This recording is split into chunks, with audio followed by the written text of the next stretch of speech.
Yeah. You know what it is. Back in the lab with your favorite neighbor, your man Mark Nash. Here's I am here. Another great episode of Breaking Beats. Special guest in the building. Heavy Bad Boxing TV. Got my homie T.O. in this bitch. What up, though? What up, baby? Good to be here then, you know. What's happening, Mark Nash? Man, I'm happy to have you here, dog. Thank you so much for supporting the show in a major way with your time, your energy. Man, I fuck with you, bro. Oh, you two don't want me to cuss too early, so put a case on me. Don't. It never hurried up. My bad. All right, but homie, man, I got love and respect for you. I appreciate you being here. We're gonna have a good time real quick while we're here. We're gonna get into some of the schmoke. The WBO has officially ordered Terence Crawford versus Sebastian Fundora. Oh my God. It's gonna the all right, so we're gonna talk about that on this episode, man. Man, I appreciate y'all being here. Make sure y'all click that like, subscribe button while you're here. And if you want to click the dislike button, that's cool too. Okay, I ain't care. I don't care. Hey, look, don't nobody even see your dislike, hater. Like, well, I want you to know that I'm one of those 27 people that click dislike out of the 300 million motherfuckers that love me. Man, God is great. Hey, my nigga. Hey, look, they be clicking that dislike button. I be like Coach Terry Silver like this. They be just hitting the dislike button over and over again. Oh, I'm so tired of this nigga. When will it stop? When will it stop? Hey. Can't stop, won't stop. I thought I told you that we won't stop. I shouldn't say that. Last nigga said that. Last nigga said they got his no key then by the fed, my nigga. All right, so look, let me run this intro. Let's get this room populated. It's your man Mark Nash. I got Big T.O. here from Heavy Bad Boxing TV. This should be a very interesting episode. Congratulations to you if you found us on the shorts. Make sure you click that subscribe button. And let's run this intro. I'm gonna give y'all 5 minutes. I'm gonna go do a couple things. You do what you do. I'm gonna get a bottle of water. It is early in the afternoon. Shout out to my Latino community out there who say, nigga, we're gonna drink some Corona. I'm like, get right there, nigga. If that's how you feel the day after Resurrection Day on a Monday, all right. Celestine, I see you, boss. Hey, look, I ain't judging them, man. They ain't on trial. Let them do what they do. Okay. So give us 5 minutes. Let me run this intro. If you're new to the show, if you're not new to the show, y'all already know how we go. Damn, I hate this job. Damn, I hate my job. But hey, today I love my job because I got a great friend here, right here, Big T.O. Heavy Bad Boxing TV. Man, we're gonna have a good time up here. And if you're interested in getting some video production done, holla at your man Mark Nash, man. All of these videos, if you're new to the show, is a compilation of all of my, not all of my, but a lot of my camera work and the drone work that I do far as film. So if you're trying to get a video intro done, holla at your man Mark Nash. But let's run this intro. Let's get this room populated. This is my passion. This is what I love to do. But some days, sometimes, I'm just like you, man. I hate this job.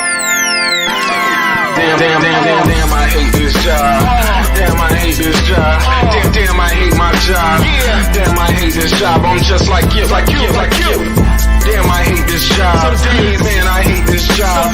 Man, I hate my job. From a good dream I wake, sun rays on my face, planning out my day, hoping this ain't the one that I catch a case. I feel so good, I feel so straight. My manager keep calling me saying, hurry up, you late.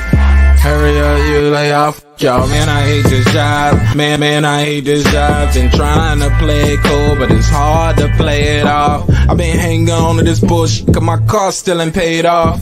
I know I'm on my way up, my boy just got laid off. So f y'all, man, I hate this job. Man, I hate this job. These hoes here so ratchet, these niggas here so sneaky. Y'all don't even really pay enough for y'all to only pay bi-weekly. I'm trying to double up my cash, take this job, shove it up your ass. Yo, man, I hate this job. Sometimes I wanna say, walk in and slap my boss. This shit is getting hard. Damn, I hate this job. Gotta make it out of this struggle, bruh. And I don't really mean to take it out on you. You just a customer, but damn, I hate this job. Damn, I hate my job. Damn, I hate this job.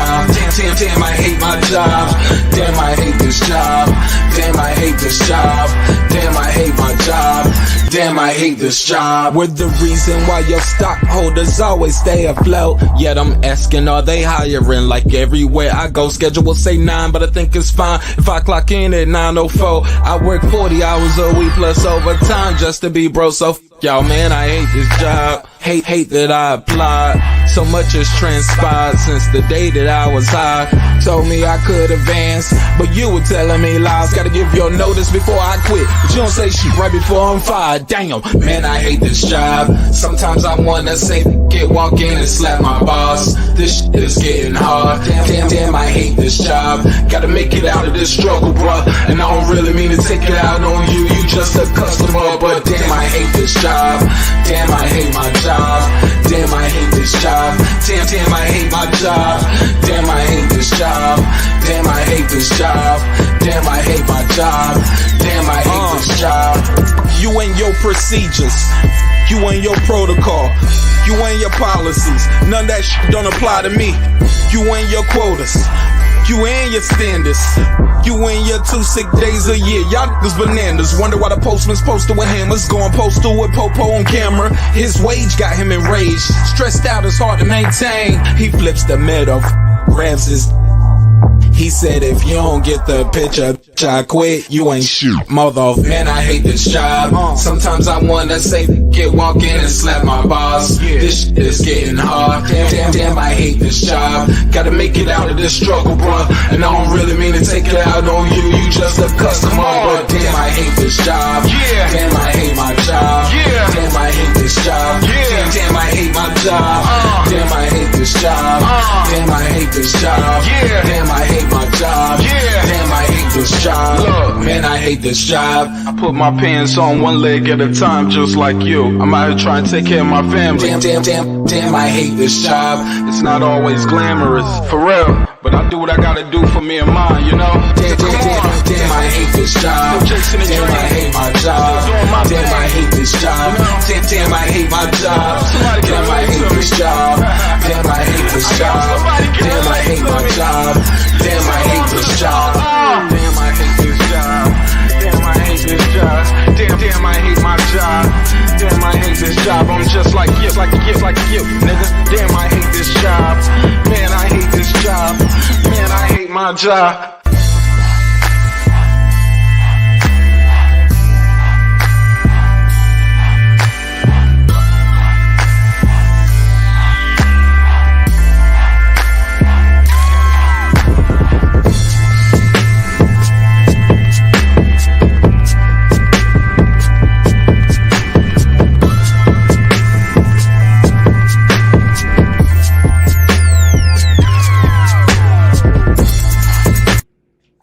The views and opinions expressed in this program are those of the speakers, commentators, experts, and or the host. They do not explicitly nor necessarily reflect nor represent the channel's policy or the views held by the channel or broadcaster. The broadcaster or its channel cannot be held accountable for all or any views expressed during the program. Basically, if I didn't say it, don't come for me. You come for the person who said it. And please don't sue me for somebody else's words. With that said, let's start the show, motherfucker.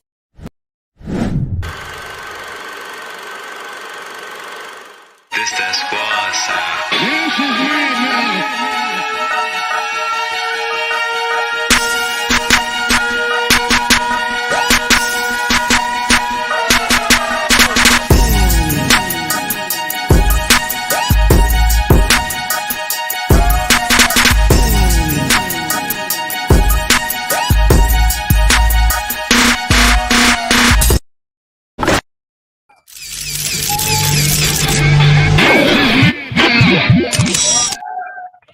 Yeah.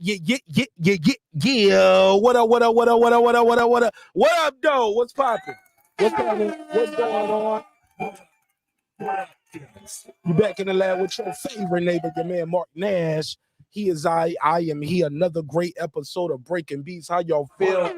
What's the damn deal? Hey, man. So excited, man. So excited about this episode, man. Got the good homie here, Big T.O., Heavy Bad Boxing T.O. Tell people What up, though? Tell people who you are, how they can follow you, how they can find you, when you go live. Do you do uploads? Do you do shorts? tell people how they can reach you and follow you, man, for the people who don't know. Of course, man, you can check me out right here on YouTube at Heavy Bag Boxing TV. Shout out to all my people that might come through the chat, man. Also at Heavy Bag Boxing TV on Facebook and Instagram. I ain't in that Twitterverse just yet. But of course, most definitely on YouTube. You can see the shorts, the videos. I talk about everything boxing. So appreciate you having me on the show, man. Thank you, Mark Nash, man. Shout out Mark Nash TV. How you find the show, by the way, for the people who don't know? Real quick, shout out Rebel Life Boxing, man. He shared one of your links, man. He shared your link, and I was up late. You know, normally you on a late night platform type tip, and it was better than anything on TV, man. So I was like, yo, I gotta rock with Mark, man. So that's how we connected. Man, I appreciate it, man. And man, you've been truly a blessing and an asset to the show. Also, I chopped it up with you a couple times offline, and man, you know how you move and how you kick it, man. I appreciate you keeping it solid. All right, let's get into some of this talk, man. Before we do that, though, I got to do a couple shout outs. Got to do a couple shout outs to everybody help keep the lights on over here at Breaking Beats, man. Shout out to all the neighbors. In the words of the great legend Montel Jordan. All my neighbors, you got much flavor, man. Shout out to y'all, man. Y'all been fucking with me, man. Like that shit is crazy, man. How this world works, man, and you connect with people. You got a membership as well that I just joined, so shout out to you.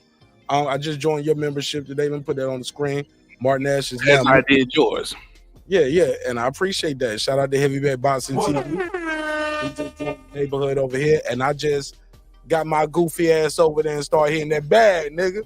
Get your goofy ass in there, hit that bag, nigga. No doubt. But tell people what you got going on with your members only while I cue mine up and give out these shout outs. Regular shit, man. If you want to see some of the behind the scenes, man, me with the wife and the kids and the family, man, I got that stuff going on. I just uploaded a video, a tour of the man cave. Hold up, nigga. You be doing. Hold up. I just joined your membership. I don't mean cut you off, but hold up. You, nigga, you up here doing like the Grand Hustle TI, like you doing the content? Nah. It ain't like no. You know what I mean? No damn reality show, nigga. But you know, just some behind the scenes. I was like, nigga, if I got that for $5, nigga, like sign me up again. But listen, I'm kind of leaning to going that way, man. You know, people want to see that stuff. I don't have that many members, so the ones I do have, you know, I'm gonna treat them, man. You know what I mean? We family. At that point, we family. So you get to see family shit. That's kind of dope. Man. And your family is like cool with it, like they not camera shy. No, man, my daughter, she already thinks she a movie star, so you know what I'm saying. Yeah. So it's super dope. That's dope, man. All right, what's Brim in the chat, man? I see Brim. I be hearing Brim somewhere. I'm listening to something. I be hearing Brim. Maybe like unbiased Brim. I'm like, yo, Brim be everywhere. Shout out. I know his page popping. Brim is like air, nigga. He's everywhere, but nowhere at the same time. At the same time. With his crazy ass, man. He gonna pull up today. He gonna pull up. You know, I gotta send him the link. That's the homie though. He crazy as fuck. Okay, no doubt. That's what's up. Shout out to Brim. And the no Brim is the love Brim. I want to catch you on my shit too, Brim. Come fuck with me, Brim. Brim is like flies at the good barbecue. Like, you know what I'm saying? Like he annoying as fuck, but you know this shit is cooking good. You know you got something popping when you got this nigga flying around. This nigga just Right. Let me do my gun salute for Brim. Brim be like, damn, I don't think that was a good timing to do with gunshots though. No. hey, that's a shout out. Shout out. You get a buckshot. Nah, that nigga Brim from the city. You probably gave him flashback. That nigga probably don't do that. Nigga in the car and shit. Oh, Brim, you say you're timid. Nah, I ain't say that. Nah, he about to call me early. See, I was gonna let you slide and I was gonna let you get your shit off, but you was calling me out. Shout out to my guy Brim though. Brim is he's a passionate supporter of the sport though. But that nigga Brim crazy as hell though. But you know what I like about Brim though? Brim be hitting you with the facts. You know what I'm saying? So really? Shout out to Brim for making sure he knows his shit. Really? Does he? It's a lot of opinion in there, but he trying to support them opinions with facts. He's an opinionated bastard. Brims. Hey, Brim, you see how he doing you? I don't know that one, but let me do this. We are live. Join the conversation. Let me put the phone number out here. I'm gonna blast this out. 692-44692-1766. That's the phone number. I'm gonna put you right in the mix. All right. Let me copy and paste that. I ain't even shared the link, man. I just been up here, happy to have some fun with the homie. So pause. No doubt. No Diddy. No Diddy. Hey, man. Is it too early to ask you your opinion on that? Because you are new to the show. You want to wait for the night show? Are you cool with that? You can pull back. No, you can ask me now. What's the question? Did he do it? Did he didn't do it? like did I'm he? gonna keep it a buck. I'm gonna keep it a buck. Go for it. Shoot your shot. I don't know this nigga. Never been around this nigga, so it's not for me to. Afraid of it. You feel me? I couldn't. I can't, because for some people, if you cross them the wrong way, it becomes their life mission to ruin you. Yeah. And you never know when that is the actual situation. Right. That's exactly what he could be going through right now. He crossed the wrong motherfucker and they set out to ruin him and they succeed. Or he could have just been that guy that he could have been the diddler. And I don't know him to really give my opinion and say, hey, he did it. You know what I'm saying? I can't do it. I can't convict. You know what I'm saying? I don't know, because I don't know. I wasn't there. So that's why I stand on that, bro. I can't give you a solid yes or no. I'm gonna say this shit, man. I'm sorry if I don't read all the comments, but I shout out to my boy Franco from the Bronx. Hold up, Franco. You from the Bronx, right? I know Frankie from iTalk, and he was like, yeah, nigga, you be talking about, yeah, nigga, you know what I'm saying? I be on your chat, nigga. I seen you, son. You don't even know that's me from over there. I was like, you always in the comments over there. Why you don't never click the link? He was like, man, I don't be on that shit. I just pull up to support. You know what I'm saying? I don't know a lot about boxing like that. You know what I'm saying? He said, y'all niggas a dog walk me in some boxing conversation. But I keep telling y'all, we got to stop saying casual. No, bro, you need casuals to grow the sport. You need casuals to want to become hardcore fans. We all were casuals at some point in everything. Right. You know what I'm saying? Even yeah. Especially for a platform like yours where you talk about a little bit of everything. So the casual should feel right at home here. For sure. Every conversation. Bro, I let white guys get up here and do a Wu-Tang versus Dipset, or you know what I'm saying? Wu-Tang versus NWA, who had the best impact on the culture. Jerry the Terror Tasker will be here tomorrow. Well, Mark, I just want to let you know, appreciate you having me on, brother. Goddamn NWA, man, I'm telling you, man, I lived through that era. They had something go, like he gives you the white guy era, you know what I'm saying? Damn, 50-year-old white guy, you know, telling you how he feel about the culture and the sport of music and hip hop, living in Baltimore, and that don't mean he the end all be. He just calling in the show. That's all. Yeah, that's all. You got to show him love. Hey, look. Oh, hold up, real quick. They be like, you let that white man talk. I was like, nigga, why you didn't call in? Yeah, let him talk. Real quick though, you see what Brim put in here? No, I haven't got. Now, Brim, now you got to have something to support that. You got to have something to support that, because you putting that in here like you breaking it, like it's breaking news, nigga. You say Sebastian Fundora versus Tim Tszyu rematch is happening. Never heard of it. I ain't heard of that. I ain't heard of that shit neither. Man, you gotta look. I hope it is though, bro. I hope it is. I hope it is. I hope it is. I hope it is. I hope it is. Listen, bro. Brim has coined the term on this show. It's called unconfirmed rumors. Okay. Like we say that on the show all the time, and it come from him pulling up on the show and me fact checking him. Then he has to come back and be like, "Yeah, I'm sorry, I just got that figured out. It's a unconfirmed rumor. It's a rumor, but it's an unconfirmed rumor." Yeah, nigga. Okay. Yeah, because he be everywhere. I'm guessing he be hearing shit. So But I hope. Let me ask you that though, Mark. Hold up. Doesn't that make the most sense watching that fight?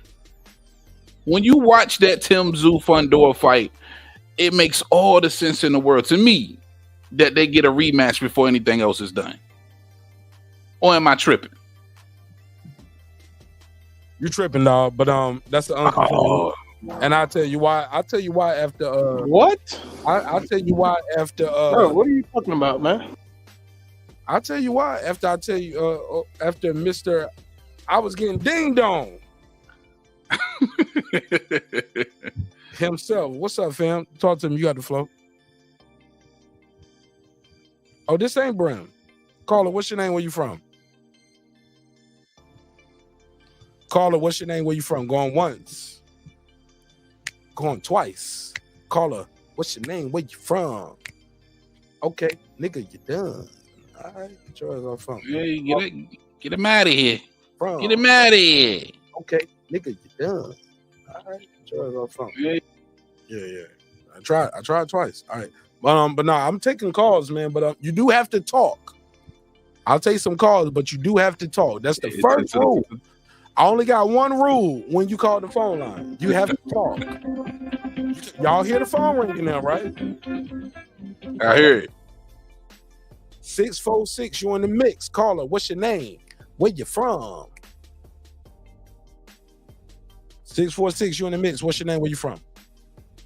Oh, you know what? That's my fault. Unbiased fan, Grim Reaper. Can you hear me? Oh shit! Put a camera. I'm about to say that's got to be on your end, bro. You know what? That's on my end. These Beats by Dre too good. These little Beats by Dre. These little Beats by Dre workout shit is too good. They automatically connected to my phone from when I was out a little bit earlier, so I do apologize to the caller. That is Brim Reaper. I will call him back. That is my fault. Brim the homie, he got my number. But Brim already ready to text me. Speak of the devil, he shall appear. What's up, Brim? Finally, Mr. Man, what's going on with your Beats by Ja Rules, man? Oh shit. nigga, that's your best joke in 6 months. Oh my God. He finally landed. Damn, that's why we pay you all the big bucks. You finally landed a joke, nigga. That's your best one. That damn. Okay, well, thanks. And this nigga heavy bag is a fucking and I prefer it to be a Samoa. Give me a cookie, and I prefer it to be a Samoa while we at it. Nah, this nigga heavy bag boxing got the biggest smoke draw ever. Nigga, what you smoking? What up, homie? What up? Good to hear from you. I'm an alcoholic. I might spoil it. No doubt. Don't spoil it. Look at it. I've been talking this. I've been on this boxing shit all morning long. So Samsung, I ain't gonna even call him Capowitz today. I'm gonna call him respect him. Samsung went on the TVV today, right? And he said that he's going to honor the rematch for Tim Tszyu. Now he threw a lot of shade on Bud through the process, and I kind of went at him about that. He talked about a whole bunch of different stuff, right? But he said that he is going to honor the rematch with Tim Tszyu.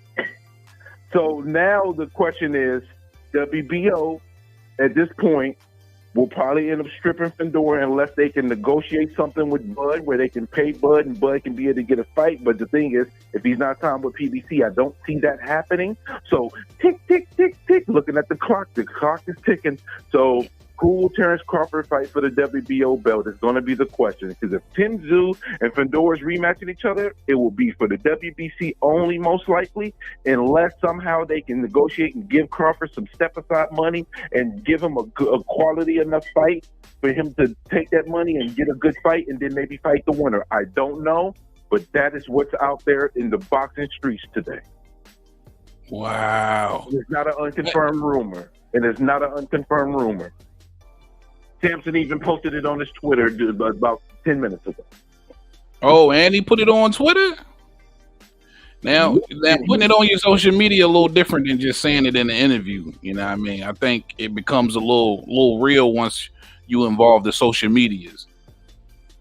Yeah, but the thing is, the word has been traveling fast because the whole time he was talking, I've been talking on my Twitter, going at it with the aerosexual fraction. Because, boy, I'm telling you, I've never seen somebody who is so dedicated to the sport get so much hate by fans just because they want the big fish, stop that cat to be who he isn't, unfortunately, for them. It doesn't make sense. It doesn't make sense. I'm with you on this one, bro. Normally, I ain't fucking with what you're talking about, but I'm with you on this one. It doesn't make sense. So Spence got some bad news today. He's going to the back of the line again.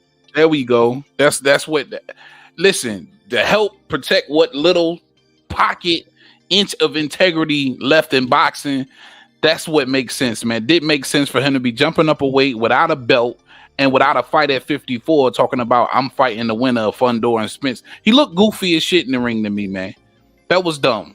And I mean, I felt like it was never gonna happen. I call him the fraud Spence now. Because you made Bud wait 7 months to go get your cataracts fixed, and you could have got fixed 2 weeks after the fight.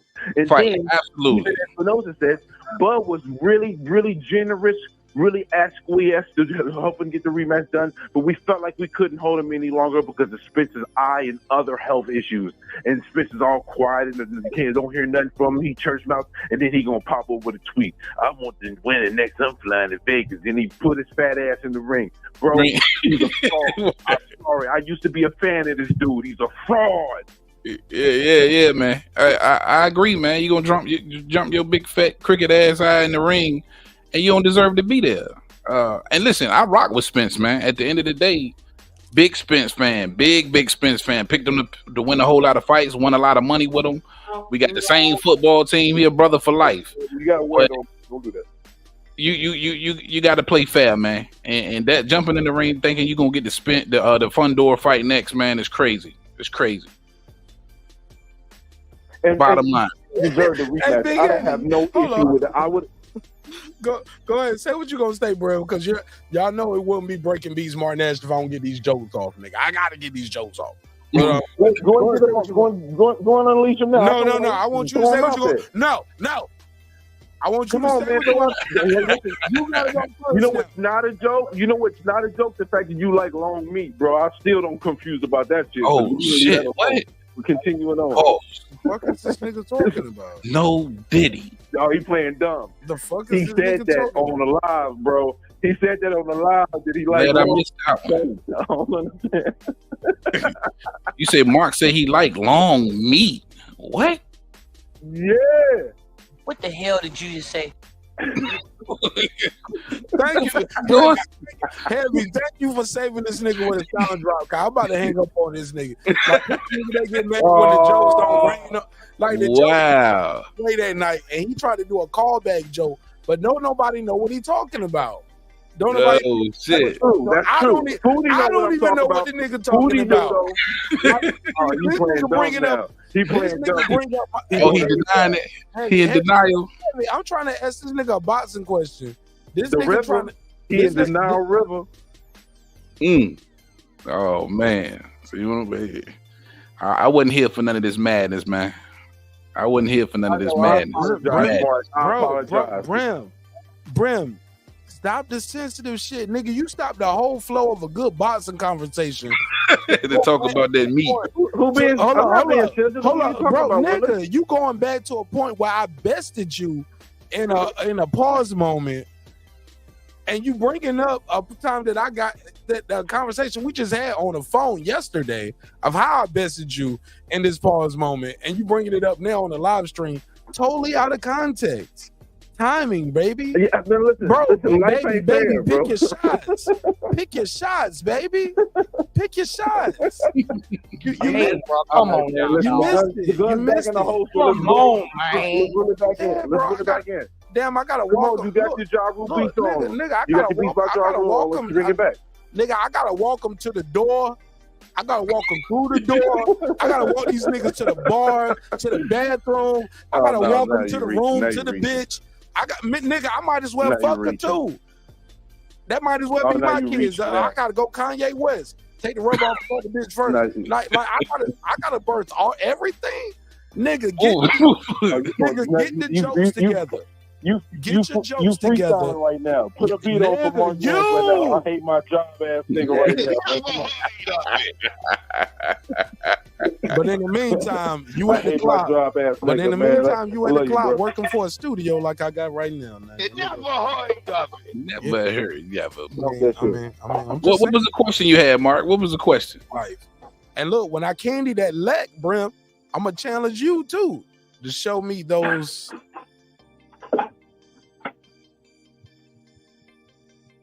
Huh? I'm gonna leave you alone. What happened, Mark? Brim, I'm gonna leave you alone because I know you sensitive. Brim, I'm not the one to do the dozens with. Cause look, I don't have no middle switch. I got murder and I got on. Let them live. We got let them live and murder. I don't have no in between with the dozens, yo. You feel like nigga, you better leave me alone. Nigga, you better leave me alone. You know I do. Brim, you know, I did a lot of niggas dirty behind this thing right here, right? This mic and this camera right here. That's cool. You know this how I earn my claim to fame, what right? What kind of cookie do you like? What? Nigga, you gonna create all the pause moments for yourself. What cookie do you want? Huh? I don't. First of all, and all due respect, I don't want no grown ass man asking me about no cookies, my nigga. Like, put a case on you. Here we go, man. Here we go. You need to slap yourself with that shit. You need to slap yourself with that shit. Nigga, Hey, bro. With all due respect, I would never do this in real life. Because you're a black man and you my brother. I respect you, so I would never do this in real life.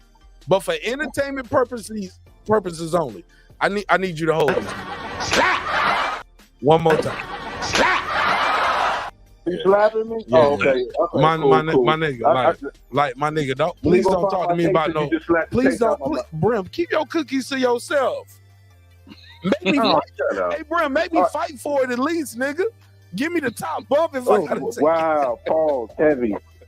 You just giving your cookies away. Brim just gonna get it. Brim gonna get cookies away. Y'all niggas is fools over here, man. Giving the cookies away. Straight fools. Brim, keep your cookies, nigga. Brim, fight for your life for them cookies, nigga. Fight for your life. No. Brim, keep your cookies. All right, man. Let me give. Let me. Brim, you asked for this shit, man. I don't know why you be wanting to fight with me, Brim. I mean, listen, I'm not really too fast. I'm not really impressed right now. But Brim, you're gonna lose every time. You're not that funny, and you have a bad mic, and you look goofy. Like you're gonna lose every time with me. You better stop. Okay. Brim. Okay. And you have the worst. And you have the worst boxing takes ever. You have the worst boxing takes ever. But in the sport of being a good, hold on. That's definitely not. Brim, digress. Let me Brim, let me transition. This is okay. Brim right here. I'm about to teach you how to read the room, my brother. Like let me do what I do. So with that said, my brother, like sometimes you can't have some of the best boxing takes ever. You were on Twitter. You got a lot of likes on the Twitter's feed, and you said some interesting things. With that said, do you think that at the end of the day, Fundora, because I'm gonna ask you something that I saw in the Twitter feed that nobody spoke on, Brim. Fundora don't make his own decisions. Fundora, I mean, you ain't even let me. We did all that back and forth, but let me say this part right here. Let me at least get a paragraph. Let me get a paragraph. Let me get my 4 sentences uninterrupted, and you can jump right back in. Pause. No Diddy. No Diddy. Doing my boy Diddy dirty, man, and I feel terrible because I support him. Filthy. Yeah, right, man. But Brim, Fundora does not make his own decisions. He is now unified champion. Everybody's leadership and everybody's guidance got him to this point. I don't see Fundora being that guy who's saying, man, fuck y'all. I'm going to fight the best fighter in the world again. I'm going to fight Terence Crawford. And y'all better make it work. Whatever he said, let's do. He don't even know how to read contracts enough yet.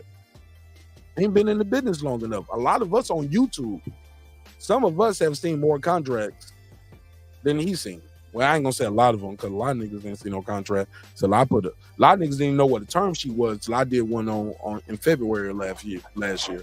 So let's shout out to me for that.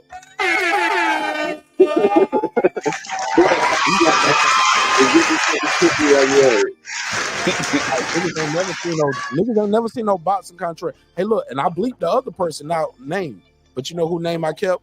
I kept a name that y'all know, so y'all know it's real. Barrios, y'all know Barrios. He fought Tank Davis. He fought Keith Thurman. This a real fighter. Yeah, I kept his name and everybody else's name in there, other than that fighter and his team. But yeah, y'all know Barrios, Mario Barrios. All right, cool. That shit is stamped. Just to let y'all know. Yeah, we did it first. Like Lopez Sr.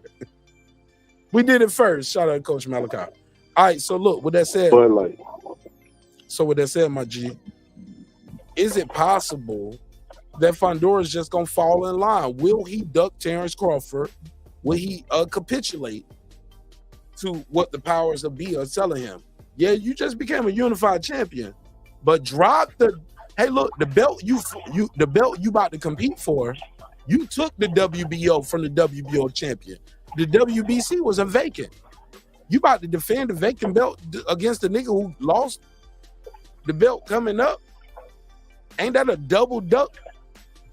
I think I got now listen. And after that, we're gonna take some more calls. But the truth of the matter is, if he rematches Tim Tszyu, I don't consider it to be a tip.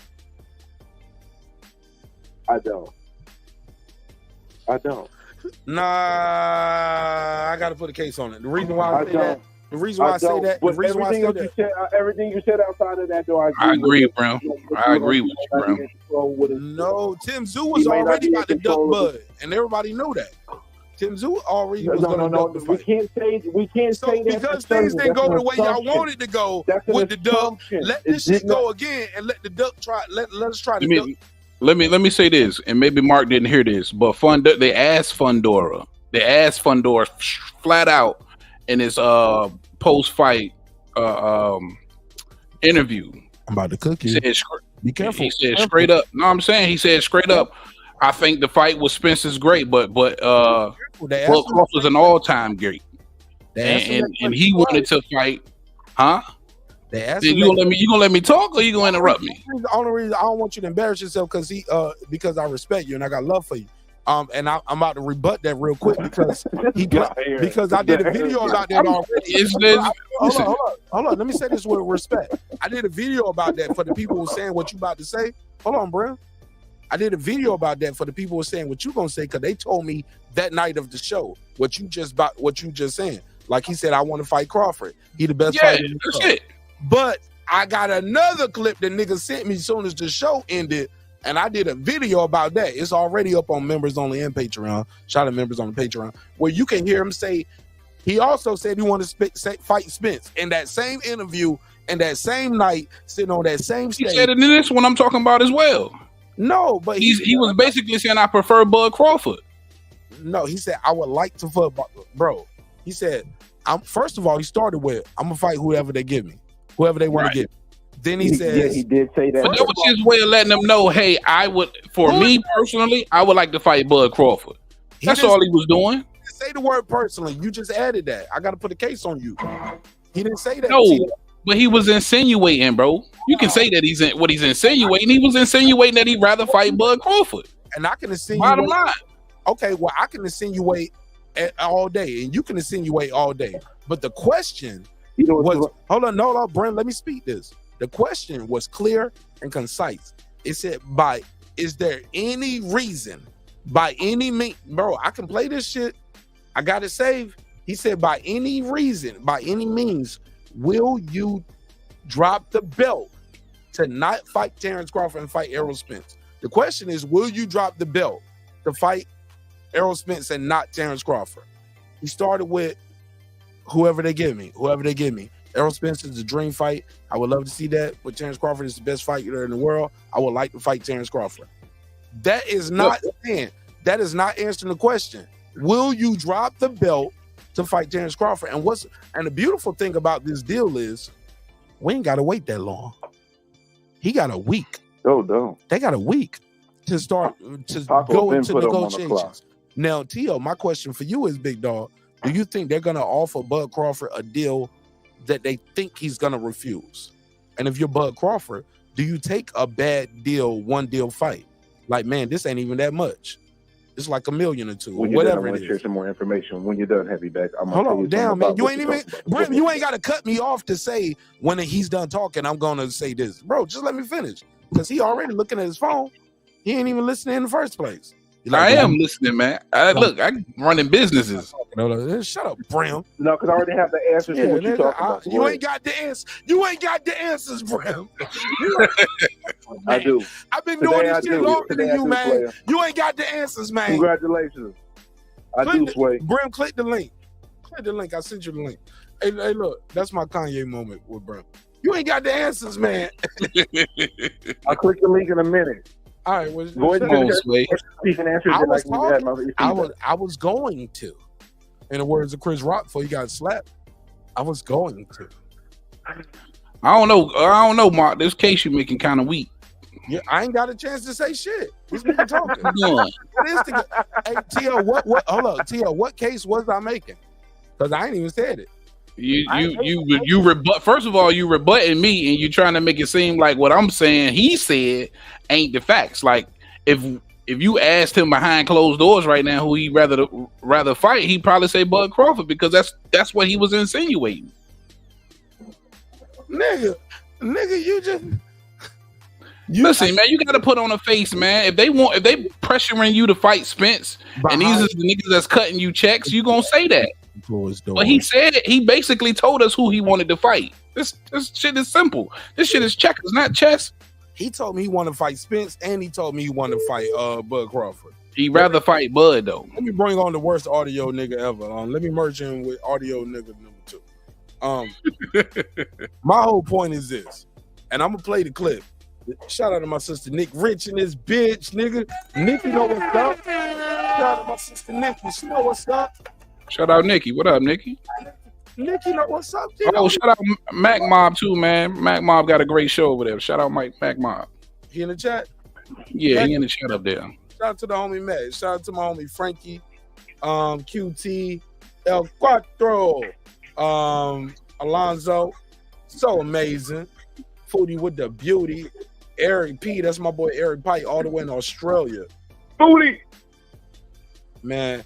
And shout out to Tyree, Aaron Parker, the shit talker, and the most biased fan, Brim Reaper. Wow. Most biased. Most biased. Most biased, nigga.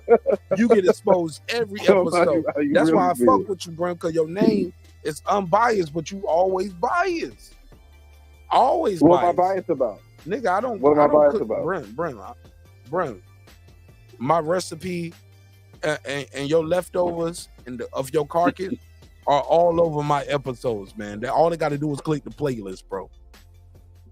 I don't cook you too many times, bro. You feeling yourself today, bro. You really feeling yourself today. Like, you're really ridiculous. Nigga. Hey, Brim. You're really ridiculous today. Brim, we all ate off we get you, to the baby. You're losing focus, Mark. You're losing focus. Nigga. We all ate that Brim meal. We all ate that Brim meal. You get cooked on every topic. You be wilding. You're losing focus. You're emotional. Listen, you're losing focus. You're losing focus. Let's get back to the boxing talk. You're losing focus. Nigga, we ain't even got no topic no more. Brent. I don't need you to teach me. I just need to answer the calls. The phone lines are buzzing. I just got to take the next call, Brent. Shelton Moore. All right, well, before I get off the phone, Brent, you can't do that. You gotta wait for this caller, bro, or you just gotta call back. You don't just get it. And yeah, you pouting this shit, nigga.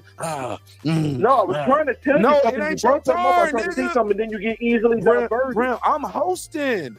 This ain't me on the phone, nigga. It ain't just me and you. I'm hosting, nigga. Well, since you hosting, bring some drinks on. Bro, I don't want to hang up. You want. Brim, I don't want to hang up on you in your face, but please respect the other callers, Brim. And don't be pouting and hang up. Just mute your mic. Let the other nigga get his bars off. Damn, the nigga up there, he won't even let me take the next caller. Nigga been on hold now for 3 minutes. Go ahead, Sheldon Moore. God damn, bro, let the nigga talk. First of all, that was a great fight yesterday. I was pleasantly surprised. Great fight. Clark and Wardley ended in a draw. Great bout, though. All right. Second of all, I'm about to say I can go back to Brim crying if you want to talk about that heavyweight fight, nigga. Shit, we go back to Brim crying.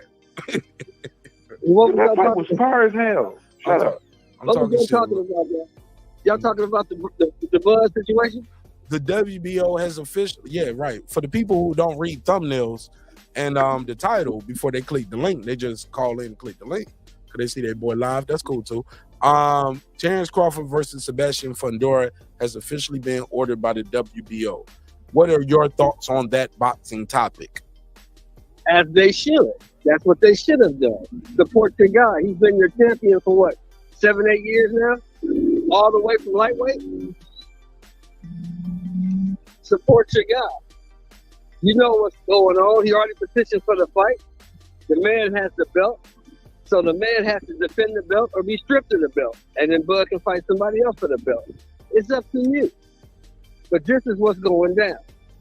And for all the people who believe that these sanctioning bodies are almighty and all-powerful, Heyman and PBC can't do nothing about it. They can either abide by it or get the man stripped. It's up to them.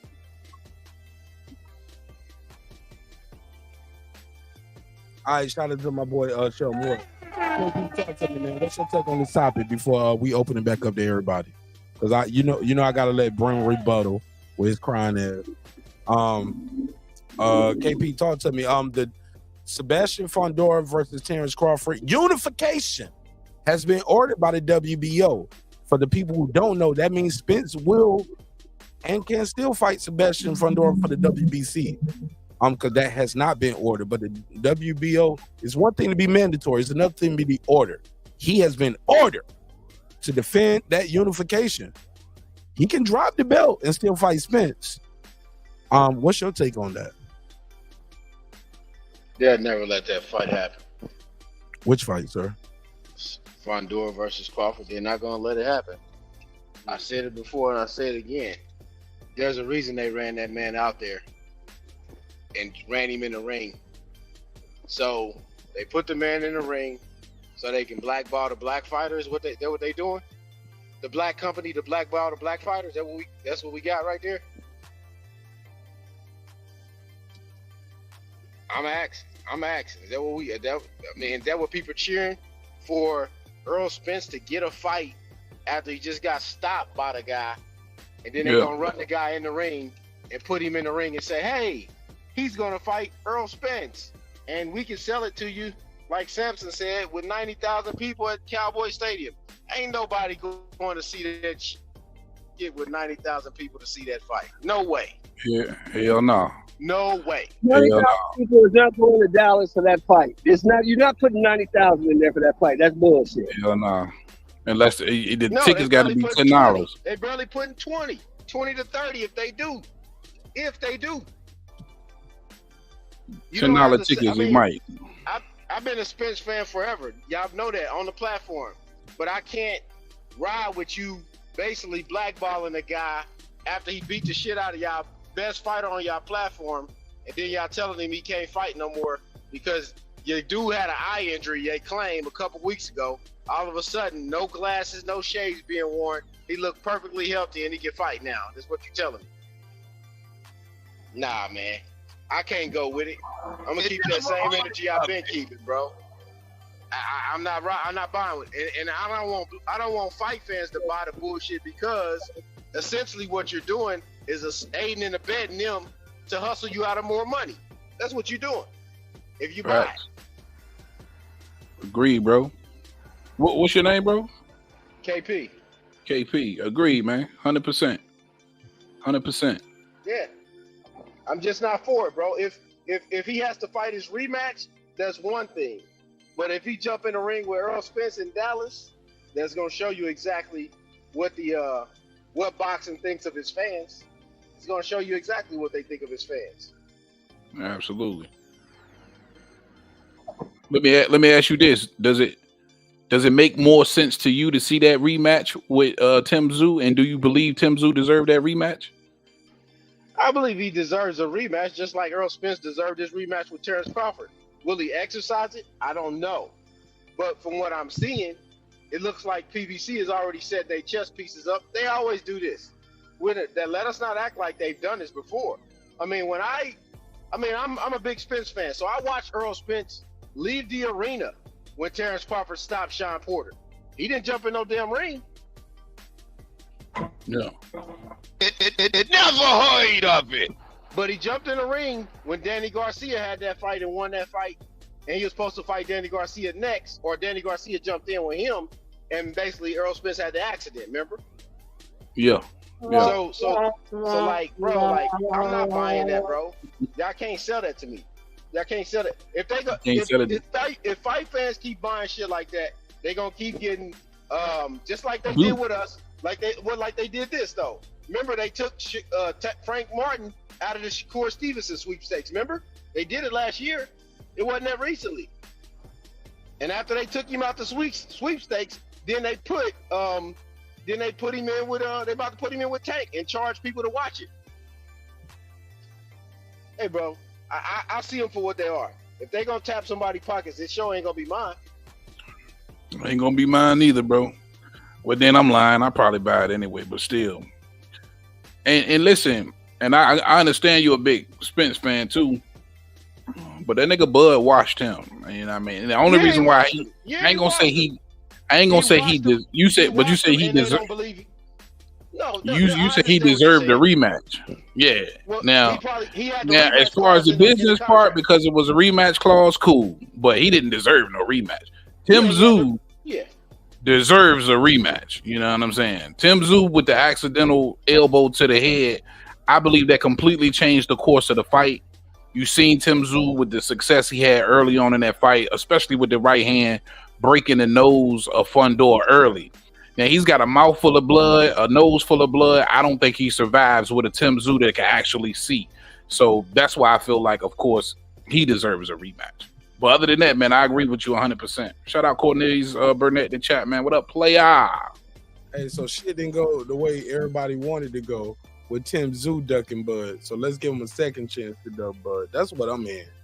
Because we already knew what the plan was. If Tim Tszyu was successful, he was about to duck Bud anyway. The same plan is the plan is the same, no matter what fighter. Y'all ain't peep that. We didn't get to cross that bridge though yet. We can't say that because we didn't get to cross that bridge. But Tio, the foundation was laid. They were talking about for Tim Tszyu. This was supposed to be a coronation. This was a coronation for Tim Tszyu. He had a last-minute replacement, got his ass kicked, accidental headbutt, accidental cut to an elbow, his fault. He leaned into that shit. Nigga, who's to say he won't get another cut the next time? Because the way that shit happened, he ran right into that shit and cut his fucking own head. He could do that shit again. Next time it's on the bridge of his nose, on the middle of his forehead, on his eye, on his lip. Like, yo, the fight happened. He was like, it wasn't like it was no rematch for this nigga. So shit didn't go your way. So the last minute replacement is supposed to get a rematch. Nigga, we didn't want Thurman versus Tszyu. So we don't get Thurman versus Tszyu. We get Fundora versus Tszyu. If shit don't go his way, now people talking about a rematch. No, nigga, y'all was just complaining about this card. Now the main event, y'all just said this nigga didn't even supposed to have a fight. He got knocked out right before this. Now we got to give Tim Tszyu a rematch. Well, because you know he got hit with the elbow, and you know if he didn't have the elbow, nigga, this a fight. That's what happens in a fight. Shit don't always go your fucking way. It's over. Move on. Get next. He don't get a rematch because he didn't negotiate for a rematch. He didn't put a rematch. Too cocky, too arrogant. This was a coronation show. You don't get it. Move on. Now so he didn't have a rematch clause? No, he didn't put one in. Damn. Allegedly, team- allegedly, Now, allegedly, he had a now rematch. now can I intervene? Allegedly, he had a rematch clause with Thurman, but when that shit switched, they didn't move it. So it's still kind of iffy. Like, did we or don't he? Did he? Did he do it? Did he not? Did he not? Or did he do it? Have a rematch clause? But I heard he had one for Thurman. But when they switched it, actually, I heard he had one for Lubin because it was Lubin, right? And then they switched to Thurman. Then it switched to Fundora. So regardless, man, they should have stopped that fight before the 4th round. I'm glad they didn't because I like the apple cart being upset. Plus, I made some bread and my boy T.O. did too. So I made some sweet bread, boy. all right, go ahead. Hold on. Let me let Brem. I'm gonna let Brem get his bars off real quick. And then we're gonna go to Jerry to Taratasca in Baltimore. I think Jerry beaming in as well. So let's go to Brem and let's go to Jerry after that. Go ahead, Brem, you there? Or is it Jerry? Jerry, Brem, who's here?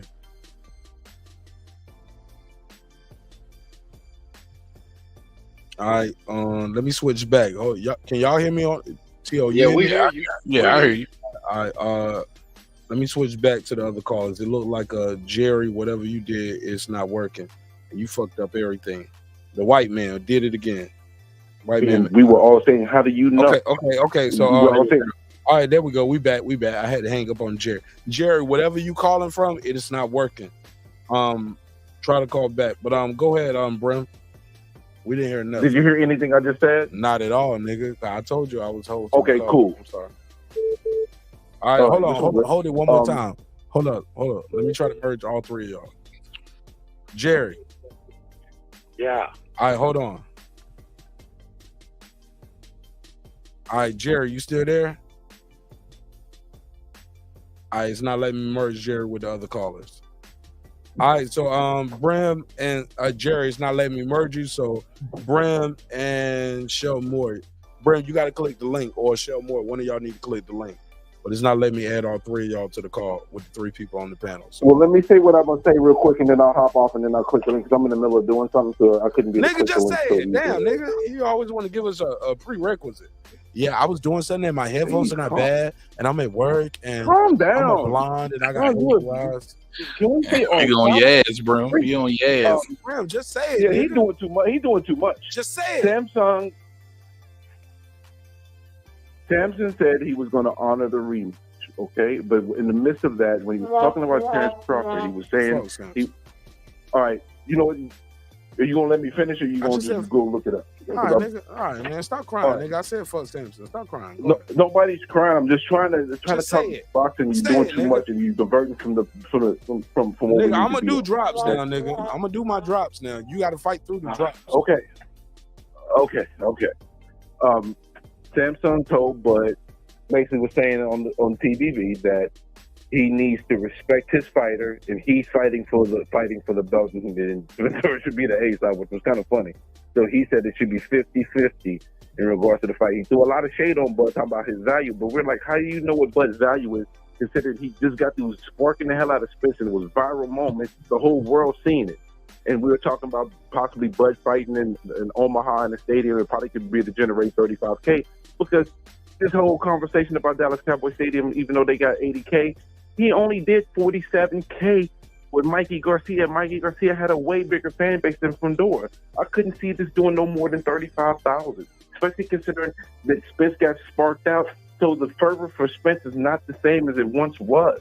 You're not going to get the same type of fanfare after taking a beating from pillar to post to that degree.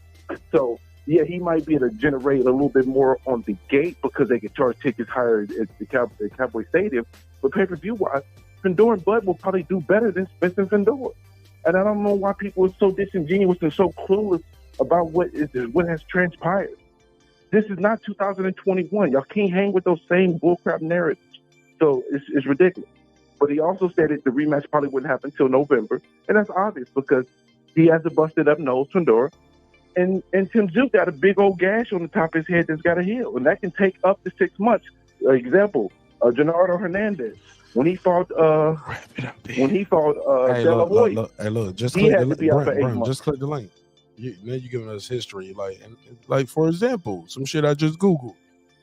Just click the link and beam in. Bro, just click the link. Bro, just click the link. Just click the link. Google gonna tell you no returns available. All right, y'all niggas fools, boy. Or click the link. I'm gonna send you the link. Y'all brothers for real too. They do this shit all the time. They do this shit all the time. Shout out my guy D1's Boxing finally catching a live. What up, bro? I appreciate you coming in here. And trust me, y'all, I'm nice to new callers, but these callers, they got the link. They got a capability to click the link. Niggas like Heavy Jerry. Bag, he treat us like shit, bro. New people, he That's treat all? us well. No, He I'm treat nice. us like shit. I'm nice to new people. I'm very nice. Hey, Heavy Bag, you think I rolled the red carpet out for you? Hey, hey, man, you gotta treat me and Brill like we had chicken. No, y'all can click the link. Nigga, y'all can click the link. Some people like Jerry. Look, listen, let's be fair. Brothers like Jerry, they grew up in rotary phone eras. This smartphone shit is confusing them. Like Jerry probably still got a Motorola flip. Nigga, they grew up in like eras where they had to do like this with the phone. Nigga, they had to to crank it a certain amount of time. And hold the shit to your ear. Hello, and hold this shit. and look, and that was just to get to the operator. Operator, connect me with the Johnson home. Hey, guys, Mark, I wanted to make a point though that y'all was talking about, and I think go ahead. And I'm gonna call Jerry back, and I'm gonna send. I sent Brandon Michelle on the link already. Bad or something. No, go ahead, bro. Go ahead, KP. Right. Yeah. What I was saying is that if you remember they ran Charlo to Canelo so they can get those belts. So they stripped him of that. You remember that? Right before. So, and that was when Bud was asking for that fight. And they knew he was asking for that fight when he was leading up to the Spence fight. So he beat Spence and he wants Charlo, but before the Spence fight is over, they announced Canelo versus Charlo intentionally. So he can't even go for that fight. So, man, they basically doing what they doing, bro. I'm not trusting them to do nothing. And that's as a Spence fan. So, like, nah, bro. Boxing is full of shit, bro.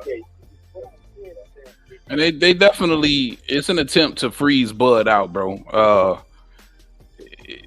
I think it's super obvious at the end of the day. And I'm sick of that whole same side of the street shit. You know what I'm saying? And you know they using it against Bud. You know, of course, because Bud is a free agent. You know what I mean? So yeah, so it's all in essence, at the end of the day, man. Heavy Bag. So in essence, they want him to sign a deal where he got to sit down with them for a year and a half and not get no fights. That's what they want him to do. Basically, or he would be getting this fight next. You know what I'm saying? There's no. We're gonna put you on the shelf and you're gonna eat whenever we tell you can eat. Man, get out of here, bro. Yeah, that's that bullshit. And I don't blame Bud for keeping his independence, man. At the end of the day. But again, it's trying to protect what little integrity we got, man. You got it with boxing because, you know, everybody deems this sport to be just completely corrupt. But I think, you know, as fans, we got to acknowledge when this shit is bullshit. Everybody say something, everybody do something to try and stop this shit. And I think that's one of the biggest problems. We ain't got no unity, man. Because this is some bullshit. To parade him around in the ring after the fight like that is ridiculous. It's ridiculous. All right, let me do this real quick. Shout out to Yolanda Dixon coming through. That's my girl. Coming from the heavy bed box. What do you mean by that? Your back is broken. What, a vertebrae or a portion? Spinal. Shout out to Cornelius Burnett, Tank Prime Time. We got to call it, man. Jerry the Terror Tasker, man. You guys are welcome to call in. Yolanda, Cornelius, everybody, Brother Bakari. If you come from everybody, man. The phone lines are open. And I'm going to let everybody on the phone call at least get 2 minutes uninterrupted. So even if you don't like what they saying or not, let them say 2 minutes uninterrupted. I might use these drops on their ass. And I'll put the clock on the screen. Jerry, the clock starts right now. You're a funny guy, Mark, with that rotary bullshit. That's funny stuff. Okay, the clock don't work. It's actually up. I'm sorry.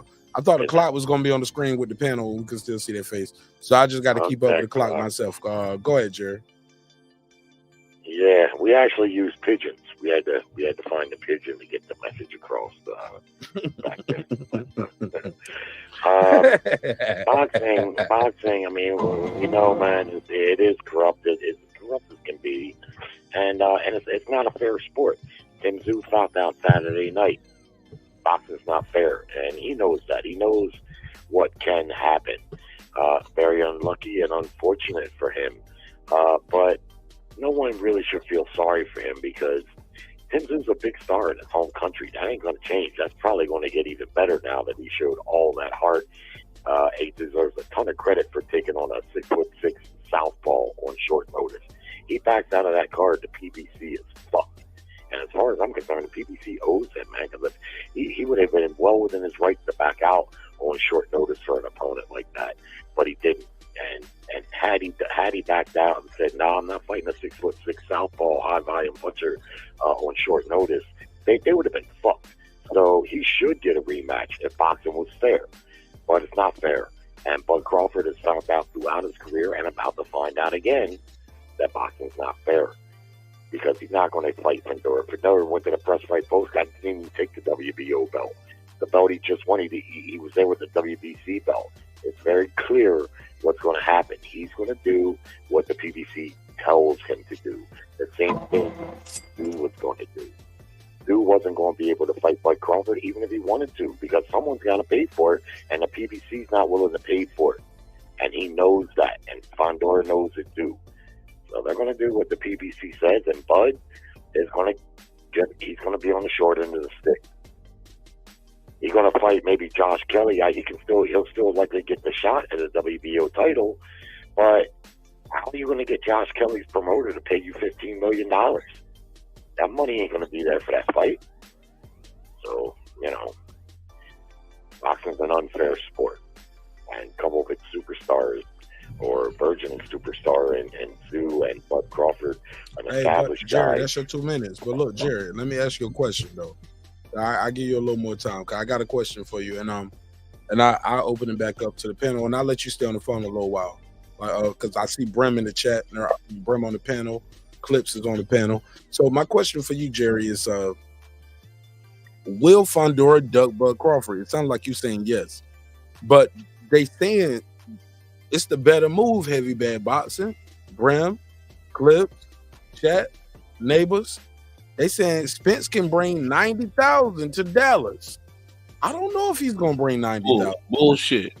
I don't think so. But also, my question is, what does that hell did you just say? What does that say about their confidence in Sebastian Fundora or Tim Tszyu?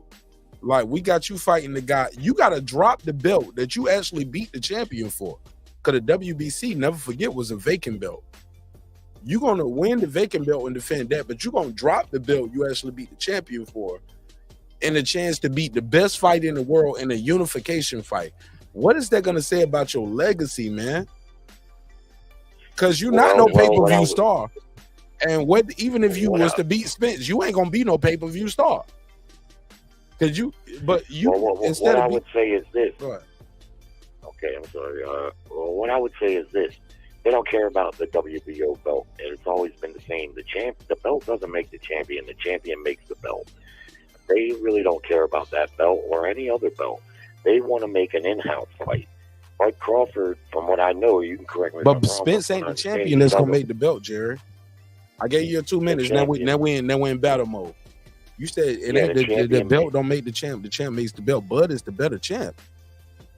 With the belt or without the belt. But you got to let me finish. Bud Crawford doesn't want to sign with the PBC. So in other words, he wants to go over there and dethrone. That ain't what you were saying, right? The champ don't make the belt make the champ. And then you talking contrast. You're not letting me finish. But you're talking network business now. You're talking network talk. Because they're two separate points, but I'm getting to where I'm going. They don't want to do business with Bud Crawford, and Bud Crawford doesn't want to sign, from what I've heard, any type of deal with them. So he wants to go over, dethrone the champion, and walk away. And that's not good business for them. Now, can Spence do 90 in Dallas Stadium? No, I don't believe that for 1 minute. In fact, I think it would probably be pretty equal in numbers of what Bud and Spence would do against Fundora. But Fundora is not ducking. It's not him. He doesn't finance the fight. He doesn't make the fight. You gotta say so. You gotta say in that fight. You the fighter. Jerry, it don't matter. He's not financing. Jerry, you are a unified world champion now, though. Trust me. Much, man. No, it means a lot. You know the reason why we got that fight in the first place is because Errol Spence wanted that Terence Crawford smoke. He wanted to challenge himself. They didn't want that fight. Spence told us they didn't want that fight. Spence had to hire outside. Spence told us Showtime had to but you get what I'm saying? But Spence told us they didn't want that fight, Jerry. That's exactly what I'm saying. Look what had the hurdles that Showtime had. So fighters matter, bro. So the fighters matter, Jerry. That's my point. You agreeing with me? At the end of the day, the fighters got to do what the promoters tell them. That's why they sign with promoters. That's not true. They don't get to make them. Well, you tell me where it's not true. I just named you one. That's because Showtime enforced that. The network and paid for it and enforced it. No, Errol Spence could have fought Keith Thurman, bro. They was trying. They wanted it. Like BBC wanted them to fight, and he didn't go. He went against the grain with the backing of Showtime. Showtime financed because he found. At the end of the day, someone's got to pay for the fight. I agree with you on that. I agree with you on that. For it, but you got two. But what you want to fight? But Harry, you got two fights that they want to happen. You could say I don't want to drop my belt and fight Errol Spence. I want to fight Terence Crawford. He can say that. He can put. He's because he's the motherfucker that's getting in that ring. Yeah, he can say that. For it, Mark. Yes, but he's not going to be the one. No. They can tell you. Hey, look. Okay, fair enough. You're not because you're not wrong. You're not wrong, Jerry, but you're not 100% right neither. I'd rather Bud get the fight. Bud deserves the fight. But I know how boxing is, and it's business first. And if the promoters don't finance it, it don't matter what the fighters want. It just doesn't. I heard say, I know what you mean. I know what you mean, but right now, he's the best in but the listen, world. I understand where you're coming from, but this ain't a typical situation. This ain't Keyshawn Davis calling out Shakur Stevenson or something like that, or calling out Tank Davis like, I weigh 135, you weigh 135. Let's make the fight happen. No, I am a two-time undisputed champion who has been fighting on pay-per-view. And who also, let me interject real quick because give me two more seconds. Came up. Go ahead. Okay, go ahead. But more importantly, Sebastian Fundora, you got here by being a last-minute replacement. Nigga, I got here by winning championships in 3 divisions, undisputed, pay-per-view. Y'all can say what y'all want to about his pay-per-view numbers, but you add them all up, it's more than Sebastian Fundora has ever done in his fucking life. And we don't know what Bud is gonna do now after that performance that he put on, because people can say, well, he ain't no big star. Well, that Spence and Crawford pay-per-view was a success, because I ain't heard none of them niggas suing nobody. I ain't heard nobody can sue. Everybody is happy, other than the losers. Derrick James. Hold on. Right, yeah, and Derrick James. Other than Derrick James, right, Clips. Thank you, bro. So with that said, let me get back to this bread. This motherfucker Crawford, we don't know what he gonna do on his pay-per-view next time. After that performance, especially if you put him against a motherfucker 6'7", people gonna be like, some casuals gonna be like, he cannot beat the towering and fucking Inferno. Look how huge this nigga is. And that can sell itself. Like Sebastian Fundora against everybody is gonna sell itself, long as he keep winning. Because it's hard to count a guy out that big. But my final thought on this part before I pass the mic to Heavy, and then we can open up to the panel. Bro, I don't think 90,000 people still believe in Spence in Dallas, Texas. I know how niggas work. I know how black folks work. And look, I ain't trying to make this a racial thing, and we ain't got to go all the way back to the Diddy. But I know niggas turn on you, bro. And I ain't never. And Diddy didn't even get beat in the street like a dog, like Terence Crawford beat Errol Spence. Diddy just got his house raided, and everybody turned on him. Spence only did 47K with hold up, man. I ain't trying to go to that because you gonna make me go against the grain. Because unless you can pull up the factual actuals, you know how it goes. I can give you the factual actuals. I'm telling you the numbers because I know the factual actuals. Whatever. We'll get to that when we get to it. I deal with those factual actuals, but my point to this is you're talking about the numbers with my point to this is Errol Spence, I don't believe is gonna pack out 90,000 coming off a loss. Not versus Fundora. Man, and everybody knows no. It only holds 80,000. So it's gonna be a double duck. It's Fundora ducking them and you ducking them. Like Terence Crawford is a one-man black murderer's role for PBC right now. KP, am I tripping? That's what it looked like. He's Sound a one-man sound murderer's role. like Lamar Everybody. Sound like Lamar walking through BMF with that strap. KP, do you consider Fundora duck if he rematches Tim Tszyu? That's been reported.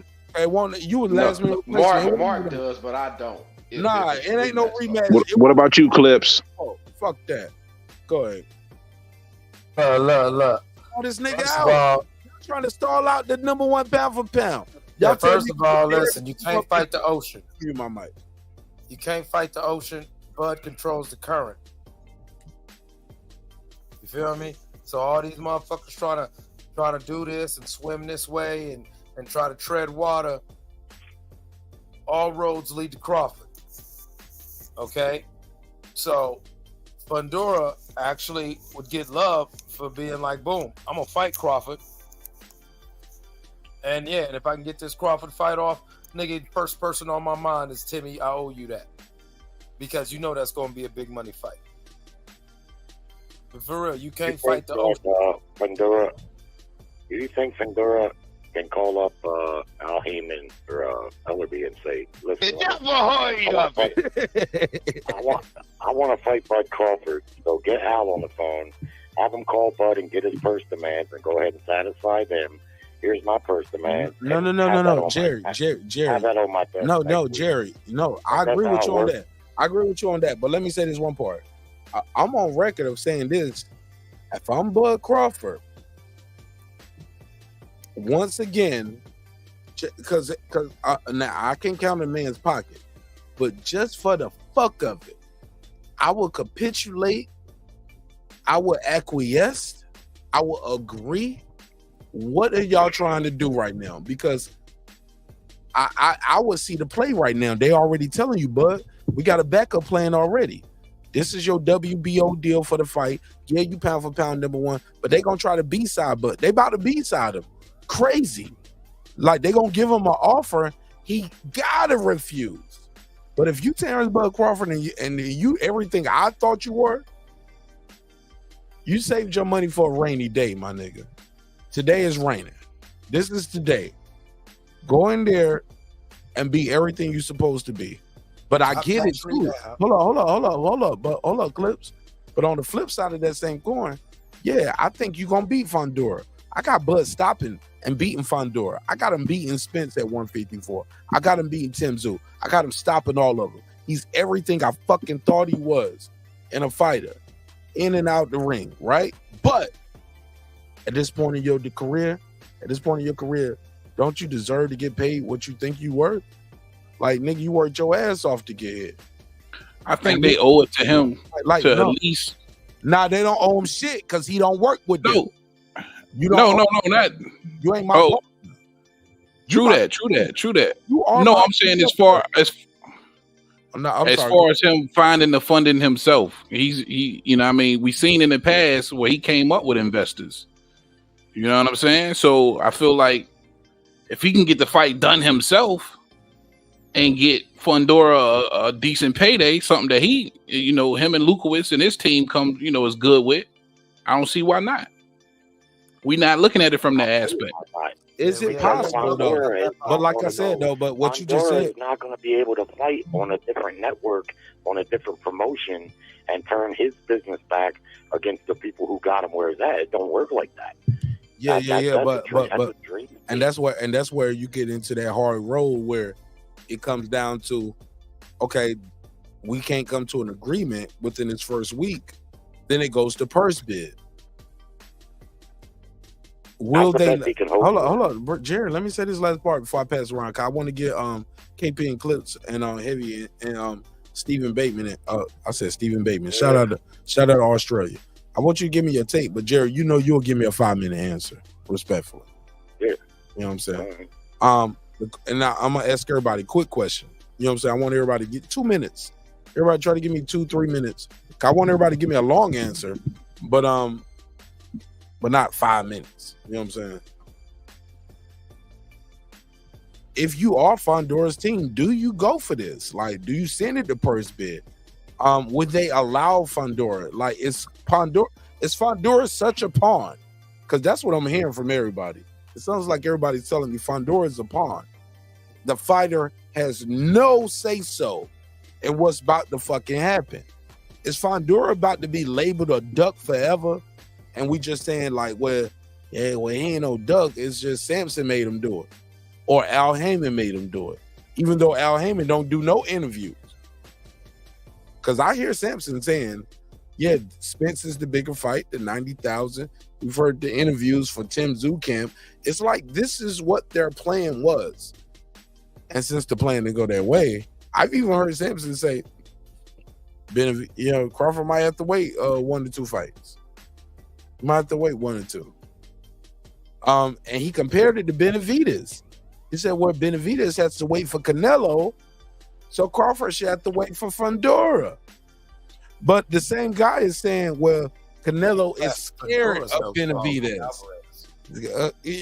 Canelo Alvarez, I'm sorry. So you can't say, you can't be the guy waving a pom-pom for us, like, give Benavidez to fight the Canelo. He's ducking Canelo. You're right. Canelo is the only one that Benavidez can face, and Benavidez is and Canelo is not the favorite. He faced Benavidez, he will lose. Everybody knows it. But on the flip side of that same coin, you are now in charge of Fundora, and you saying, make Terence Crawford wait, like Canelo has to wait, like Benavidez has to wait. He didn't say like Canelo. He said make Terence Crawford might have to wait 1 to 2, like Benavidez has to wait for Canelo. My problem with that is Sebastian Fundora. Think about it. It's open to everybody. I'm gonna mute my mic. Go ahead, Clips. Yeah, Sebastian Fundora is no Canelo Alvarez. Sebastian Fundora just got a fucking belt off a fight where he did exploit a cut. I'm taking nothing away from him. Your last minute, Canelo Alvarez earned the cachet to start playing the game that he's playing with Benavidez, because Canelo Alvarez has been Canelo Alvarez for well over 15 plus years now. Okay, Sebastian Fundora is just that where Canelo Alvarez was 18, 17 years ago. So that comparison's crazy on the part of whoever said that, Luca or whoever. But as far as them trying to duck Bud, they're definitely trying to duck Bud. And Fundora, I like what the heavy hitting boxing. I like heavy bad. I like what you was going with that, because Bud could really show some elder statesman and some big bro energy right here. And he can say, you know what, fuck these niggas.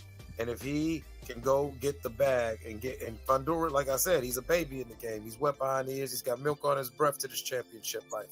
You know what I'm saying? So if Bud can go on and get Fundora that bag that he ain't never seen before, he might get or at least consider it. Yeah, exactly. You know what I mean? And now he's gonna have to, and then Fundora's gonna go to them niggas like, hey, yo, this nigga can give me $8 million guaranteed, motherfucker. Can you match that? Yeah. Now I don't know what he's under contractually, and knowing them, they probably got some language in there that'll be able to block that. You know what I mean? Of course. And again, that's what's wrong with the sport of boxing in the first place, man. But yeah. Just like when Bud said he called Spence, man. Hey, I got these guys. We can make $25 million a piece. Blase. You know, I just believe that, you know, Bud got some people out there interested in him. And listen, whether you want to believe it or not, I think social media numbers don't tell the complete story. But I do think it had a lot to do with the Tank and Ryan success. if you're paying attention to social media, you'll see that Bud Crawford has surpassed Errol Spence on a lot of these social media sites. With the main one. Hey, bro, type the names. Brother Heavy Bag. Hey, Brother Heavy Bag. hold on, Chris, let me tell him. God damn. No. Hey, Tio, you already know. Keep going with what you were saying, because what you were saying. They can start just talking. Because I jumped in and right after me, and then I was telling him to chill. He telling me to chill, and he telling no. And I'm just saying, and listen, people don't put much stock into that. On it again, but I think that had a lot to do with the success of that Ryan and Tank fight. And if you're paying attention to it, you have seen Bud Crawford social media numbers surpass Errol Spence. So to say that it could be more profitable to match Fundora versus Errol Spence than a Bud Crawford, I don't think so. You know what I mean? My opinion is they could potentially do around the same numbers. If not, Bud probably does better. That's just my opinion. Go ahead. Yeah, my point was boxing itself is just different. You get what I'm saying? But Bud popping, man. Bud Crawford popping. That's what I'm trying to tell niggas. Like where Bud started at and where he's at now. I remember seeing that interview and they were saying, well, now that he's not with Bob, you'll see him doing more things that he want to do.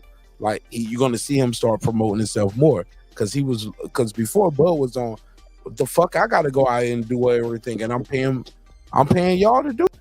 And y'all are boxing fans, not, bro. Y'all are boxing fans. Y'all know this shit. So for people to say Errol Spence is where he was at before the fight, and Bud is where he was at before the fight, I was like, no, nigga, he's been world famous since the ass whooping. They want to dim the light. They want to turn the shit down. They want y'all to forget about it. They want to wish it away. This motherfucker got in the ring and said, yeah, we're going to break him down like we always do. I was like, nigga, you lost the fight. The fuck are y'all talking about? Hello? Am I the only one saying here? Is this mic on? Like, nigga, he lost the fight. And these niggas up here cheering and pom-pom waving, and we all saying, well, the fighter didn't say it. He didn't say he want. He said he would like to fight, but he want to fight Bud. He want for Bud. I was like, he didn't say he want Bud. He said, I would like to fight Bud. But before he said that, first words out his mouth, check that. First words out his mouth was, I'm going to fight whoever they give me. Who the fuck is they? The WBO? Is it your manager? Because your manager been saying it. The other manager was saying it. But when we were saying this some bullshit, shit didn't go y'all way, nigga upset the apple cart, and now the same people saying the same shit. It's just another manager. Instead of No Limit and the other manager saying it for Tim Tszyu, you get Samson saying it for Fundora. Common denominator? They all thank you, Jerry. They saying the same shit. Like, look, they gonna do what the fuck PBC, Al Heyman, Amazon Prime tell them the fuck to do. Am I tripping, Jerry? Exactly. No, that's exactly what it is. Jerry, I need you to say, hold on, Jerry, with all due respect, I need you to say this, and I know some people ain't gonna like this, but Jerry, sometimes people don't respect it coming from a black man. I need some white power. I need some white power. I need the white man to tell me. The common denominator is the person, the entity that's paying for it. They got to do what that person says. Fuck what you heard. Fuck what's fair. Fuck the rankings. All of that. They got to do that because that's who's writing the check. And that's why I tell you, I don't think Fundora fears Bud Crawford. Neither do I think Tim Tszyu does. The fighters are the only thing honest about the sport. They're pure competitors. They would love to fight Bud. They know how good he is. You heard what Fundora said, man. That guy's the best in the world. He hasn't shown no fear of getting in there for challenges. They would love to fight him. But they cannot make Al Heyman pay for it. And yes, their contracts are exclusive. Fundora, Bud could make this fight independent if he found the investors, but Fundora couldn't do it. He couldn't just say, fuck Amazon Prime and Al Heyman. He's under contractual agreement. A lot of people don't realize, and I don't know this for certain, but I'm almost certain that's why Rolly fought Pitbull instead of Ryan. Not because he wanted to, because the money was much bigger to fight Ryan. He couldn't fight him because Al Heyman wouldn't greenlight it. That's why he wound up fighting Pitbull for far less money.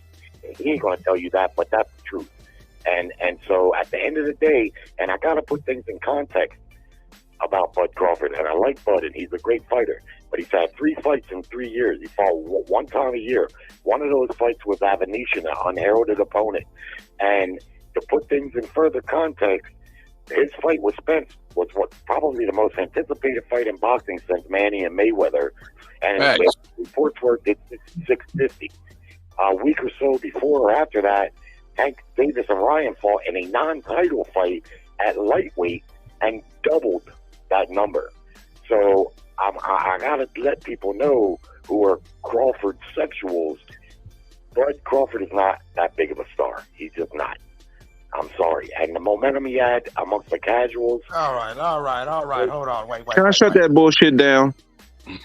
You know, Jerry, you don't have no fucking idea what he is right now. You know why? Because he hasn't fought since that fight. You don't know what the fuck his stature is right now. You don't know. Nobody knows because he hasn't fought yet. But one thing we do know, that he is elevated from where he was before that fight. That's a fact. You was reaching a little bit, Jerry. All right, now let me just hold up. Let me finish getting these bars off. Let me finish getting these bars off. Hey, you get your bars off. Then I gotta say something. Hey, Jerry, I gave you some white power at the beginning, man. But silence. That's the truth. No. Spence is about to be in the back of the line in the first place. That's the one thing. Spence is about to go to the back of the line. Spence ain't. Texas Stadium owes $80,000. He didn't do $80,000 when he was an undefeated fighter. He did 47. He did. That's still a good number, Brown. Respectfully. Yeah, but the thing is, though, it's a good number. But Bud can fight in the stadium in Nebraska and do 25 to 30,000. And the thing is, I believe if Bud did fight Fundora, it would do better pay-per-view than Spence versus Fundora. So it washes it out. Whatever you make extra on the gate, Bud would make more on the pay-per-view side because I believe that would generate more pay-per-view wise. I agree with that. Yeah, I'm with you on that, bro. That's a fact, bro. Like, I don't know why they can have an extremely successful event in Omaha. Bottom line, man. Bottom line. Do this shit in Vegas, bro. I would see, bro, just the visual of Fundora standing beside somebody. Terence Crawford, a 135er, started at 135. Like, Terence Crawford's 5'7". This dude is what, 6'6", 6'7", damn it? Like a nigga a foot taller? How you 6'6". How you do this one, dog? How do you pull this shit off? Let's see it. That shit is intriguing. Just the poster. I still pick Bud. I don't know how you're gonna do it, but I'm picking him. Like, man, listen, I don't know how you gonna do it. You go watch the first 2 rounds of what Tim Tszyu was able to do in the first 2 rounds before his head got busted. Tim Tszyu ain't no Bud Crawford. Let's just say the second round, he landed 1 right hand in the first round. He landed 2. Let's keep it a buck. Let's keep it a Thou Wow Brim Reaper. Nigga, we can weigh the same thing as Tim Tszyu, and we could have gave Tim Tszyu that cut. The way that motherfucker was coming like a monster all night, pause. No diddy. I don't know if we could give him that because that was some skinny, sharp elbows that did that. Oh, no, my boy. No, but he did it to himself. Yeah, I know he did. Nigga, but I don't think our elbows would have did that because our elbows are fat. You fat too. We got fat elbows. Those are skinny, sharp elbows. I feel like I'm yelling. I don't want to scream. Let me just say this in peace because it's a fact and everybody knows it. Sebastian Fundora came to fight because Tim Tszyu didn't lay down after that cut, bro. This motherfucker fought all night, still won on one judge's card. He was still hitting with effective shots all night long. That nose and that mouth never stopped bleeding, bro. It was bloody on both parts all night long. It was a great fucking fight. Sebastian Fundora still had to perform because Tim Tszyu did not let that shit stop him. Tim Tszyu never faded, never folded, never budged. Kept marching forward.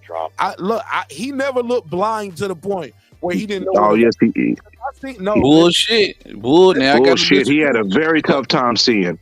Multiple times he had a very tough time seeing. No, I agree with Brim. Definitely had a tough time seeing.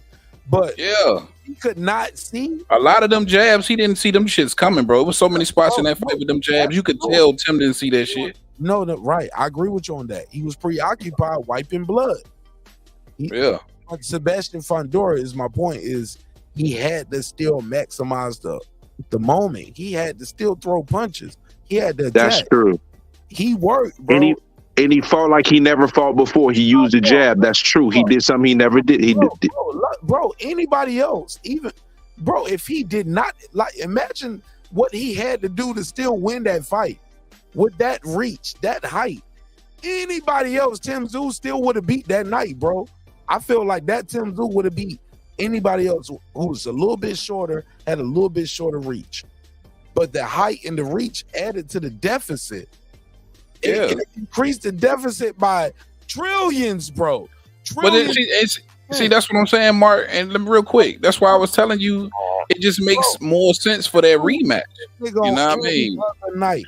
I have no problem with the rematch, to be really frank. And I believe, but the rematch should happen. I'm gonna let y'all know, in boxing fans though, this is how this shit work. That nigga ain't undefeated no more. He ain't undefeated. Yeah, I ain't one of them. I don't give a fuck. That's all my favorite fighters got lost. Cause just like Sebastian Fundora, he had won every round until he got hit with a shot. Then got hit with another shot in the same combination, and he didn't make the count. He got knocked out. It's boxing. But he got knocked out. He won every fucking round. Tim Tszyu didn't win every fucking round of that fight. No, he lost. He lost that fight. He lost 7-5 on my scorecard. No, but blood in his eye. That nigga still was winning. I might have had him up 3. Yeah, but the blood in his eye definitely affected him, because you saw how much more effective he was in the first 2 rounds, and then the difference was after the cut. It was the complete different fight once the cut happened. I'm about to tell y'all something.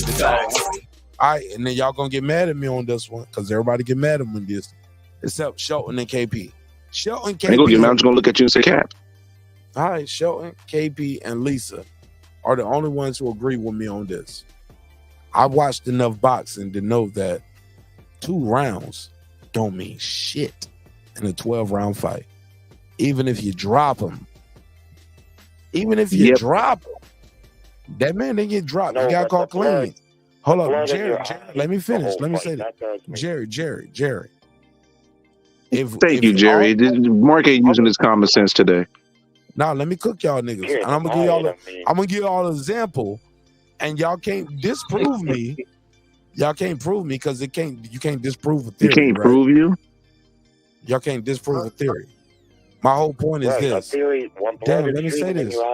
Y'all niggas getting emotional. Y'all niggas trying to jump me. Now y'all don't got my boy Clips involved. Clips don't fall for the bait. Clips don't fall. I ain't said shit yet. You don't know what. Thank you, Jerry. You got me agreeing with Jerry. You know you wrong if you got me agreeing with Jerry. You don't even know what I'm about to say. Hey, Lisa. I'm just laughing at y'all motherfuckers. I'm laughing at the 3 of y'all motherfuckers. My point is this.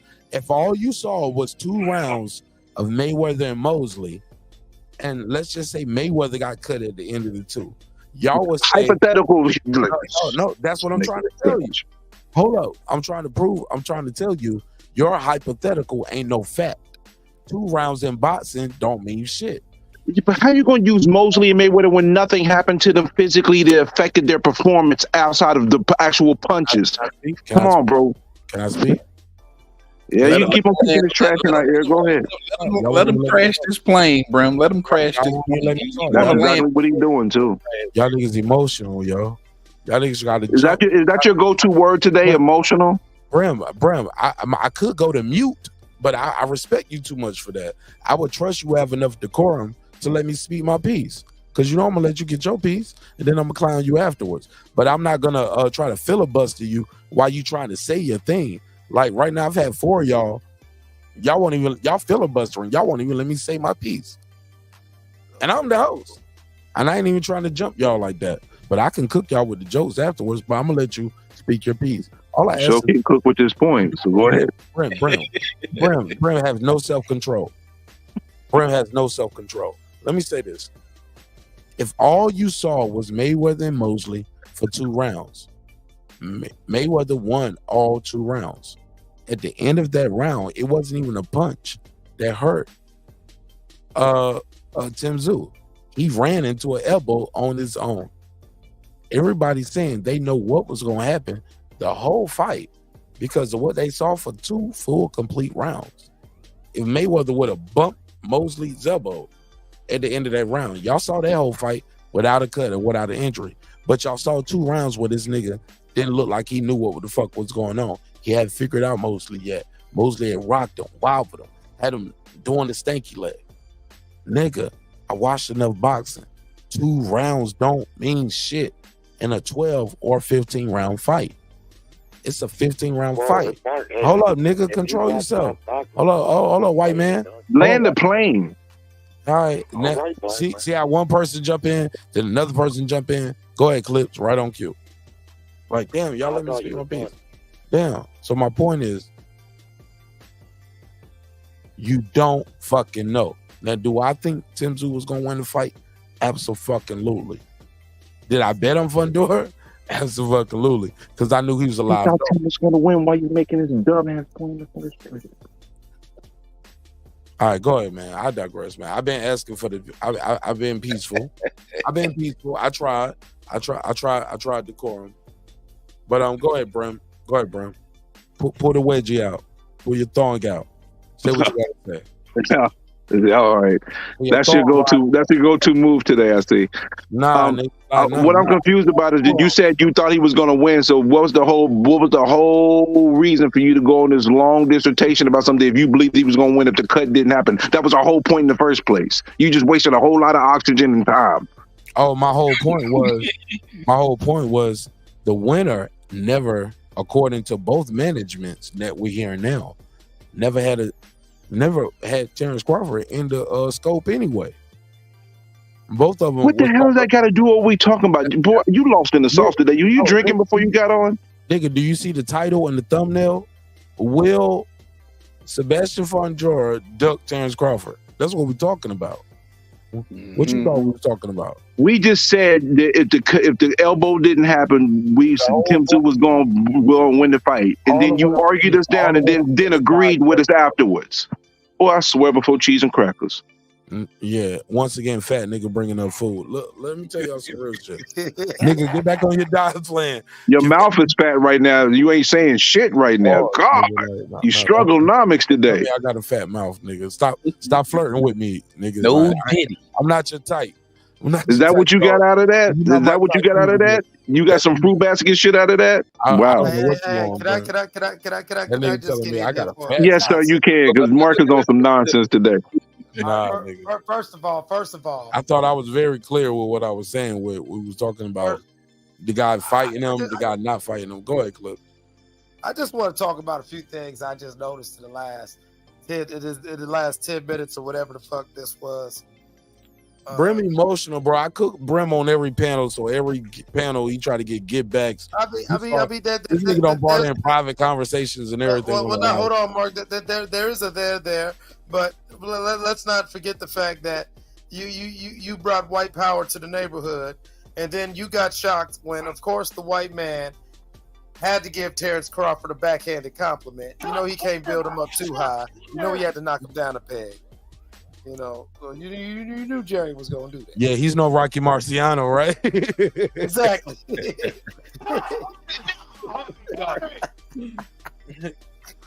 Jerry never give him that one. Hey, I just told some facts, but facts for other people. I'm not the one that has Joe Calzaki's the best. Did you see Calzaghe Jones? Did you see it? If you fight once a year, it's hard to be real popular. Why do you fight once a year though, Jerry? You know he was suing his promoter because he was supposed to fight more than that. He was like, man, I'm supposed to fight 2 times a year.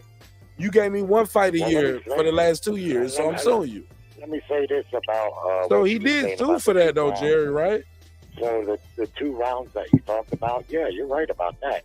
You can't ascertain what's going to happen in a 12-round fight after only 2 rounds. But at the same time, you certainly can't try to make this case that you seem to be making that this blood wasn't a huge fucking factor. I agree with that, Jerry. All I was saying is one guy starts off fast, and one guy's a slow starter. That's all I'm trying to say, Jerry. And we don't know a full outcome of a 12-round fight because that nigga had 10 more. Jerry, that nigga had 10 more rounds to get it done, and it ain't like he stopped hitting them all night. It ain't like he got his ass whooped, Jerry. Wait, now hold on, neighborhood, real quick now. Whooped, like, dog, Jerry. No, that's all I'm saying, bro. He lost. That was a big bro. I did a whole video. Jerry, it was a major factor in changing the trajectory. Jerry, nobody. That's why I think y'all keep missing when I do these tangents. It's definitely a tangent. No, I said it very clearly. The cut changed the trajectory of the fight. Can we all agree on that? Drastically. Hell yeah. The cut changed the trajectory of the fight. That's all I'm saying. But I'm trying to tell you, I can put one. But what some of y'all are trying to say is like Fundora just dog walked them after that. Like I can put any Fundora still had to go get it. Like right. Thank you, Clips. Like I could put any 154-pounder person in the world, and they still would have beat Tim Tszyu that night. No, Tim Tszyu was still game. He was still clocking this motherfucker. It was harder because the nigga's tall and he's lanky, and he had a nagging ass jab. But Tim Tszyu probably with that cut would have beat anybody else, even still with that cut on that night. Because that's how sharp he still looked. I give him his fucking props, bro. Like, I'm keeping it a buck with y'all. Maybe. Can we all agree that Tim Tszyu deserved this fucking rematch? I think that's where the head button came into place. Well, now the Tim Tszyu rematch, I don't think is. All right, first of all, honestly, if we're playing honest and what's deserved is Bud versus Fundora, and then Tim Tszyu is next. That's the only way to right this wrong, Clips, because let's keep it a buck. If you want to start playing, I gotta disagree with that. And I'm gonna tell y'all why. Because Tim Tszyu got that WBO on some bullshit. Because Charlo moving up, Fundora got his belt, and that belt was even available because niggas got injured and people got moved. Because keep in mind, this wasn't even supposed to be a title fight. Out of nowhere, It becomes a unification. Hold up, like no, let the one nigga who actually been doing the work to get the shot, get the fucking shot. Like that's what y'all want, right? Terence Crawford is the only nigga that's been doing the work. Out of all four of them, Spence, Tim Tszyu, Fundora, Terence Crawford is the one. He's the guy. And so when we want to see the best versus the best, like what the fuck? Like this shouldn't even be no conversation. Shouldn't be no debate. Like for real, because we're in this era where we want lineal champs again. We're talking all this shit, but we are just keep trying to. What did you say the other night, Brim, about rewarding losers and everything? We have some people who are circumstantially put in some great opportunities, and they're taking the best of it, and God bless them for it. But there has been one fighter, silver spoon niggas, man. Go ahead, Cliff. That is putting in the work, getting it out the mud, if you will. And the only knocks that you can have against Terence Crawford right now is his inactivity, and his inactivity is due to fuckery, not on his part. And so when and another person I would give credit to would be Terence Crawford and Jaron Ennis. You know what I'm saying? But even Jaron Ennis has gotten a little help with the fuckery that people are doing to avoid Terence Crawford. Bro, so at some point, bro. And that's the only reason why I agree with Crawford moving in a direction where Ennis, you're behind me. The only way that Terence Crawford should feel like he has to fight Boots Ennis would mean that Terence Crawford is moving backwards, or somehow through this mechanism that they have leapfrogged him with Boots Ennis, which only confirms the fuckery's real. The next fight in that division for those belts should be Terence Bud Crawford. That fight that we watched was a great fight. Should have been Terence Crawford probably fighting in that fight. If he wouldn't been held up with Spence talking about a rematch, we all know the motherfucker didn't want, because he said he can't. Oh, he hurt his eye. Oh my God, he broke his I favorite wouldn't shot. be mad at that. I can't do this, but I can show up at this nigga's fight and say I'm the big dog. I wouldn't be mad at that as long as Errol Spence ain't in the equation, bro. As long as Earl ain't in the equation, I'm cool. If Tim was to go ahead and Fundora was to fight Bud next, I'm cool with that. Even though I do believe Tim Tszyu deserves an immediate rematch because of the whole cut situation. That's the standpoint that I'm looking at it from. I need for y'all to understand that. I'm looking at it from that was some adversity for your ass for Tim Tszyu in that fight. And granted, if Tim Tszyu don't agree to fight Fundora, the card is probably off. He saved this event. Yeah. You know what I'm saying? He saved this event. So no, you're facts right there. You're very factual. And to go through the adversity that he went through to get that cut and to be at such a disadvantage on not being able to see, on top of this motherfucker being 6'6" with a crazy jab, I'm at a complete disadvantage. So for me, Tim Tszyu definitely deserves the immediate rematch. But if they were to do the Bud fight next and then give Tim Tszyu a shot, I wouldn't be mad at that as well. That would be good too. Bud is the one. But let's face it, like I said at the top, boxing's not fair. Because if it was fair, Bud Crawford would be the guy getting the shot. He's the one in position for it. But even if you look at Fundora got stopped in his last fight, and he's right back in a title fight. Skipped 10 guys in the top. That's not true, Jerry. He was a last minute replacement. He wasn't. But he was still fighting for a title. No, he was fighting for an interim. Interim title. 100% right about that. Boyacek and Mendoza was already locked in. Yeah. So all the people, people from 2 to basically 9 were already locked in or mending from a fight they just had. It was supposed to be Boyacek versus Fundora. He was other examples. There's other examples. Now the question. Now hold on. Let me say this, Jared. Now as boxing fans, what I don't know, and I challenge Brent Reed because I know he likes to put a case on me, man. I'm gonna just say it though. He likes to deep dive into information. I know y'all like funny words. He likes I ain't even tripping. Go on. Yeah, but he'll do a deep dive on this. And Brent, I challenge you on that. Why didn't Boyacek get that shot? Like, did him or his team turn it down? Because he's the undefeated guy, or was it a name and a notoriety thing? You just answered it right there. You just answered it right there. And shout out to Boyacek. He followed me on Twitter. I'm gonna be rooting for the guy. Why didn't man reach out to him? Get him on. Bro, can you get him on the show? I can try. Man, get him on the show. Yeah. Because I want to congratulate lead on the interview, man. Or I co interview with you. Like bro. I don't think you. I think you need to understand something about me. You just asked to get an interview. If I can get him on, you'll get him on your show. I don't do it for that. Because I've given other people interviews with other people before. I do this for the love, bro. Because homie is whipping ass. Nah. Kicking ass and I know Mark's gonna roll his eyes again because that whole night. I was gonna roll my eyes because you didn't let me finish what I was gonna say, but I get you. But yeah, I kept talking about that goddamn fight. Like, even after the after Fundora won, and I want money on that. It's like, no, I sat down and I watched them prelims, and it was what it was until that last fight. And Mendoza and Boyacek. I mean, these were guys trying to kill each other. This wasn't boxing. This became a fight with elements of boxing. This became a fight in a boxing ring. You know what I'm saying? For 12 rounds. Boy, he got a beard. Oh, that man's chin is amazing, man. That man's chin is amazing because he stood right there with Mendoza, the dude who knocked down the tower and put the tower to sleep. And if you looked at Mendoza's face was beaten and bloody, and Mendoza really had nothing but the fact that he had them one-hitter quitters, 2-punch combos that he was able to get off every now and then.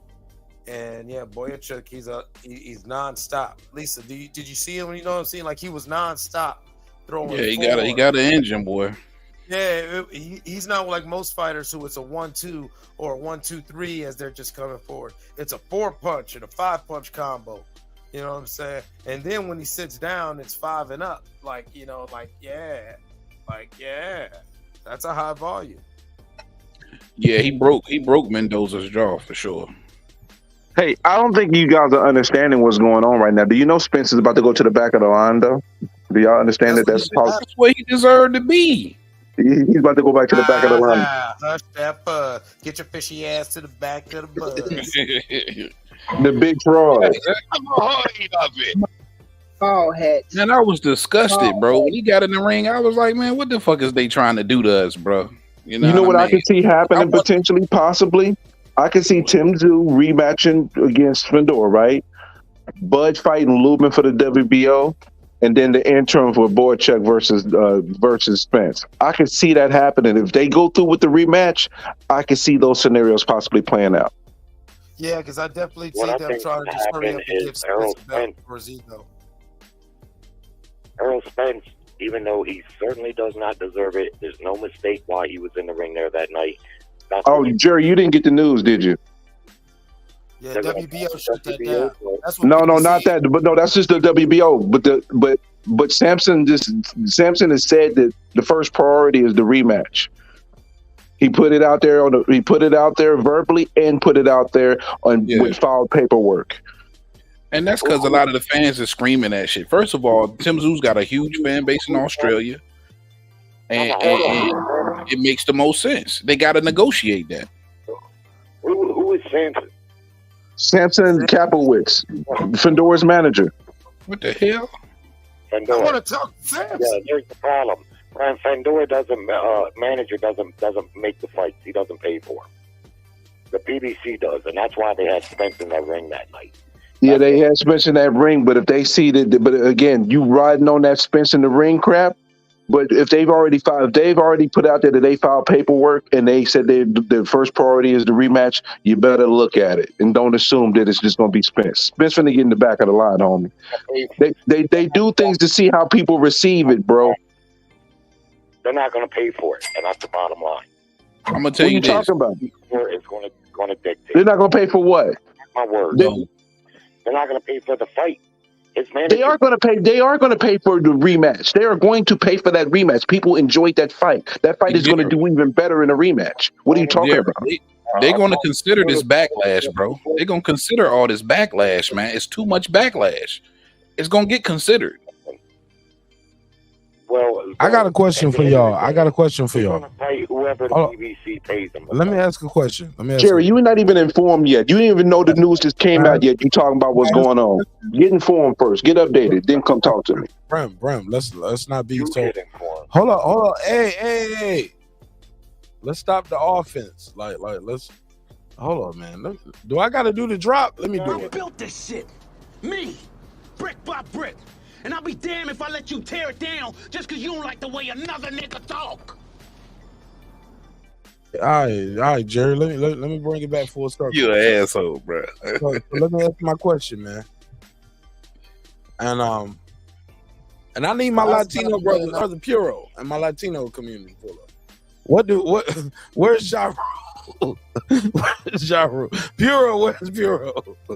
What does he think about this black on black fighting? But seriously, and the Mexicans being involved. Black versus Mexican, black versus black. That's where we is. That's where we at. Bring it in. But we of course we got to do the black versus white. So we got Jerry here. But my question is still the same. When it comes down to this fight, nobody's wrong here, like, because it comes down to what the WBO orders, hence the title of the show. The WBO has officially ordered Terence Crawford versus Sebastian Fundora. So all of this Spence or do the rematch, the WBO has to say, okay, we'll make our super champ, who's been our grand champ through multiple divisions. Like, he dropped every other belt every time. He's been loyal to us from 35 to 40 to 47 and then he's about to go to 54. Like, he's done everything we asked him to do. Yeah. He shout out to WBO, man. Look, that nigga be on man. Bud be on tour with them niggas, man, overseas. But they move better than everybody, bro. When you really look at it, the WBO stand on a square and they keep shit real. They keep it a buck. Everybody else funny style, man, when it comes to certain fighters. I'm just saying that, like they say they riding with their guys. So for all of this, we where he might fight Spence or he might do the rematch. All of that is like, yeah, y'all might do that, but y'all gonna be fighting without the WBO because we're gonna honor our commitment to our grand champ, our super champ, our loyal champion. Will the WBO ride with Terence Crawford and do right by him? I guess that's the question. Well, they already did, man. The shit is in play. So shit is in play. Other than fighting Terence Crawford, am I tripping here, or is it a clear duck? Because Terence Crawford is the biggest fight for everybody right now. Again, I go back to the point where I was making. Fundora don't want to duck him. More pay-per-view appearances than Fundora and Tim Tszyu put together. He beat the other guy, the top guy that y'all both was trying to fight. He whooped his ass clear, no debating, one-sided ass whooping. It ain't even like, nigga, where you still at? Like, yo, you came out of hiding? Like, bro, Errol Spence never jumped in the ring to face Terence Crawford. Never. Yeah, never not once in his life. As a loser. Bud was making sure he could find him in the ring. Then Bud said he ran out of there. Man, listen, man. Bud used to dress real humbly. Bud used to dress like a common man. Nigga jumping in the ring. So he started wearing jewelry and bright designer clothes. In the ring. Bro, he jumping in the ring. Bro, yo, don't nobody see what I'm saying? This nigga come out of his tadpole to jump in the ring with a last minute replacement who won the fight by an accidental elbow. But you know they told him to do that goofy shit. Y'all niggas are like, oh, we gonna get 90,000 people. Where, bitch? No, not in this, my school. Cause nigga, he was about to lose. You just got your ass one-sided ass whooping.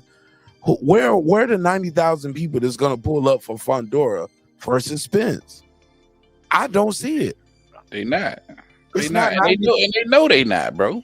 That's what the crazy part. Talking about Sampson said Errol Spence Bud is the best fighter, but Errol is the bigger draw.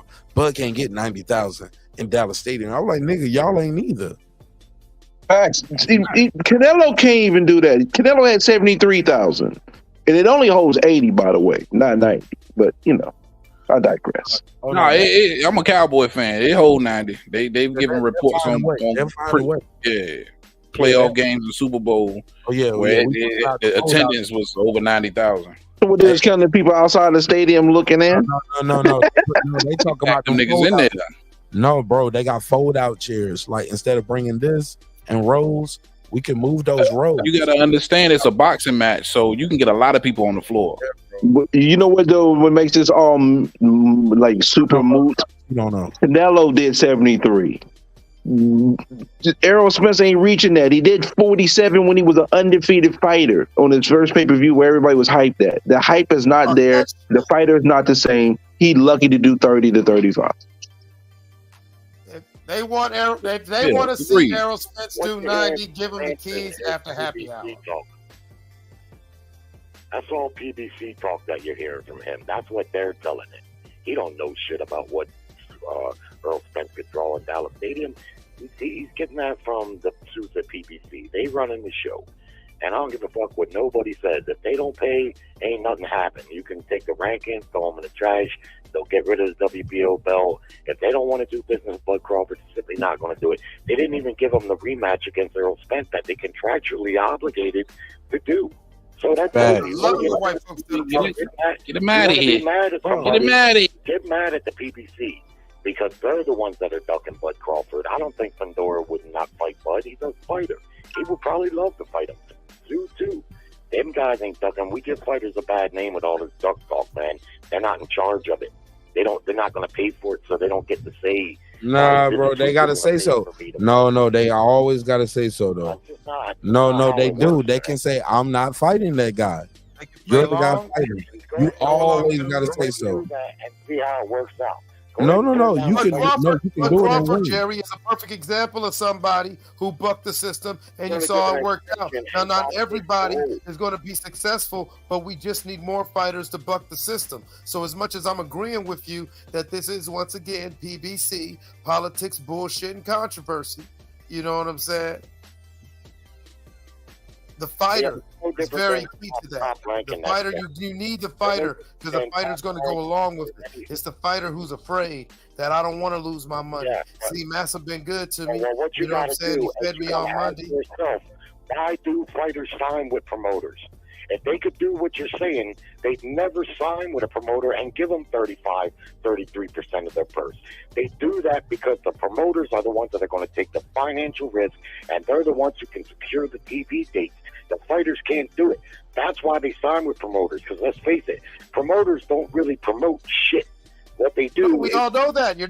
No one's arguing that point, Jerry. What I'm saying to you is that we need more fighters to, you know what I'm saying, to follow the Bud Crawford model and not spend so lavishly, you know what I'm saying, until they get a little established. Be smart with their money, build up their business acumen, learn while they're giving up that 33%, and when they get themselves in a position to where they can leverage for some higher, get some better leverage in when take that risk. And so what Mark's saying to you is, when you're saying the fighters don't decide shit, the fighters do play a key role. Fundora and Tim Tszyu aren't in position to do that. You're talking about. You're right about that. I don't think Fundora's, like I said, or Floyd Mayweather. When you get to that status, then you can say fuck the promoter, because your wares are already in place. But you're talking about 1% of active fighters. The other ones, you're asking them to take their livelihood and any opportunity they're going to get and sacrifice. That's my problem that I see on this, and that's what I said earlier. Was you listening when I said earlier that this could be, if Bud really wants to make his moment and make things happen, Bud's got to flex some elder statesmanship. And if he can put it in drive, and he can drop, and if he can at least get some outside investment to at least offer Sebastian Fundora enough money to where his team just has the balls to even at least look at PBC and say, hey, you got to at least match this, because I got this on the table guaranteed. And PBC will simply say, well, not only are we not going to match it, we're going to refer you to our lawyers in this contract you signed that says you fight exclusively for us. You can't go make an independent fight with some outside promotion. What do you think? They just leave that to chance and it's not written into those deals? Why do you think fighters don't do that? The only time Bud can hit that with that offer any day. Hold on. How many times fighters do that is when they build a status like Mayweather and Canelo and Oscar De La Hoya, where they simply don't need the promoters and they can do what you're saying. And in theory, if fighters could do what you're saying, they probably would in a lot of cases, but they can't. And that's why they don't. The Fundora are going to have to fight who the PDC is willing to finance for him to fight. My biggest point is this. We give fighters a bad name by saying that they're ducking, when 99% of the time is not the fighter. He has no choice in the matter. People used to say Bud was ducking Errol and Errol was ducking Bud. This went on for 3 years. Come to find out, neither one of them was ducking the other. They wanted to fight each other the whole time, and it took a mountain to be moved and for Showtime to get directly involved in financing it to force the PBC's hand to make that fight. You see what I'm saying? So that's an exception to the rule, but look what it took. But those guys weren't ducking each other. It's unfair. That's what I'm saying. I don't think it's about. I think the duck is the politics, the bullshit, the controversy. They obviously have a problem with Brother Crawford. Shout out to Scullo X-Man. You know what I'm saying? I see you. You know what I'm saying? Yeah. PBC, prevent Bud Crawford. This is now an 8. This is actually work. We're looking at over a 10-year operation. We're looking at over a 10-year operation with these. For whatever reason, they don't seem to like Bud. Now, I don't know if it's because Bud doesn't want to sign a deal. No, Jerry, I got a conspiracy theory. All the bills. Bud took the bill. I got a conspiracy theory. And it ain't that hard to figure out. You ready for this? You ever heard of this expression? Dance with the person who brought you to the prom or something? How they go? Dance with the leave. Dance with who brought you, or leave who brought you? Which one is it? No, yeah, I always heard leave. No, Leave who brought you. no. That's But all they know. But they both go together though, Clips. You get where I'm going with this, right? Yeah.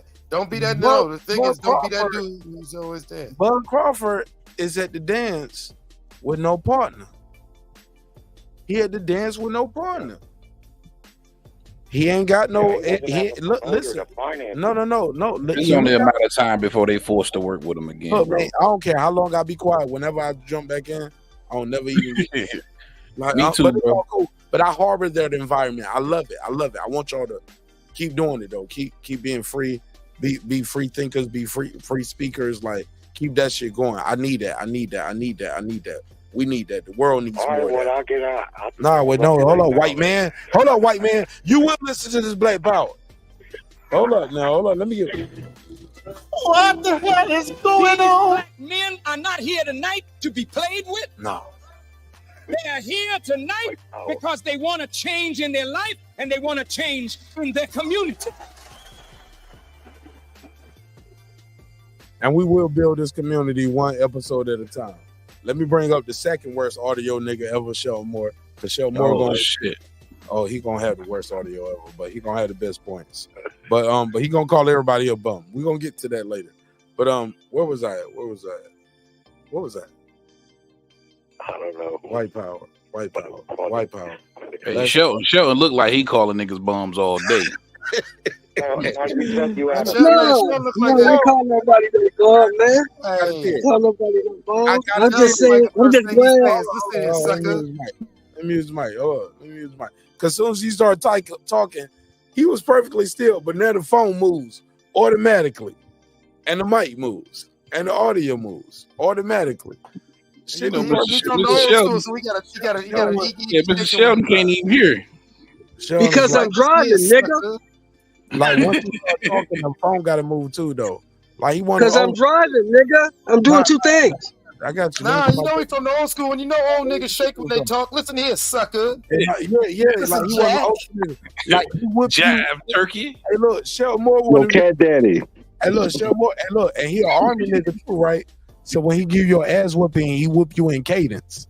He be like, and 2, 3, 4, whoop. You know what I'm saying? Like he gonna beat you in a rhythm and a pace. So let me say this real quick. That joke didn't land, so put a case on me. It sure did. Crash and burn.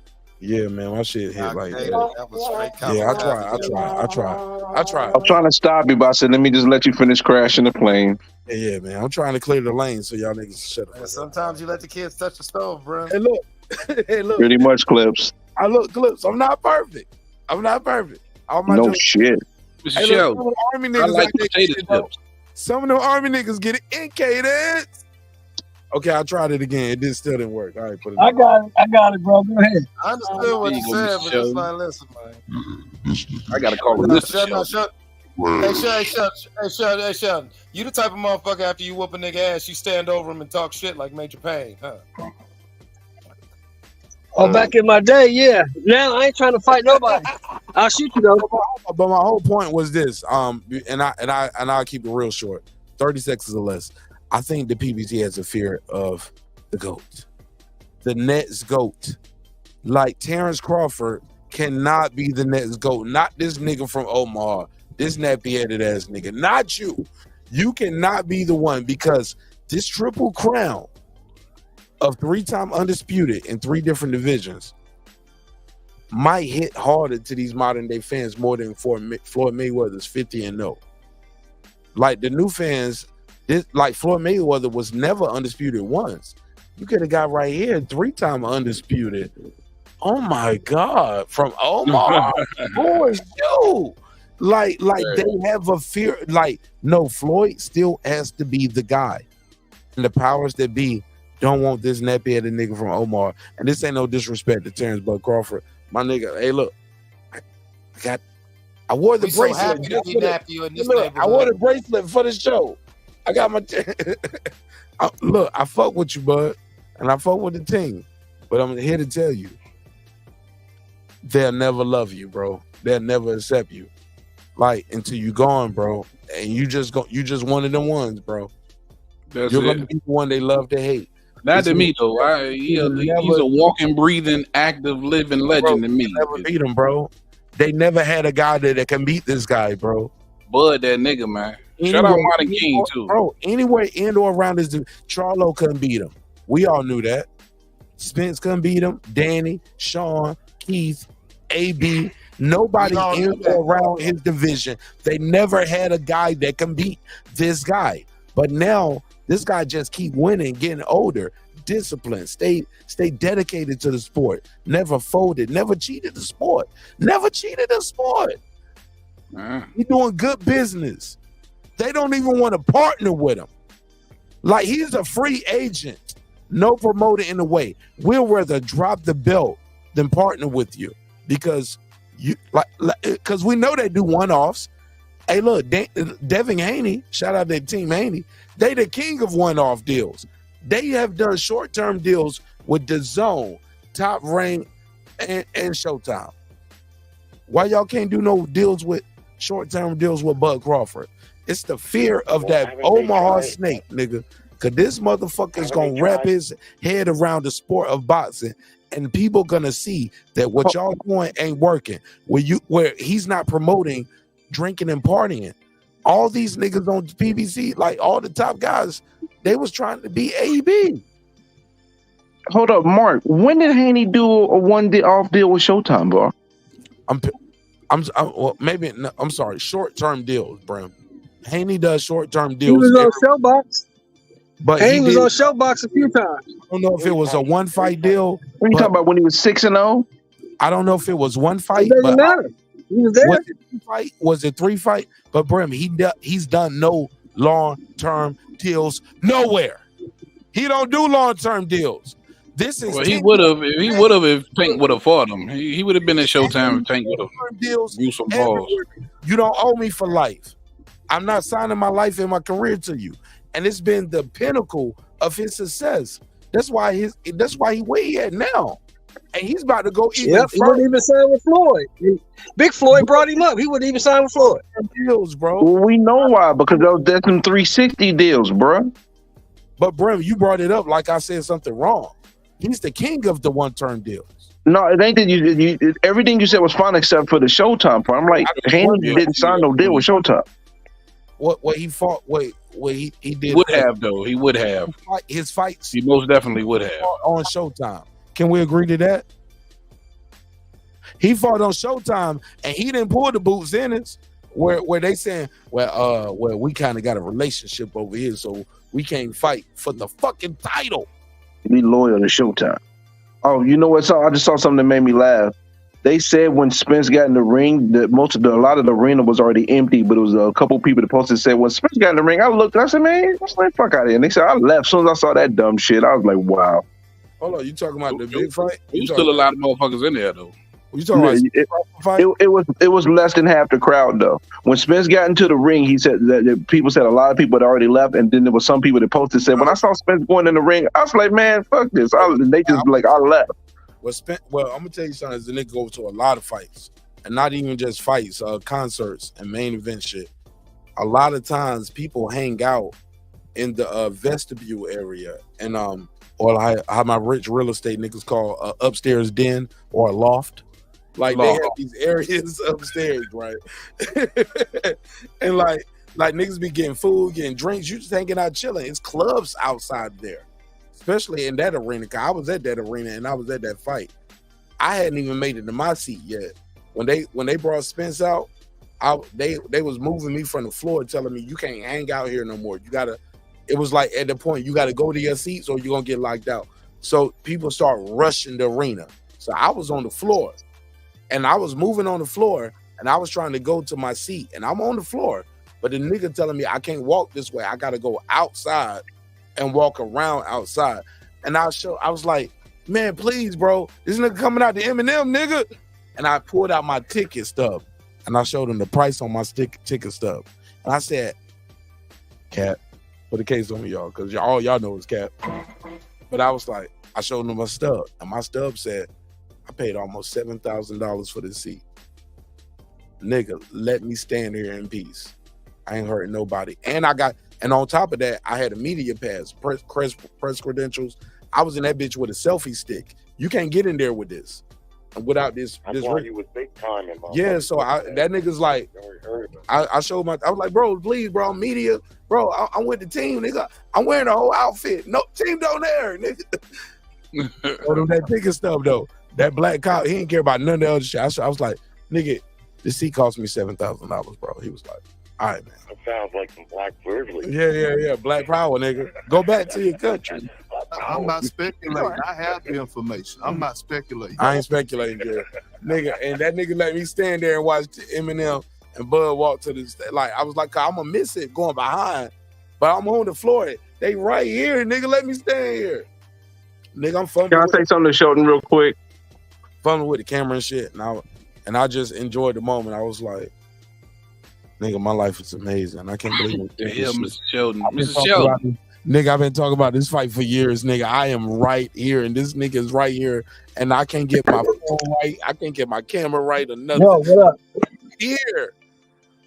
I just want to say this real quick because I know Mark ain't gonna be able to. But that fight yesterday was unbelievable, wasn't it? We already talked about that. You're just trying to cut me off. Great fight. Great fight. Phenomenal, bro.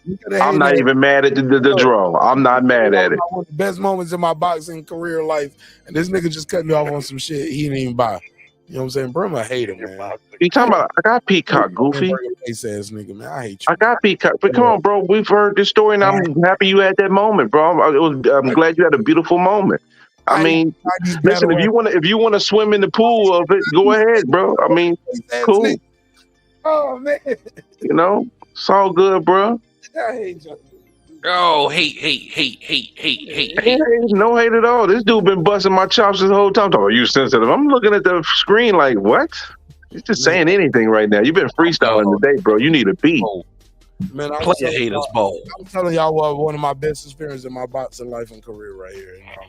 And you just I know how Brett's gonna tell niggas how much you like Whopper smoothies and shit with your fat Whopper smoothies. I was talking about how much I like Wadley versus Clark, and you know about Whopper smoothies. You such a jerk. It's just that,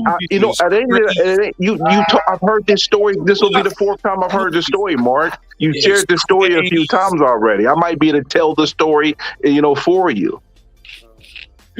Whopper smoothies is crazy. Yeah, he said he using his old jokes. He recycling his old jokes right now. I mean, he's a bum. Yeah, that's a good one, though. I'd keep that. I would keep that handy. Yeah. I mean, it is a good one, though. He's still a bum, though. He's a bum. You a motherfucker. I'm just happy, man.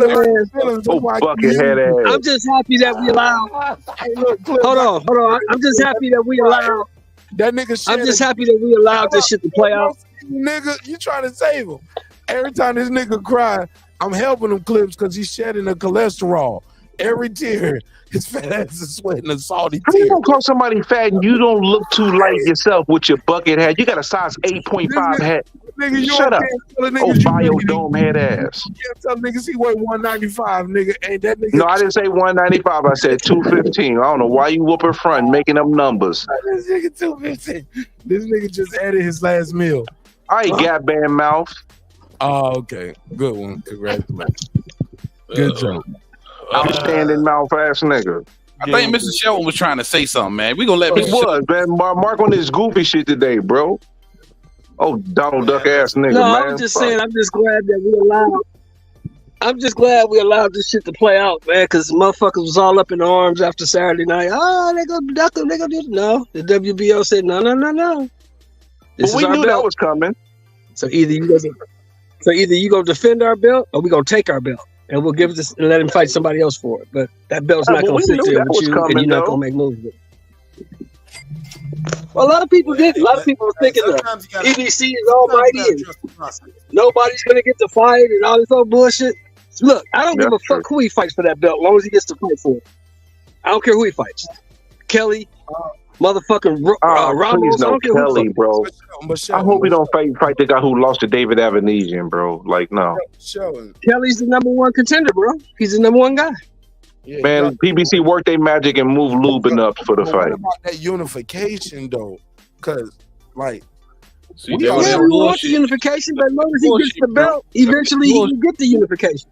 Protect the integrity of boxing, even though it ain't none. It don't change the yeah, fact that he'll be a four division champion. It doesn't change the fact that he'll be a 4 division champion. absolutely, but heavy. I'm gonna show you the rankings, right? And like if Bud beats either of these guys, right? He's like a walk in. He's gonna walk in with this 3-time undisputed. Have y'all seen who the other people are? Am I tripping? Has anybody looked this up?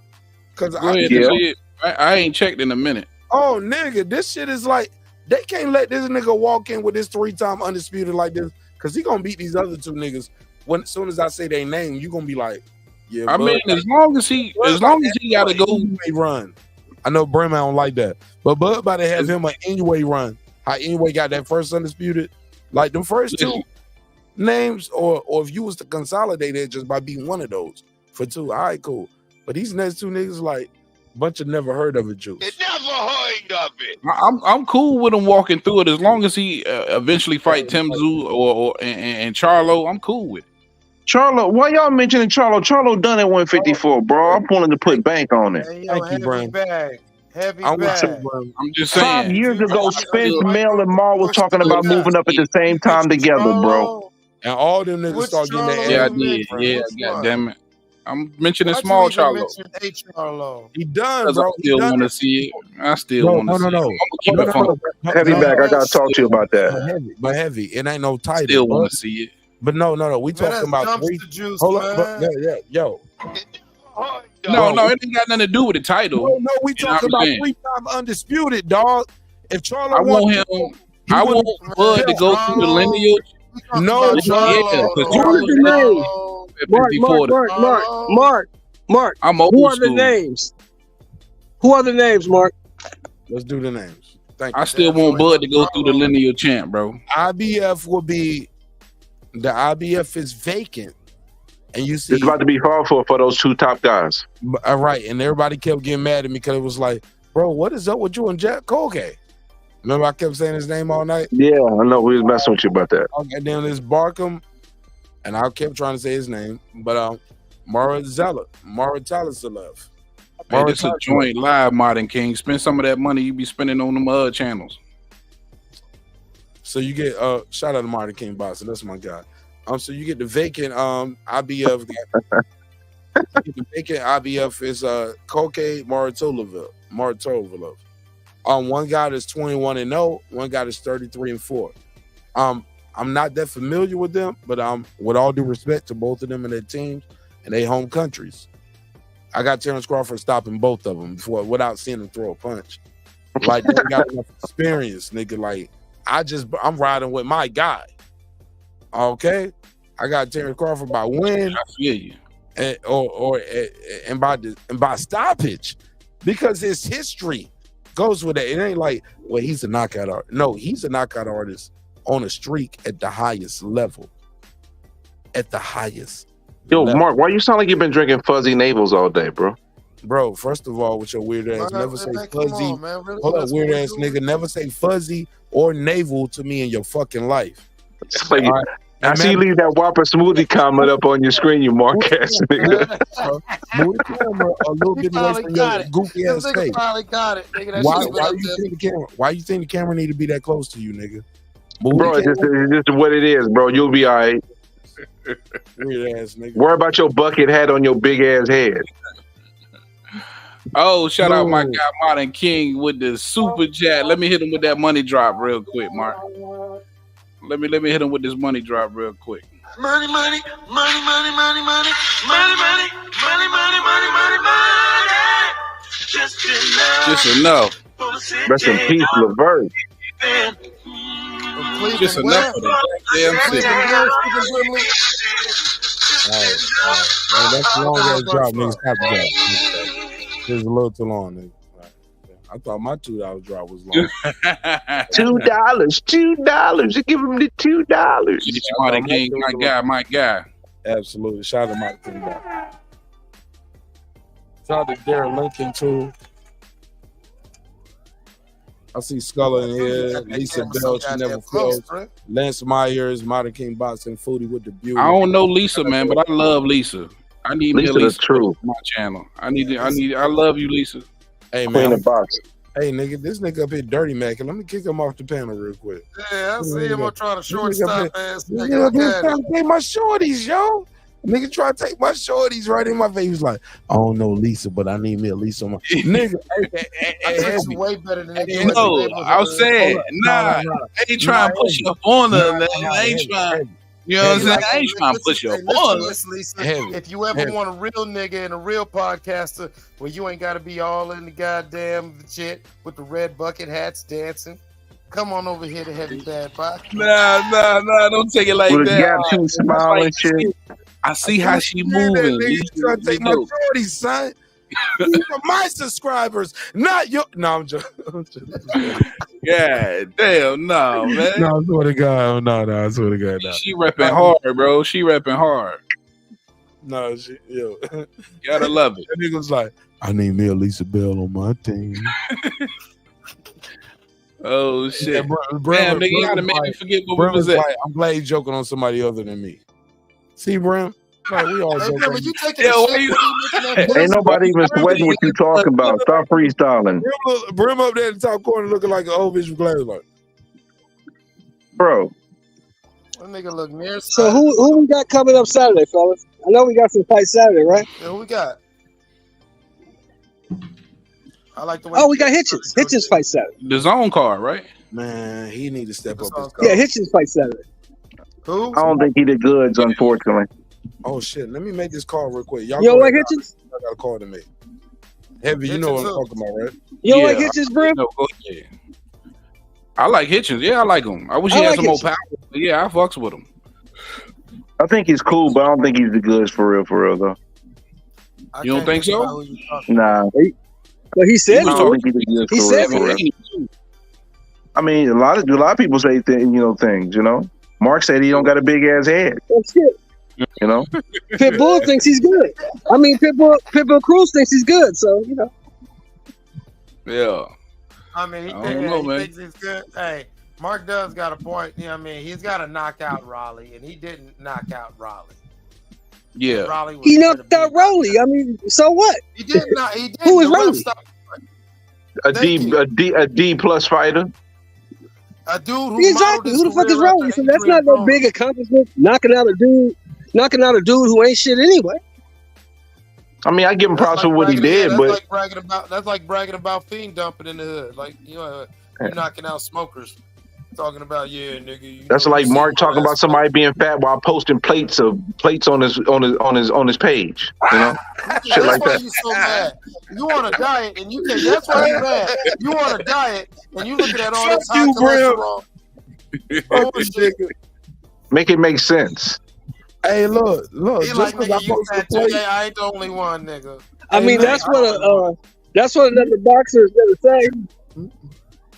Brim, Clips, are you trying to dog pile with Mark Clips? You better cut it out. Brim, I'm at fighting weight. You at pregnancy weight. It's a difference. That's what other boxers gonna say. Well, I knocked out Rolly Romero. They gonna say, Hey, bro. Hey, bro. I ain't picking sides. I'm laughing at Bro, both on of some them. real shit, though. Hey, bro, we got some big news. We about to break real quick. Some people might have heard, some people don't know, but about to set it up, man. I'm about to get Brian Norman Senior up here. Knowing Brim, he might know. Brim might know. And we're gonna talk about it. Yeah, they already announced it actually. Yeah, all right, so they did. On who? Which platform? They put it up. All right, well, no, we ain't got to get no shout outs. Okay. They ain't no words. No shout outs. Definitely. What's the news? What's the news? I'm gonna let them talk about it. I'm gonna let them talk about it. Some people gonna say it in the chat, but let's digress from it right now. But I am about to get one of my celebrity friends on the show. I know people hate when I say that, but I don't feel that way. I only say it to make you mad, nigga. And you know who you are, you bitch ass nigga. I only say it to make you mad. Just you one person out of 20,000 subscribers. Just you the only person. I want everything in the world bad to happen to you and only you. What's the no news? one else. I want you to come out of bed and stump your big toe. Yes, I want you to tuck your phone on the way to the bathroom. Ball. But nah, man. Give me the news, goddamn. No. We're gonna digress now. It's gonna take Mark another 20 minutes. You know it's long-winded ass. No. He said me give me 3 minutes. So but I okay, will yeah, say he this, probably got on the phone with him. It's big news too, man. But while I'm doing this, I do want to say this because I haven't got a general concession on this, and I don't want to stray away from what the title and the topic of the thumbnail is while we waiting for the guests, right? Shell Moore. Do we still got somebody else on the line? Okay, Shell Moore, Clips, Brim, Heavy, Neighborhood, Foodie. I see Darren Lincoln in this bitch. Martin King Boxing. What up, though? God Body, Sean. What up, fam? Appreciate everybody here. Jules Gaming Lounge. Darren Lincoln, where my money at, man? Skulls in this bitch. Hey, look, man, let me ask y'all something. Do we got a general concession here? This is a double duck. No. Okay. No. Okay. No. If he fights, if they rematch, it's not a duck. No, I agree. Facts. Tell me why. As long as the big fraud is in the back of the line, it's not a duck. All right, y'all break it down, and y'all tell me why. Because I got a rebuttal for the first one. I don't know if I got a rebuttal for the second. I can only say again because of the way that this fight went. If you take out the adversity for both of these fighters, I think you got a completely different fight. And I think for most fans, I think the consensus is the cut changed this fight dramatically. We don't believe this fight goes the way it did if it wasn't for the cut. And for that alone, simply alone, for me, it's enough to warrant an immediate rematch.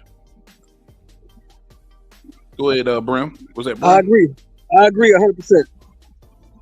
Yeah, I agree 100%. The only thing I'll add to it is that both of those guys went out like warriors and they gave us entertainment. And because of that dynamic, on top of the fact that it was entertaining, imagine if them guys were both 100%. I'm all for seeing the fight again. I mean, would I want Bud to get the fight? Yeah, that's my guy. But I don't think it's a duck if these guys rematch each other just because the quality of the fight and the adversity in the situation and circumstances. Now, if we talk about, the big fraud, is a different conversation. Oh, Clips? man.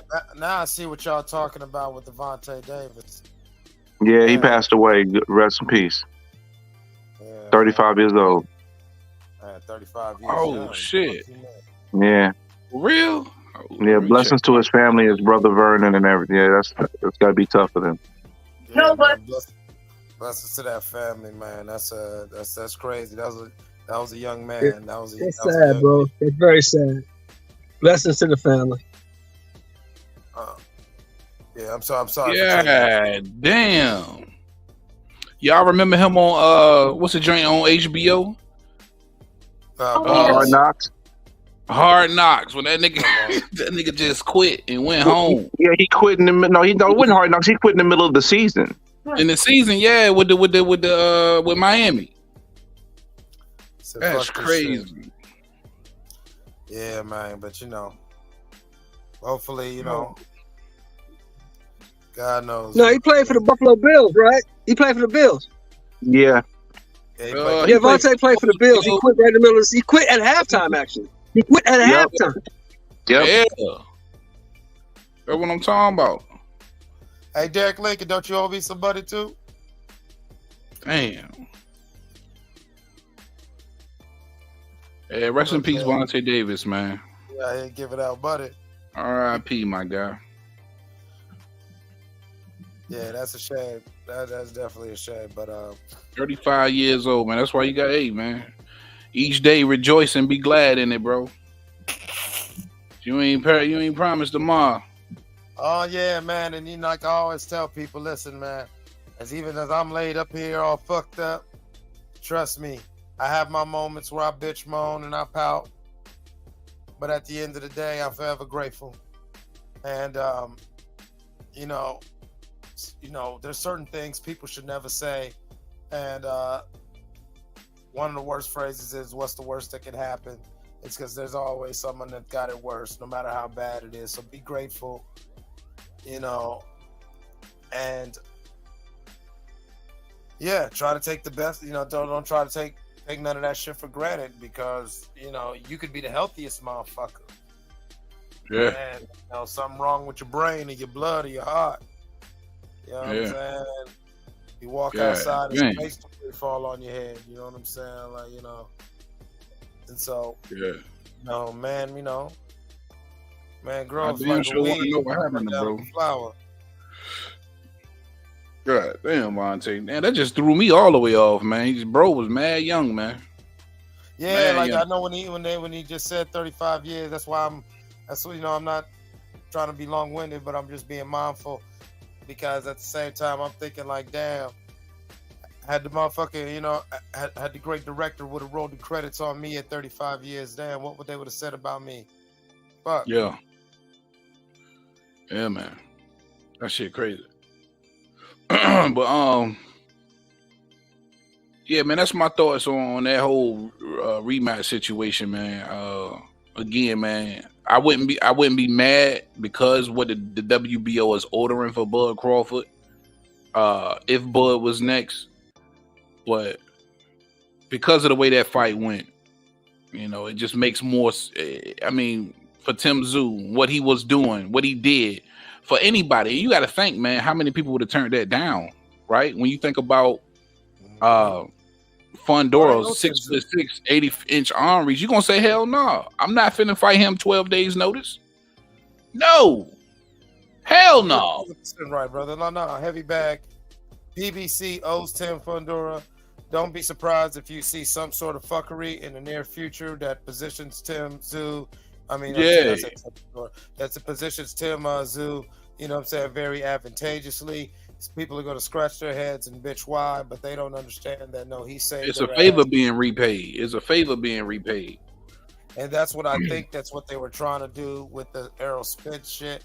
Yeah, he got his ass whooped, but like me and Mark will concede to the Guppy community is that Spence made this fight happen. And, you know, Spence finally saying, fuck it, yeah, let's do it. And pulling the trigger is what brought us to that finish line.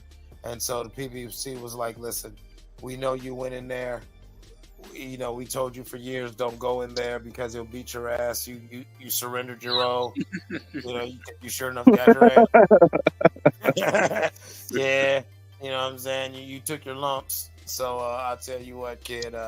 Let me try to hurry up and put you back in a power position. And don't worry, you ain't got to fight him again. We'll protect. That's the truth though, because I felt like that with Keith Thurman, because it won't no way that shit. The Keith Thurman Tim Tszyu fight come out of nowhere, and I'm like, they owe Keith Thurman a favor somehow. You know what I mean? So well, if you notice, the Keith Thurman favors and the Errol favors, they keep bleeding over each other. Like PBC is using them to play off of each other, just you know, saying to try to make up for the fact that Keith Thurman ducked Errol Spence. It's the same, you know, because really, when you think about it, and you get into the chronological order of fuckery, this shit started when Keith Thurman got the belt. Yeah, true that. It goes back that far. It definitely go back that far. Tell anybody else who's a true student of this, tell me I'm wrong. This pattern of fuckery goes back to when Thurman got that belt and wanted to tiptoe along with that belt. Well, that was kind of the beginning of the PBC era in a sense, basically. Especially when Keith Thurman unified. Listen, let me take it home. Because while all that was going on was the ending of the Mayweather era, where Mayweather wanted to be all these champions without having to defend that belt. So he was tiptoeing, and there were all these new funky, fresh promotions that were allowing young fighters to get shine, but you're just not fighting Mayweather. Yeah. Oh, it gets deep. Yeah. Oh, there's a whole. Oh, it gets deeper than Nino Brown. Shit. I agree to an extent, man, for sure. Hey guys, somebody was there at the fight said mad fans left after the Pitbull and Rolly fight. Wow. Oh, really? Yeah. I couldn't really tell. Hardcore Mexicans and all like that. Yeah, I went with a bunch of Mexicans. Well, no, yeah, like what I mean by hardcore Mexican, fans, not boxing fans.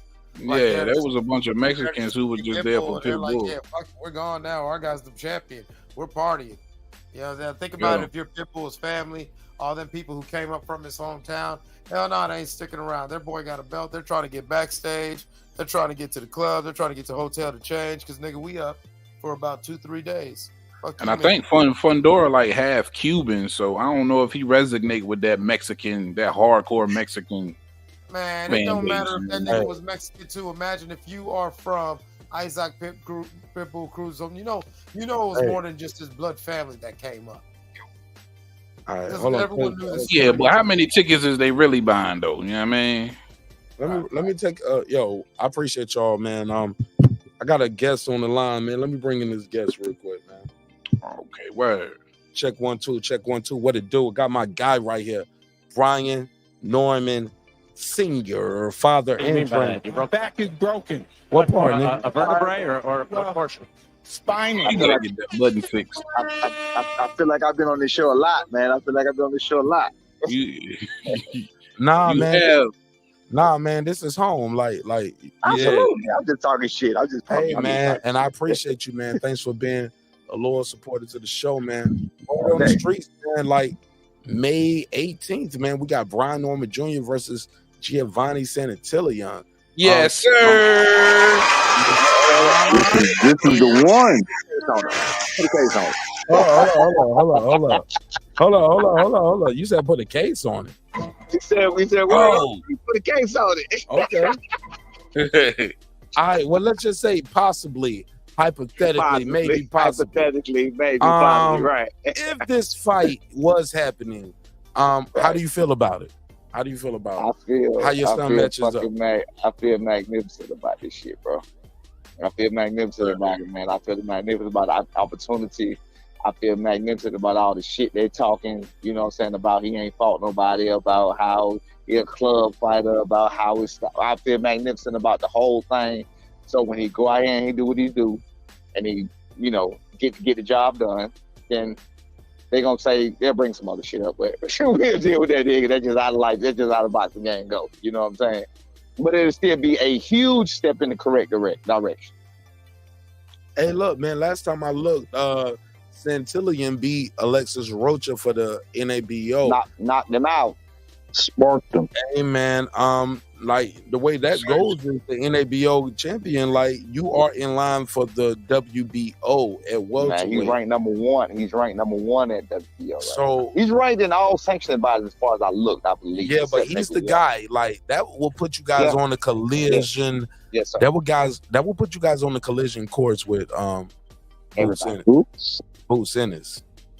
Yeah. Well, I thought about that. That's our guy, man. But you know, business is business. You know, I know his dad. It was, you know, we pulled it in the fan. I know Boots. You know, that's my boy too. I mean, you know, but it's all good. That's just, you know, we're on the other side of the fence. I don't know how it's gonna work out, but we're not even. I thought Boots is still over there with Showtime and stuff.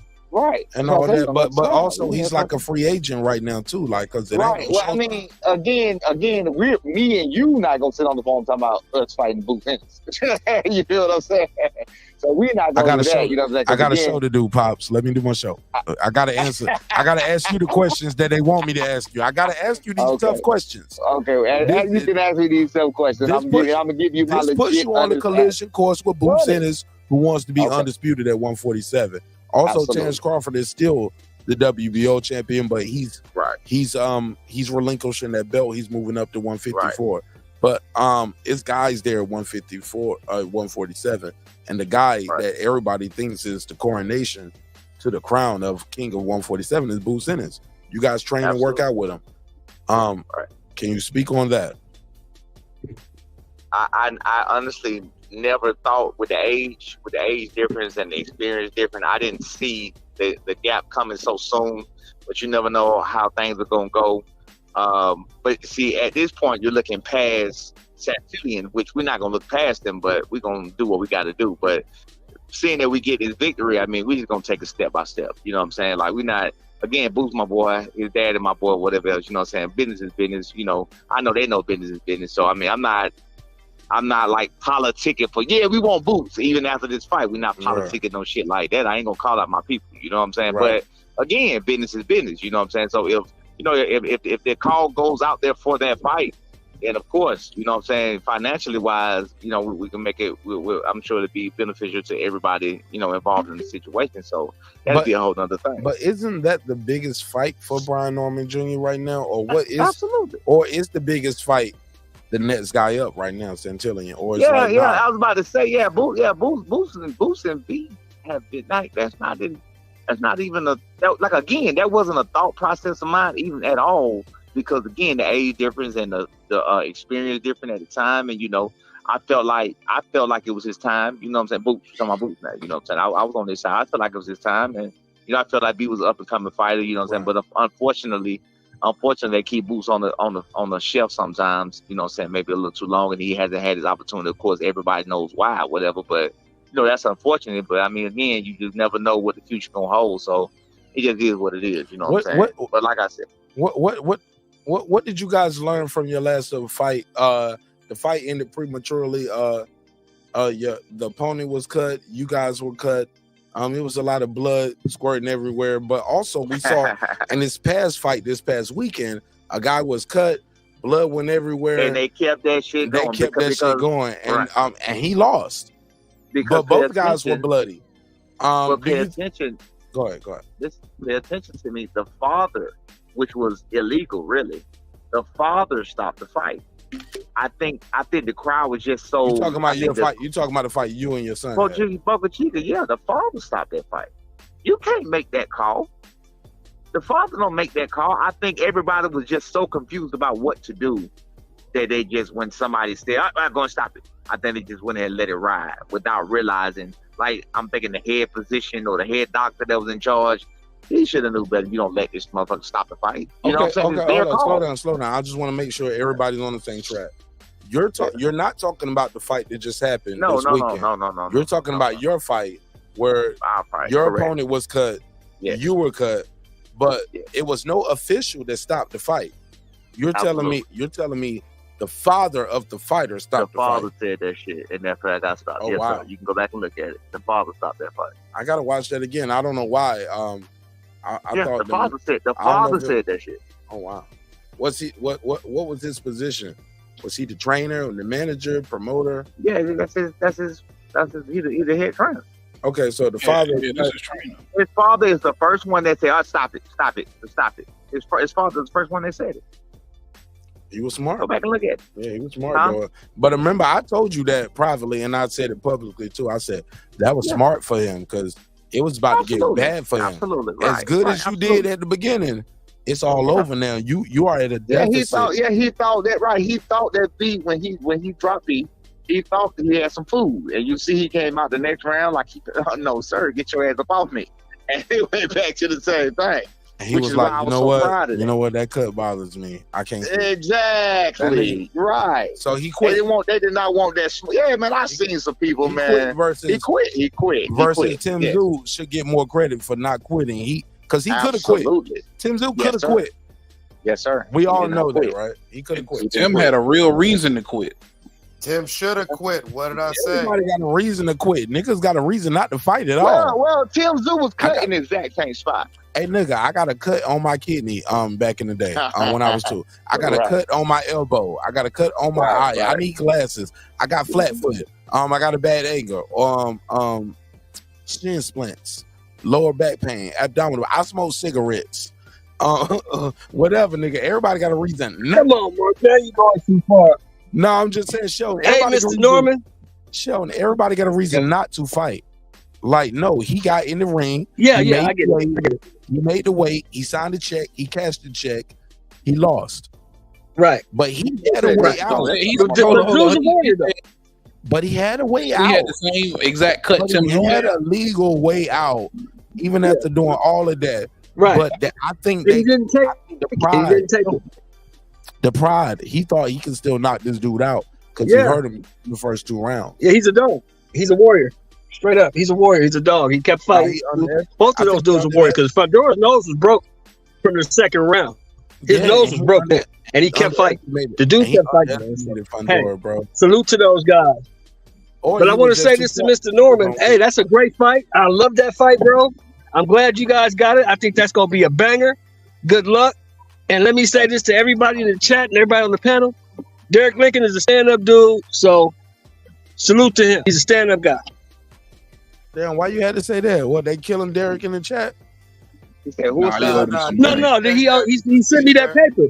That paper he owed me since July. He just sent it to me. So he's a stand-up guy. Oh shit! Damn. It's July. I hope it was some interest on that thing. Damn. I know for real. That's a long time. That's a 9 months. No, Derek. No. Hold on, y'all. Derek been working, and he ain't been really on the panel like that. He ain't been in this thing like that. So I get it. I understand. So it wasn't his cataracts that could delayed it or nothing like that. No. I'm gonna let you know. Derek No, he just ain't been around. He probably didn't even know he owed you no money. You know what I'm saying? He forgot. He forgot. Yeah, because he bet so many people, bro. Yeah, he paid Damn. me. He paid me. Like this. Hold on. What was the bet? Can I know what the bet was? Terence Crawford. $100. That's $100. $100. Okay. Yeah, he paid me Derek, you owe me $100 too. Hey, Coach, can I ask you a question? I hope you forgot, but Derek, you owe me $100 too. Hey, Coach, let me ask you a question, Coach. Yeah, yes, sir. How confident do you feel that there's a possibility that it will be elevated from the NABO to potentially the full title? Oh, we're still working on that. That's still up in the air. As a matter of fact, that's still up in the air to see what Terence Crawford gonna do. Yeah, but let's say that he immediately drops it at 147 and now he's at 154. What do you think happens at that point? Do you think they make this fight for the full title? They do. It's already, they're working on it right now. That's done. Oh boy, y'all about to get That's good news right there. That's beautiful. Yeah, they do. Yeah, that's what they were working on that.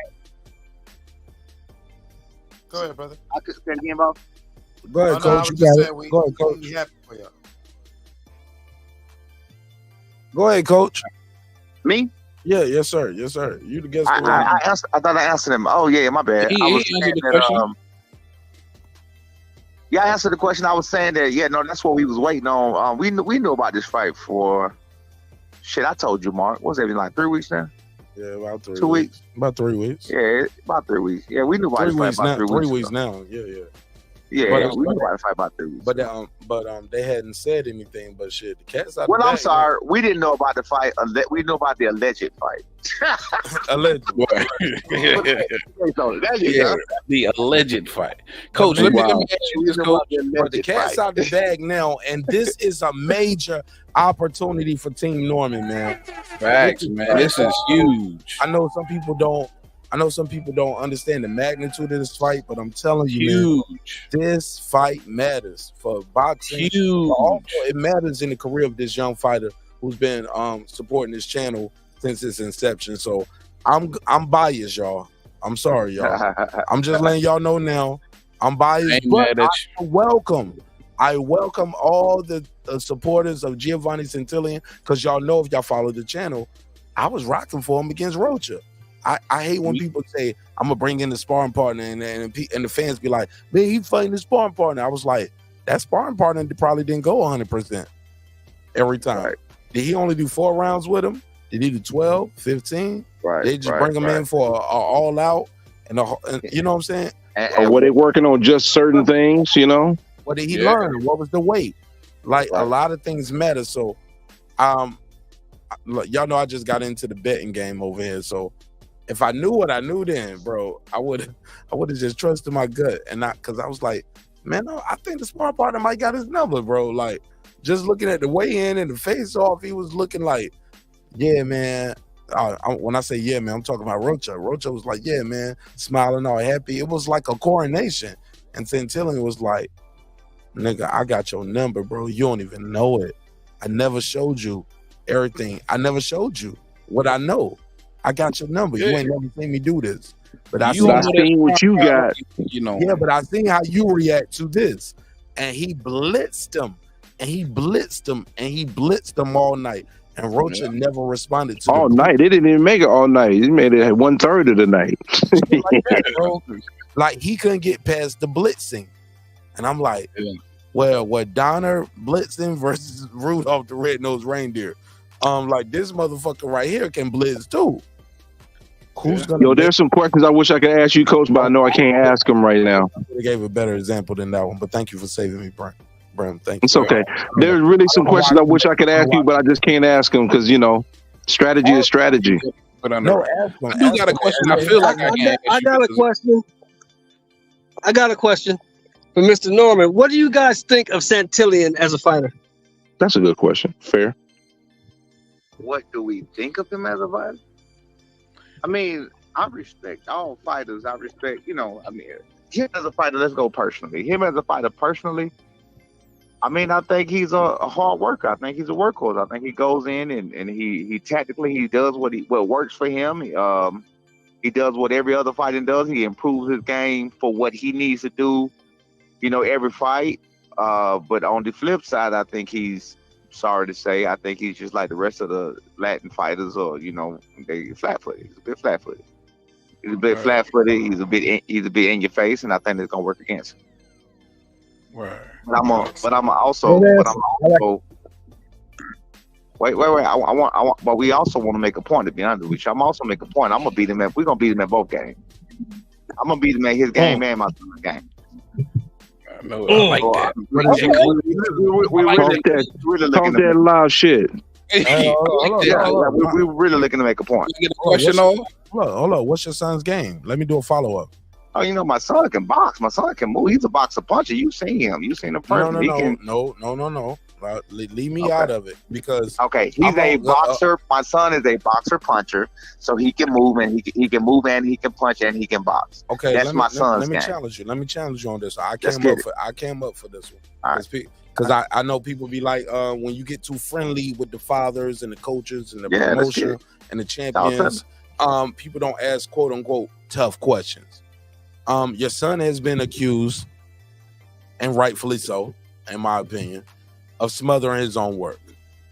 He hasn't a couple fights he hasn't been working behind his jab. He smothers the opponent. Sometimes he don't move his head off the line. Sometimes he don't keep the hand up. Sometimes he lunges forward. Now, granted, I'm laming a lot of shit. I loaded the plate right there because he is a young fighter. He's a prospect, but he's going from prospect to challenger. Now, you get what I'm saying? You ready for me to dissect everything you just said? Yes, sir. And to be fair, you've been accused of being in the corner of not knowing what to say to the fighter. Hey, coach, you laughing? But if I didn't ask you this, everybody, hey, Shelton Moore, Heavy Bag, Brim, Clips. If I didn't ask you this, they gonna say, "Oh, nigga, you just kissing ass to these niggas because they live in your city and you just trying to be their friend." That's what they're gonna say. That's exactly what they're gonna say. So coach, I'm asking you the questions they want me to ask you. Are you ready for the answers? Yes, sir. But I'm gonna dissect. Go ahead. I'm gonna dissect everything you just said. I'm going to the most obvious one. He smothers himself. Do you know when that came out? Quentin Randall fight. He smothers himself. That was when that came out. That was when they started saying that. You go back and watch the fights before. Every fight they seen him on TV besides the one on Showtime back then where he was looking fucking lackluster as hell, just trying to box and dick was basic as hell. He definitely wasn't smothering himself then. Y'all can go back and watch with him and Flavio Rodriguez. He wasn't smothering himself. He was boxing. It was basic, but he was boxing. He was using the jab. He was working. Y'all can all go back and watch that. You can YouTube him. You can do whatever you want. He has a hell of a jab. All right, now let's take that fast forward. You take it back to when he fought Correa. He had her hand on Correa, but he went out there. You had a nerve issue. Now, of course, this is no excuse for nothing. I'm going to give you step by step of what took place because, of course, I'm right here firsthand. Firsthand, here, negative firsthand. I am the hand. Anyway, so I'm right here. So with the Correa fight, you go in there, his nerves blazing. It's his first fight on TV there. He got his big chain, got his big opportunity. He went out there, he blowed his load. He did not smother himself. Matter of fact, he knocked Correa out, picked him, woke him back up, and chill. They went on the fight. You feel what I'm saying? But that was not a smothering session. Correa was a southpaw. He was working pretty goddamn good against that southpaw. You feel what I'm saying? So we take that. He did not smother himself in that fight. You're welcome to go back and watch that. That wasn't just a thing that you just pointed out. He smothered himself. He's this, he's that. He wasn't lunging in with his head, which is what they just said about the last. But see, each fight People take things and they make it, this is what they do. This is what they do. No, nigga, this is what they did. That fight. This is what happened. That fight.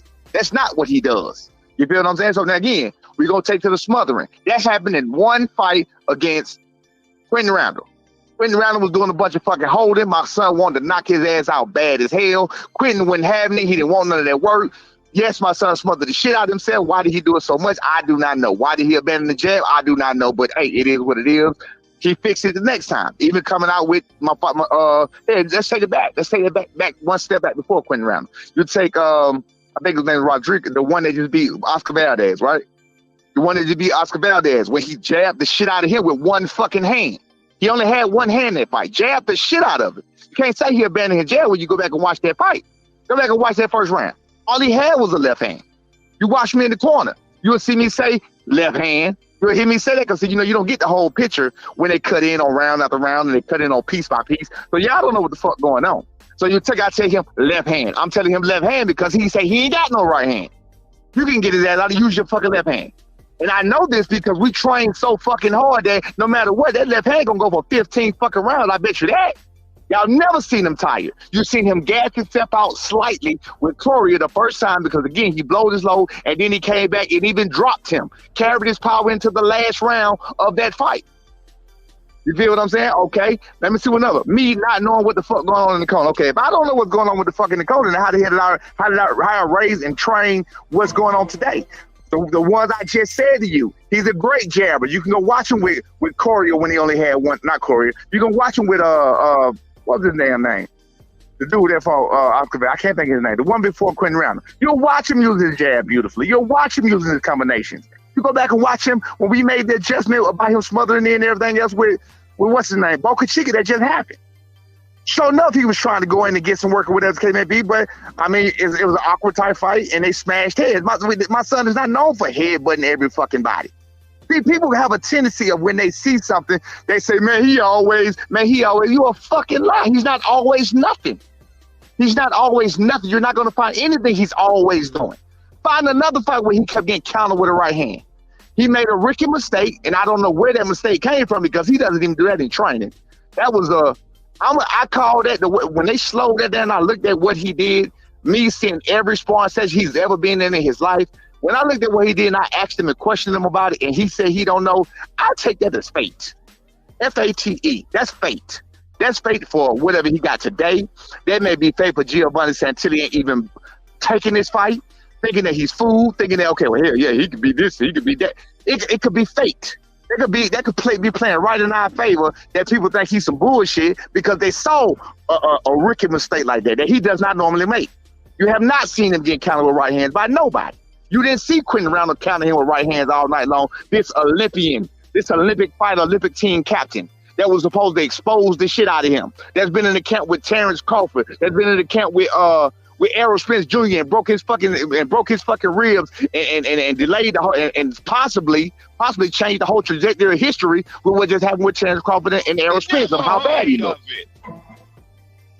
I'm just saying. You feel me? So I mean, when you tell me, I don't know what the fuck going on. Well, I'll tell you one thing about me. I'm gonna speak, and I'm not gonna take it. You see how fast I speak. I'm gonna speak, and I'm gonna think just like I teach my son to fight and think while he's speaking. There are no gaps. There are no explanations. I don't need to explain to people when you cut in the fucking ring and I tell you, figure it out. That's my fucking child. The same person you hear speaking or whatever else. I've spoken to him 29 million times. He knows exactly what to fucking do. You feel what I'm saying? So if there's something that's not getting done, I'm saying, look, bro, you need to get your shit together. Figure out what the fuck you need to do. Simple as that. We are a team. We are one. So I don't need to explain this and explain that, and I don't need another set of eyes to tell me this or to tell me that. I watch boxing just like everybody else watch boxing. I see him. I've watched him more than all of y'all. I've seen his goods. I've seen his bads. And that shot he got hit with is something he has never, ever done. He has never thrown a lead overhand right. That was the dumbest shit in the world. You know what I'm saying? It happens. It happened. I think that's what got us this fight, to be honest with you. I take it as a grace from God. I take it as a blessing from God. He got up. He handled that shit like a champ. He didn't fucking budge. He didn't waver. He came out like he didn't come out fucking. That shows That shows his training. That shows how hard he trains. That shows how hard he wanted. That shows his determination. You're going to swim or you're going to drown. He was ready to fucking swim. He's ready to fly. So, hey, man, you can say what you want to say. You can ask what question you want to ask. But, hey, man, Team Norman, we here to stay. And we're going to make some motherfucking noise. You're going to see. Any other questions you got that I did not answer that I may have missed? Which one was it? Because the smothering was written around the fight. The headbutting or the jumping in was Boca Chica fight. Which other the bad shot or the lead right looping right hand that you've never seen him throw anywhere else was in Boca Chica fight. The figure it out, the fight that he won damn near every single round. I'm telling him, bro, you need to do what the fuck you need to get this shit done. Because we really just wanted to knock out. I knew he was gonna beat him anyway. You heard me say that in the corner. You gonna beat him. Like there's no fucking way he's going to beat you. I need you to get his ass up out of there. Figure this shit out. Simple. Is there any question that I did not answer? Hello? Oh yeah, man, you cooking with grace, my nigga. I'm just like, no, I'm trying to see. Is there any question I didn't fucking answer? I'm not. Hey man. Hey. They say fighters are dumb and ignorant and everything. I don't know what the fuck going on, man. I know exactly what's going on. Fall back because you know, if I take the lead right now, they're gonna say, well, that's your friend. You're right now. Don't take the lead. Fall back. Let them come get me. Come get me. Let them niggas out. Come get me. Phone number. Hey, look, they're gonna say phone number open. Come get me. Yeah, let me open. Come get me. Come question me. Come press me. Our phone lines are open 404-692-1766, 404-692-1766. And we got a live panel right here. Go ahead, panel. Anybody got a question? Yeah, I got a question. What up, Mr. Norman? It's Heavy Bad Boxing TV, man. I had the pleasure of sharing the panel with you before, man. You might not remember. I don't frequent the panel as often as others. But how you doing, brother, man? I'm glad to be up here again with you. Now, listen, I don't think most people. What you say? Okay, I don't think most people understand the magnitude as well as y'all do of this fight for Brian Norman Jr., right? For your son. Most people don't understand the magnitude of this fight. I got to ask you, how are you going to approach this fight a little bit different? Now, I do agree that right hand got y'all this fight. That's a point that I was going to make. I think absolutely I agree with you on that. I'm even glad that you even said that because I do believe that actually got y'all this fight. But how do you approach this fight? Again, with this fight, most people not understanding how big this fight is for Brian Norman Jr. How do you approach this one? Well, I look at the fighter himself that he's facing. That's within Santillan, and I look at all of his weaknesses because every fighter has some weaknesses. You have to look at that weakness and try to, just like I said, what Santillan probably did with Rocha, and you have to kind of expose their weaknesses.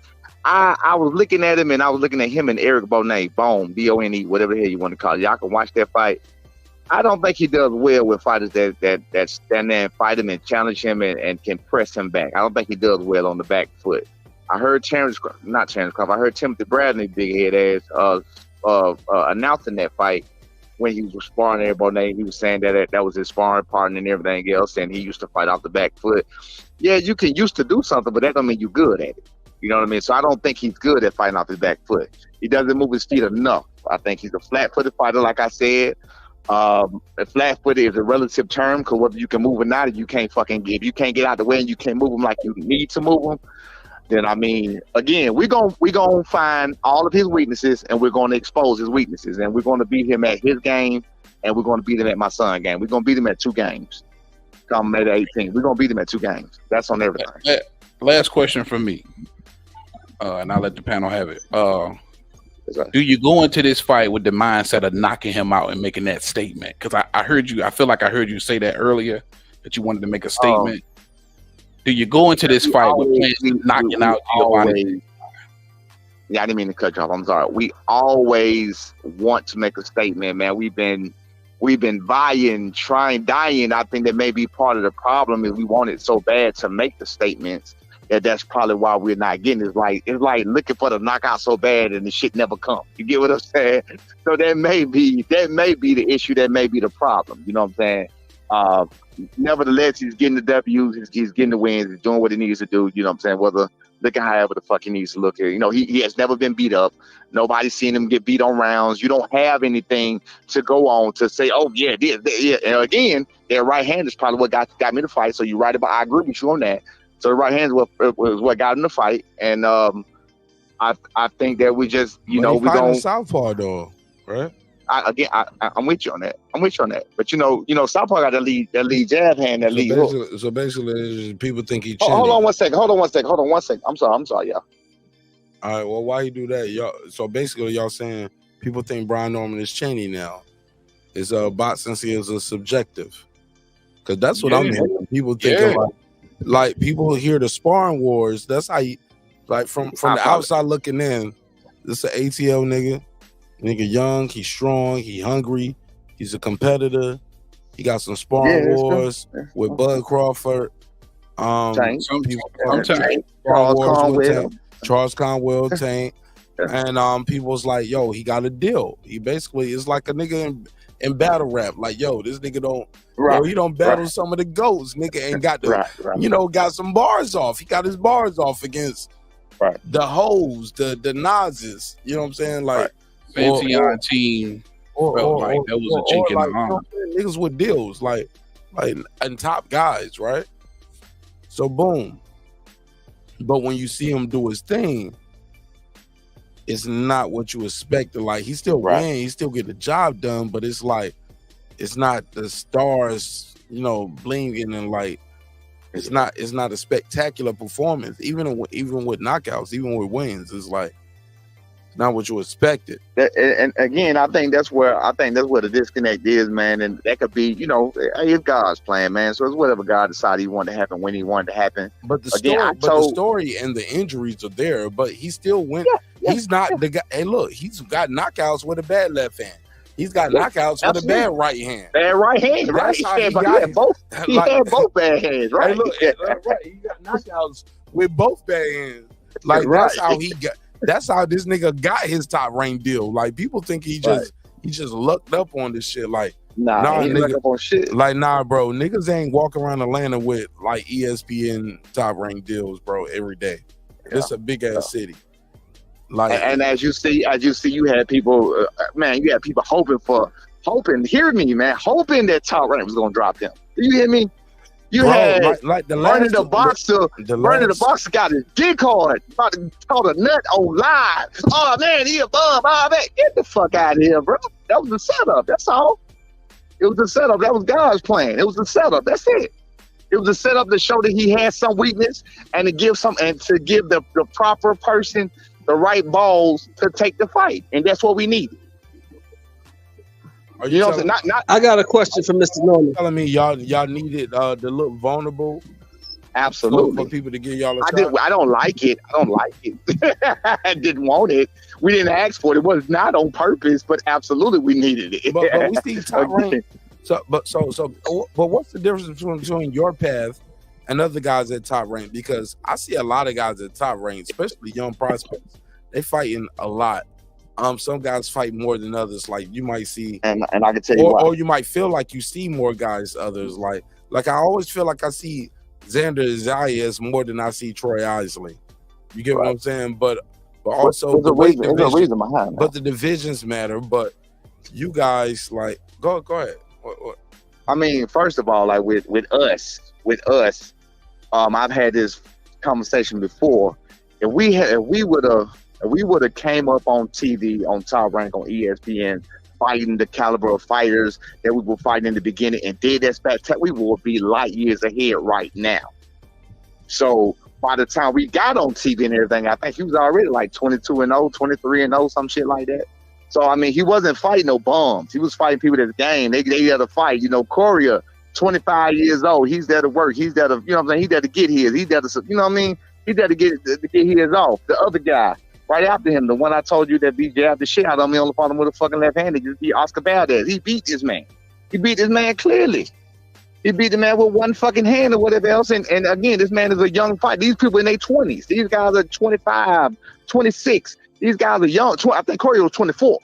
24 or 25. These boys are ready. These are game fighters. You know what I'm saying? These guys are ready. You take with Quentin Randall. Quentin Randall got called out through you, Mark. Through you, Nash. You know what I'm saying? Yeah.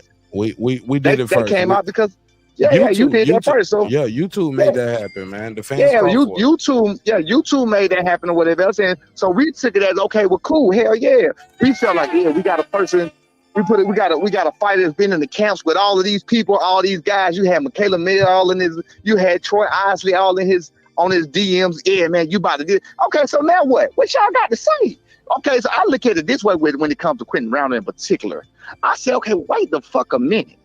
You take this guy that you thought was so good and he was going to do it, and he was supposed to do that, and he was going, okay, but he fought different with my son. Right.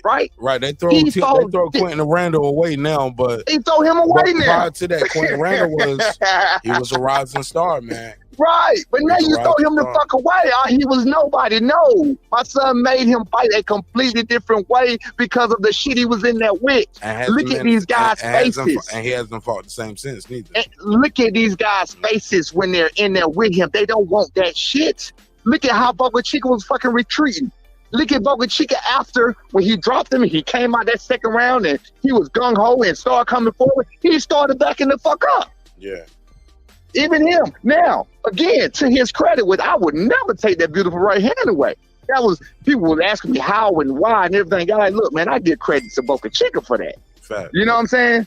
But Boca Chica and God, the fate, the whatever, the stars. I'm serious. Stars, the way they align, however you want to have it. You know what I'm saying? Yeah. Because again, B don't throw shit like that. You know what I mean? So that was just big ups to the universe on that one. Right. You know what I mean? God in the universe, whatever it's a highlight he can have for forever, that's fine. But hey, man, we on to the next. Yeah. We really, really wanted that fight. I wanted that in.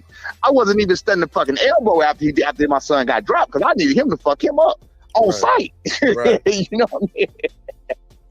But again, it's about the way you deal with it. You know what I mean? It's about the way my son is making these guys look at what he's doing. Again, you got the guy that just beat Oscar Valdez. Okay, Oscar Valdez, was he a world champion? Was he the world champion? Did he make no. He didn't make it. Nah, he got fucked up versus Navarrete. He got fucked up and Shakur. Nah, we forgot about Shakur. Shakur fucked him up first. Nah, but he got a win after the Shakur fight, if I'm not mistaken. But that Navarrete, he took a beating, man.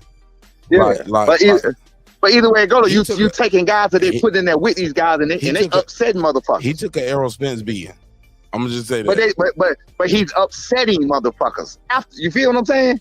He's upsetting motherfuckers. He was a young fighter. We're talking about Valdez now. And you take the guy that fought him and he upset that motherfucker. He upset that story. My son went in there and shit with one hand and like, nigga, you ain't upset shit around here. You didn't see you can go through fucking 10 rounds. You can go through 10 rounds of these fights that you've seen at 2 8 rounds or 1 10 round. You can go through the 8 and the 10 rounds of these fights that you've seen and you find me something where he's getting fucked up. All right, Coach. Well, you're not gonna find it. Coach, well, look. It's a live show and you a part of it. Once you click that link, you call in, you're a part of it. So we got some more people on the panel. And let me remind people, the phone lines are open. The phone lines are fucking open. Come get me first. Come get me. Come on, somebody come press me, man. Come press me. Come press me. Yeah, we raw, man. We raw. Pause. No Diddy. Tell them to come. No Diddy. Tell them to come press. No Diddy. Tell them to come press me, man. Come press. Ask me what the fuck going to tell me what my son do wrong and did wrong all of these times. How he fucking jump in with his head. I want to hear this. Press No Diddy. So we're gonna take some calls. 404-692-1766. 404-692-1766. If you haven't heard the news, get in tune, man. Giovanni, man. Santillan. Santillan. This motherfucker can fight. Yeah, Santillan. I always say the L, so the L is silent. Santillan. Yeah, Spanish John. Them L's be silent. So Santillan, man. Hey, look, I better learn to say his name because he about to fight one of these gorilla killers from Atlanta, Georgia. Absolutely. That motherfucker right here ain't no joke. And I'm gonna tell you what's gonna happen with that. Oh man, look at the records. This is beautiful. I'm gonna tell you what's gonna happen with that. Just you mark my words. Either one or two things are gonna happen. He gonna change who he is, or he gonna get knocked the fuck out. on May the 18th.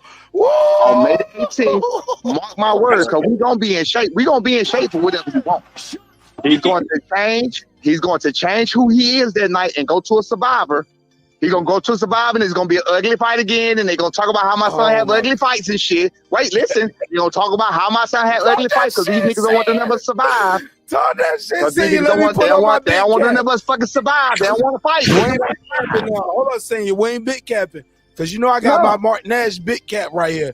Everybody look at the screen. Look at the screen. Wherever you at, look at the screen. It's real deal right here. We capping right here. No, sir. Because I'm about to put a wreck on it now. I don't want the Martin Nash sad face. Yeah. He gonna change what he is or he going to sleep. Look at the camera. Bro, they had me out there in Vegas with Errol Spence telling me to bet all my money on the big fish. I was right there beside him. You did it too. You did it. I was biting my lip. I was looking at it. He was like, oh. You talking about me? No, I'm talking about the screen. That's me with Errol Spence. And I was like, man, I'm going to take the picture with you. And I appreciate the interview. But I don't see. Like, he was just too busy that night doing that Frank Martin fight. And while he out there fucking with Frank Martin being a promoter, I was like, this nigga Terence Crawford is training, bro. Errol Spence was just too busy, bro. Like he was just too busy. Like he had a fight as a promoter 2 weeks for the biggest fight of your life. You already he wasn't taking it. He wasn't taking it that serious. He's sleeping. He wasn't taking it that serious. Right. Terence Crawford. And you heard Terence say they've been training for him for 5 years. Bro, come on, bro. I can believe that. It looked like it. Yeah, it looked like a nigga playing the. They had his number. Cheat code. He had the cheat code for this nigga, bro. And for the record, Senior is an Errol Spence supporter, and he is one of my best friends in boxing. He's one of my best friends in boxing, but I disagree with him about that fight. But also, he has told me, and I don't know if I can put you on the spot with this, Senior. You said I don't see how this guy gonna beat my son. No, and I don't think that's no secret. I don't think that's something Top Rank or ESPN be like, why? Oh, you shouldn't have said that. No. Who was he talking about? He said Giovanni has. I said the same thing. I said the same thing with Quentin Roundle. He said, "Did I not? You remember? I said the same thing with Quentin Roundle, and I'm saying the same thing. Yeah, and the last guy too. I don't see it. I don't see how. And as you've seen, he got caught. Yes, sir. But I don't see it. I don't see how. Hold on 1 second. And what Pops told me, he was like, Mark, I've seen more of Santillion than I've seen of a lot of my son's opponents. Oh yeah, that's what she. I think he's like, we come from that amateur era where we fight guys, we don't know who is who, what is what, next man up, it's the next man up. We come from that, Mark. We in Atlanta, Georgia. We got to fight for every opportunity. Like they did the Mexico thing too. And when I say Mexico thing, I don't mean no disrespect to Mexico or father-son duos who take that trip to Mexico to start pro earlier, because the American amateur system is what it is. And I digress on that. And shout out to my people who are in the American amateur system, and I support them as well. But they'll tell you this shit is hard and it's different. So that's not no slight to nobody. And I am playing political games when I say that. So put a case on me. Y'all ain't gotta like it. Holler at me offline and I'll tell you how I really feel. But with that said, let me get back to the bread. My guy Brian Norman Sr. can tell you what it's like. Like, bro, Mike Williams Jr. And his father, Mike Williams, have been on the show. They tell y'all, like, bro, we can't even get the guys we want. We can't afford them. We got. I'm glad, man. I'm glad they picked them next, man. If this fight actually does happen, man, because I do believe Santion's gonna come into this fight and gonna try and jump on. He's gonna try and jump on Brian, man. He's gonna try and jump on him. You know what I'm saying? He gonna try and do him just like he did Rocha. You know what I mean? And what's crazy is I was giving Rocha so much credit, especially for the hooker fight, and then he beat your boy. Not your boy. I'm thinking about my boy Joe. Blair Cobbs coming off those victory. Blair Cobbs. Yeah, I went to that fight, and I said that night, I watched him fight. I said that night, well, Cobb ain't shit, but he ain't shit either. Yeah.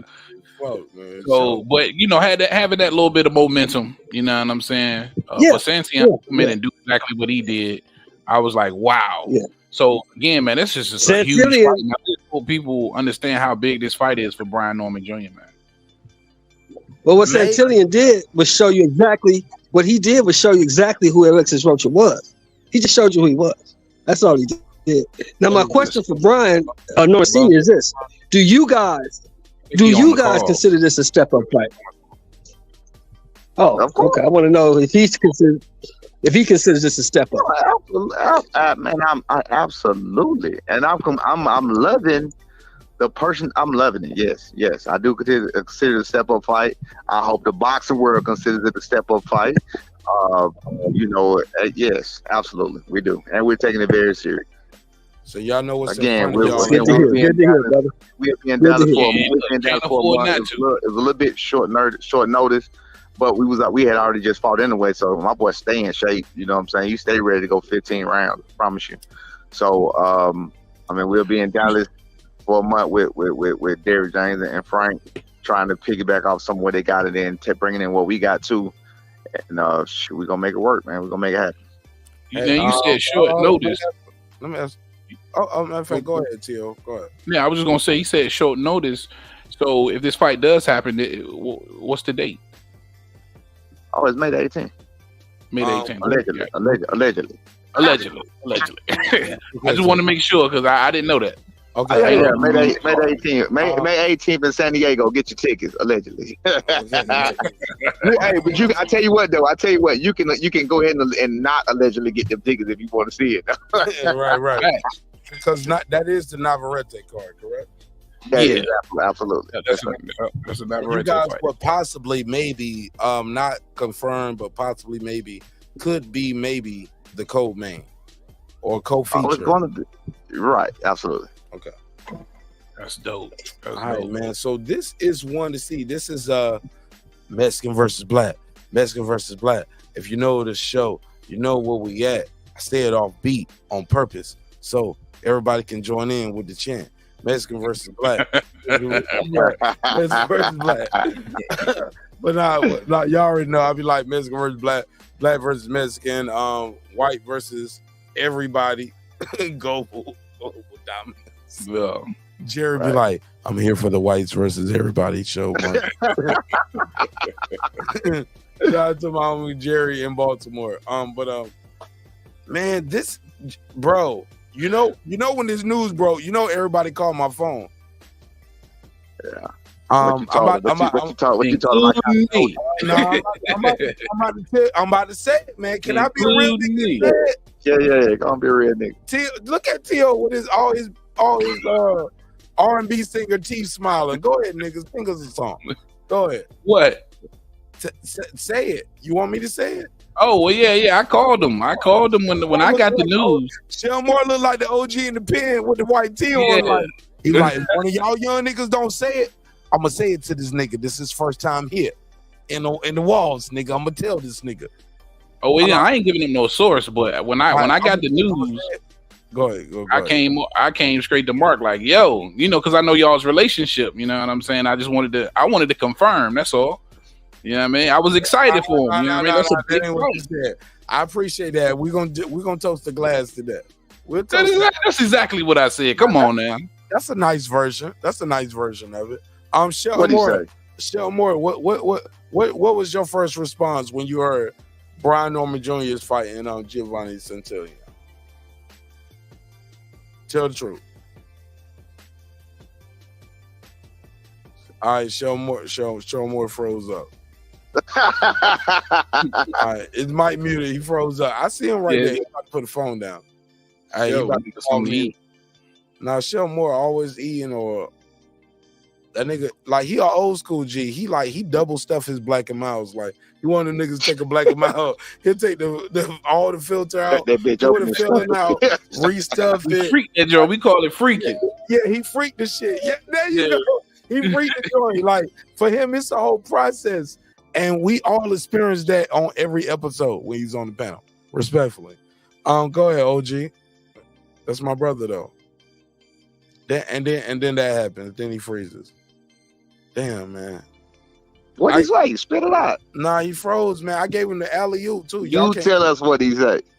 I don't know what he about to say. He right here though. No, what did he say when he first heard about it? No. That's what he talking about me. And man, that's exactly I know. That's exactly what I said. Shelton hasn't told me anything yet because this is the first time we talked about it. Because this is all new news. Unmute your mic, Shelton. There you go. What's going on? I haven't asked him. What's going on? There you go, OG. What's up? What's up, gangster? What's going on? Hey, look, Brian Norman Jr. 25-0, 19 knockouts. Giovanni Santillan, who knocked out Alexis Rocha, 32-0, 17 knockouts. These motherfuckers are the co-main, co-feature on the card for Navarrete. Man, this is a big Mexican showdown. Brian Norman has had some wins. I mean, he's undefeated, but this is his fight. This ain't no Mexican can. This ain't no Corona can right here in front of you. This ain't no Heineken. No. This ain't Dos Equis. This motherfucker ain't no cab driver. He can fight. This motherfucker can crack. All the doubts people had about you, you can end them tonight in this fight. Absolutely. What say about you? Can he beat this guy? And what do you see as his path to victory? Black man, black versus Mexican, black versus Mexican. Root. Okay, I'm just. I think that he has to continue being himself. He has to fight like him. He has to fight like himself. He has to work behind the jab, set up his offense, go to the body, move, punch. Don't stand in front of this guy. And he got a good chance to beat him because Brian Norman is good at all those attributes. He has those attributes. He can't fall into the trap of trying to go to war with this guy because that's what this guy wants. As Senior said, this guy's not a mover. He's not going to move too much. He's coming to get you. He's coming to fight. So you have to box him, keep him at distance, walk him in the shots, hit him to the body, sap his strength. And eventually, if Brian Norman continues in Brian Norman Jr. form, he'll probably stop this guy because this guy's not going to quit. This guy's not a guy that's going to take a backward step. That's what Senior said. He's going to beat him at his own game. So to me, that sounds like when he do try and jump on him and he going to fight fire with fire. I don't know if I like that plan though, bro. I don't know if I like that. I don't know if you want to go to war with this guy. You want to box this guy and walk this guy into shots is what you want to do. Walk him into jab. Good. I got you. Pop. And that lead stiff jab to the body. Or if he's a southpaw, right? This your time to criticize me if I'm wrong. But watch what happens. What's that? I'm gonna do it. We're gonna do it our way. It's your time to criticize me after this. Yes, sir. Or you gonna say do exactly what the fuck he was talking about. Right, because you don't supposed to. Yes, sir. You supposed to say we're gonna beat him. We better, we faster, we got better footwork, we got Senior, I'm taking Senior at his word. Senior said that they gonna beat him at his own game too. Right, but hold up, Heavy. He don't supposed to say we're gonna parry the jab. And we're gonna beat him at both games. We can't tell you that. Yeah. Like, I just said we're gonna beat him. Tell me that. All you got to do is tell me you're gonna beat him at his own game. We'll beat him at both games. Simple as that. Heavy. I said I hear a parlay coming between me and you offside. You don't think you can beat him at his own game? By no means am I saying that because I like Brian Norman Jr. I said that several times on the. I'm going H money to beat him at his own game. I think that's going to be a difficult task, and I want to see it for sure. I got you. Oh, really? Tell me. That'd be another. That'd be another side of B Norman you ain't seen there, Coach. What? That's what I'm talking about. Tell me why he will beat him at his own game. What do you see in Santillan that makes you think he can beat him? That shit too. Does he have a better jab? Does he have better footwork? Better head movement? Like, what do you see in Giovanni that make you like say he's stronger? Like what? Yeah, I'm curious. Yeah, I'm curious too. I'm taking fuck the other side over here, son. Yeah, cam up and everything. Yeah, let me move my cam. You think Sam Tilly is something stronger than Brian Norman Jr.? Word. Talking to you, heavy bag. Gray t-shirt. You think Sam Tilly is stronger than B? I think so. Yeah, I'm gonna say yeah. I think he might be a little stronger than Junior. Because he knocked out Rocha. I mean, that's a good indicator. That's a good indicator. I mean, I'm just giving you my opinion. You know. I got you. Yeah. So I think he might be a little bit stronger. Rocha, you think because he not now Rocha knocked out Black Cobb now, but because he knocked out Rocha and Rocha knocked out Black Cobb, that makes one stronger than the other. No, I ain't going on that measuring stick. I'm just giving you my opinion. What you said? You just said that was why. No, I said that's an indicator. I said that's an indicator. I ain't said that was why. So wait a minute. Outside of that, give me one thing that you've seen. I'm not even gonna go into it. I'm glad we didn't say this. I think the only reason why I would say that is I think Santion might be a little bit bigger than your son. He's not. He's not? No. Okay. All right. Well, maybe I'm wrong. Same height. They the exact same height. Big bulk all the way up to 170, 175 something right now. He haven't been. He used to walk around 160. But he can get big. And it ain't fat at all. Motherfucker never muscle. See, I ain't know that. That's why we had muscle. He ain't never muscle. I like it. But that's bad though. Losing muscle for the fights though, Senior. No, that's the shit he's putting on. Listen to me. Listen to me, Coach Mark. Listen to me, Coach Mark. The shit he's putting on is just inflated muscles. That's it. It's just fucking adding hydration and shit to his muscles. Like literally after his last fight, he put on like 20, 25 pounds. That wasn't fat food muscle. He wasn't lifting no weights to do that shit. That was just the ring hydration walk, around the muscles. Is that the ring walk, or are you talking about like when y'all wait? No, when he's on like on a regular, he was just the biggest I ever seen him. He don't even want me to tell people that, but yeah, he was just the biggest I ever seen him. Like his face was big. Like, he was just the biggest person I ever seen him. Just after his last fight, probably 2 weeks after the fight. So I'm like, what the hell going on?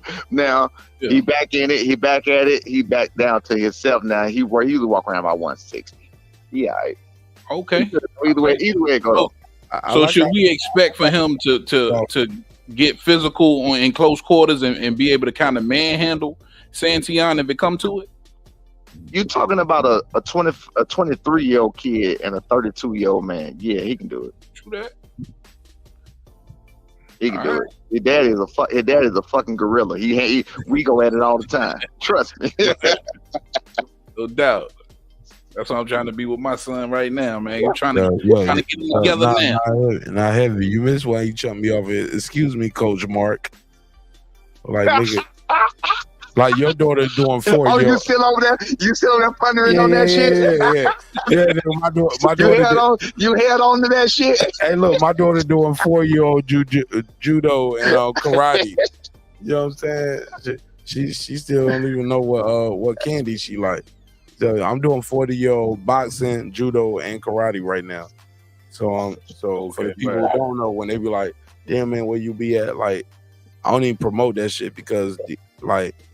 I understand the power of this where we at, and these niggas ain't giving me no discounts on promotion for their dojos. But also, I want that to be my safe space with my daughter. I ain't trying to promote the dojo like that. You get what I'm saying? Hey man, I don't blame you. You got a big platform, bro. Don't get right. And she 4 years old. You know what I'm saying? Like, yeah, man. I just want my own little thing with her. You know what I'm saying? So she's doing her boxing. She's doing her dojo thing. She's experimenting with all mediums: karate, taekwondo, dojo.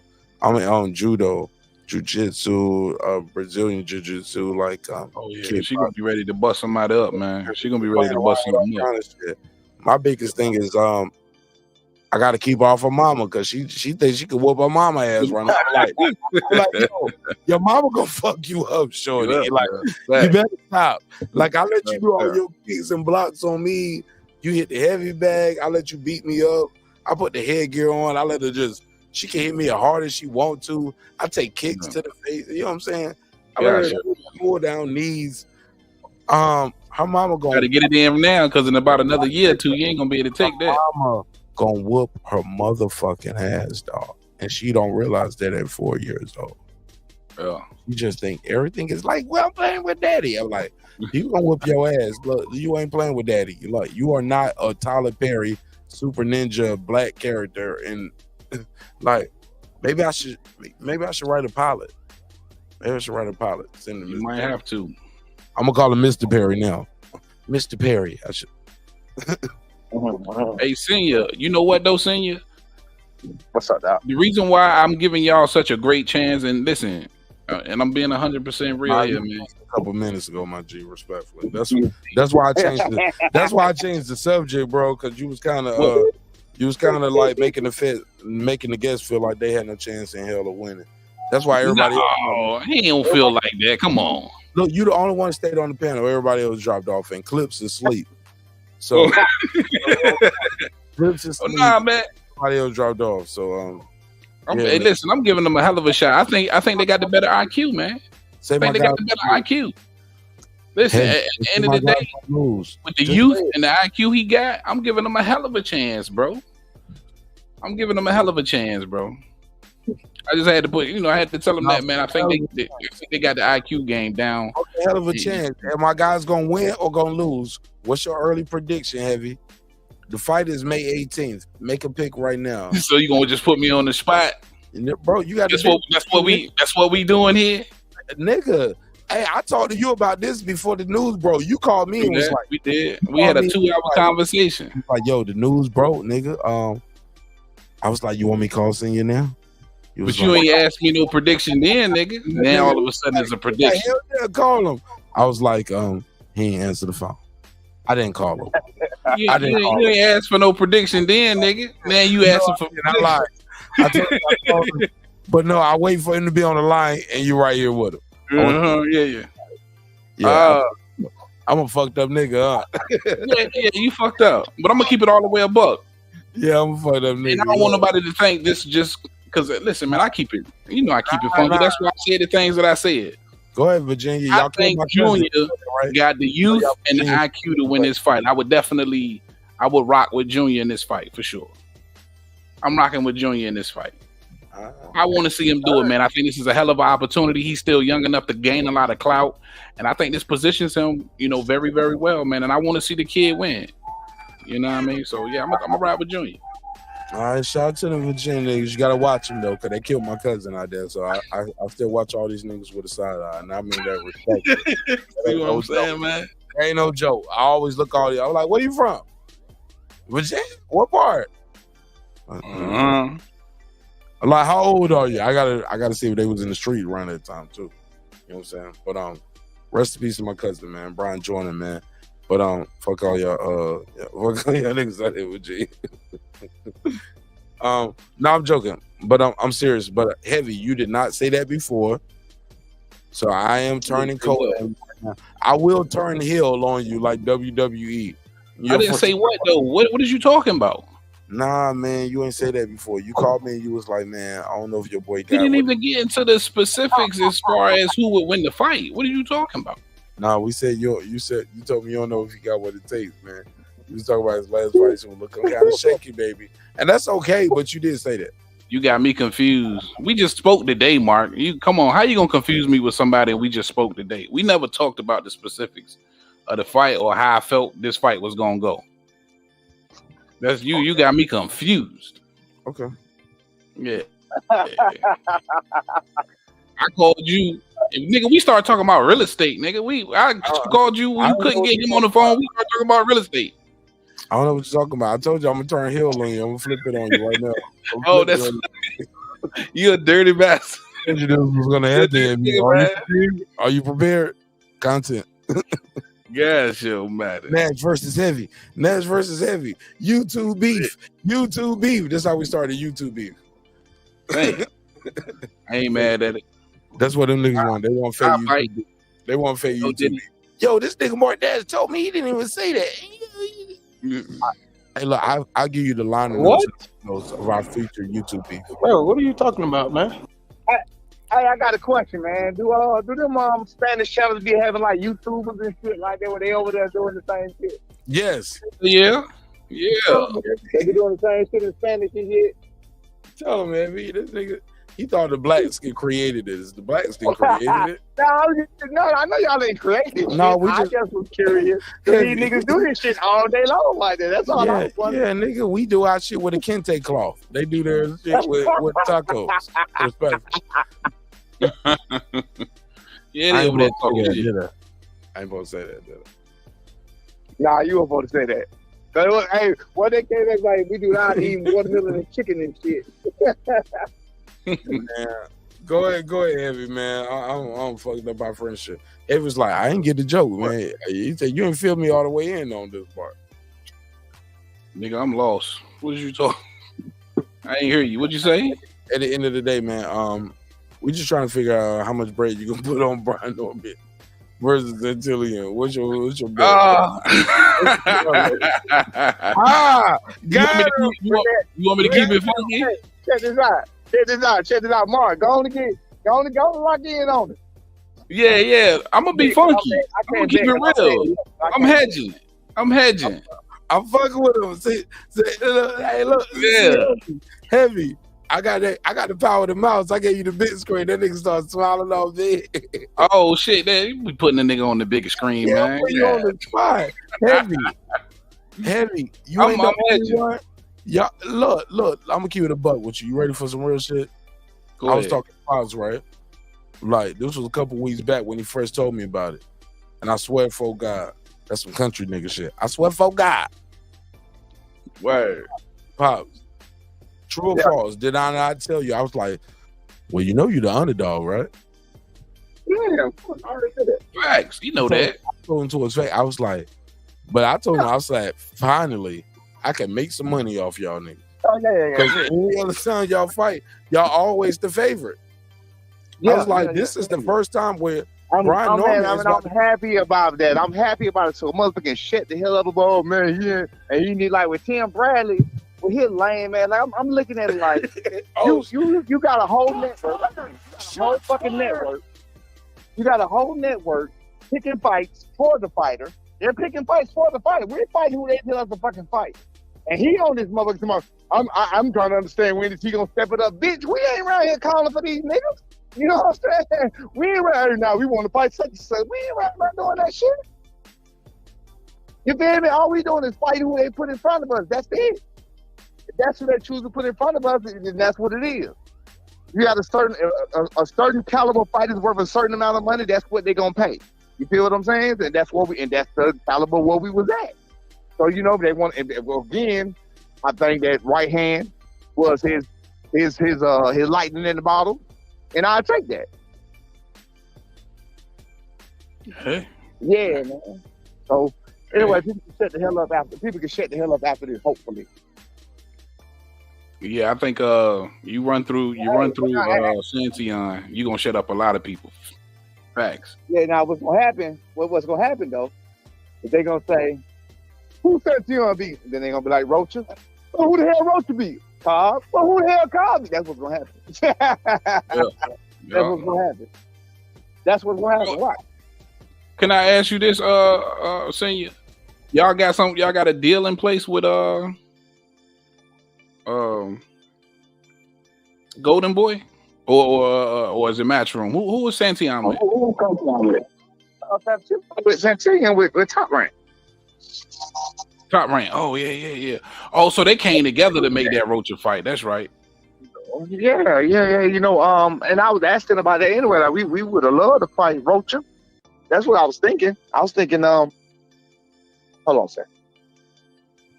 That's what I was thinking. I was thinking Rocha. Right. You know what I mean? I didn't think we had a chance against Antillian because of the way he was at, and I knew they both was with the same network, and both of them was.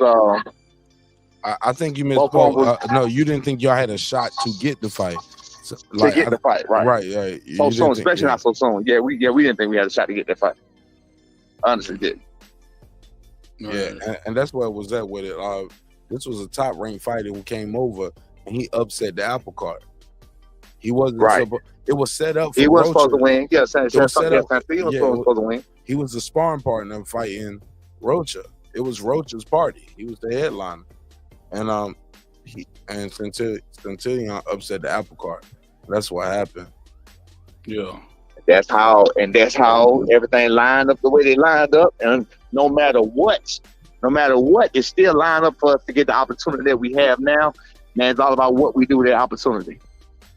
Absolutely. Well, no matter what, that's it. Yeah, no matter what, all of that was set. All of that is done. All of that is history in the books. You know what I'm saying? Those were the makings and the ingredients of us getting this opportunity. Period. No matter what. You know, Santillan messing up theirs, messing up their plans. And then Santillan fight, his fight fell out. Hold on. His fight fell out. Santillan fight fell out. He was supposed to fight somebody else. Hey, champ, hold on, champ. Heavy, take the lead. I got to take this call real quick. It's a very good. Hold on 1 second. Hold on, coach. Hey, so coach, let me ask you this, man. Did they ain't sent over no paperwork or nothing like that, right? Can you hear me, coach? Martin Ashton messed up the call, man. He getting another call, had coach on the line, and now he done probably hung up on coach. Can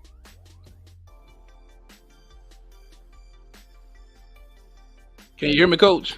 Yeah, Mark done fucked the line up, bro. Mark done fucked up the line. No, I had somebody call me on my main line, man. It was a different call. I think you hung up on Senior. No. I get him right back. You know what I'm saying? Okay. You know, I'm a businessman, man. I had to handle a business call real quick. It's all love. People got you had me on the phone. No, coach. My bad, man. I had to take the call. I know. I got you. Yeah, that was a money call, and I just had to confirm an appointment. It's all love. All right. Go ahead, Heavy. What's your question, big dog? I'm sorry, y'all. No, I was asking, if they have that, and I don't want to reach too hard, but if it was any paperwork involved at this stage right now, and also, is this going to be his highest payday to date? Good question. Well, that's what you know damn well it's the highest payday today. But what you mean in paperwork? What you mean? Is the fight locked in? Like, have y'all? Yeah, it wouldn't be. I'm sorry. Allegedly. Yeah, allegedly. What you say? We know damn well this is gonna be his highest payday. I don't know because they be Jay jerking niggas. So, no, hell no, we ain't. They desperate for a big fight. This will be the biggest fight. Let's give them this. No, hell no. Okay, word. All right, not with a name like that. No. Yeah, because I'm about to say that's a big name, bro. That's a huge name. That's a huge name. Yeah, no. Absolutely. So allegedly, maybe, possibly.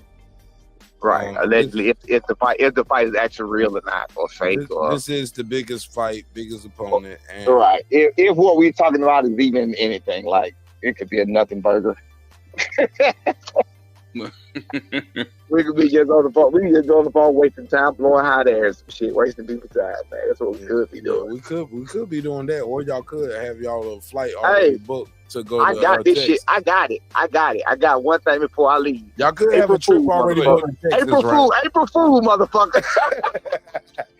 Oh shit! April Fool, motherfucker. Man, you reminded me, I got to get my wife on something, bro. I got to think of something to get my old lady. God, I got you, bro. Tell her you're pregnant. All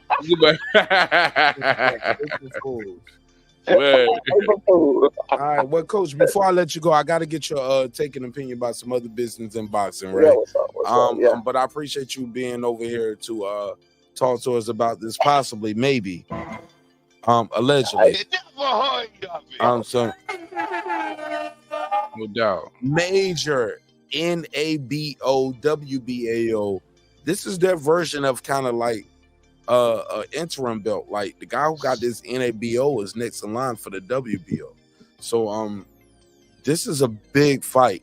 Battle of the undefeateds, top ranked. So for all the people saying well, I don't want to pay for pay-per-view. Hey, look, support ESPN Plus. Support this event. It's ESPN. Not real ESPN. Yeah, okay. ESPN. Support ESPN, right? Like you don't want to pay for pay-per-view. All you gotta do is cut your TV on and you can watch this fight. Support this fight. This fight matters. Battle of the undefeated. One guy should win, one guy shouldn't win. One guy got more experience, one guy got more talent, right? Talent versus experience. Right. Who will win? Who will come out on top? Black versus Mexican. Black versus Mexican. That shit don't even sound. Look, I say it off beat on purpose because I don't want people to stand it. Like I say it off beat on purpose. Look, this fight matters. I'm so excited about this fight. I'm gonna try to get Giovanni on the fucking show because I know I can get B on the show. That's the homie. That's bro. That's Unc. But man, if I can get Giovanni on this motherfucker, woo! That'd be dope. Man, we gotta support this fight, man. In a day and age where people are upset about guys fighting that they shouldn't, blah blah blah. How you get the shot? Put money on y'all, senior. I'm putting money on y'all, senior. Both of these guys deserve this shot, though. For this, both of these guys work for this spot. They work for it. And I agree. I agree because he haven't had it easy. He haven't had it easy. Not at all. Not at all. I know. He hungry, man.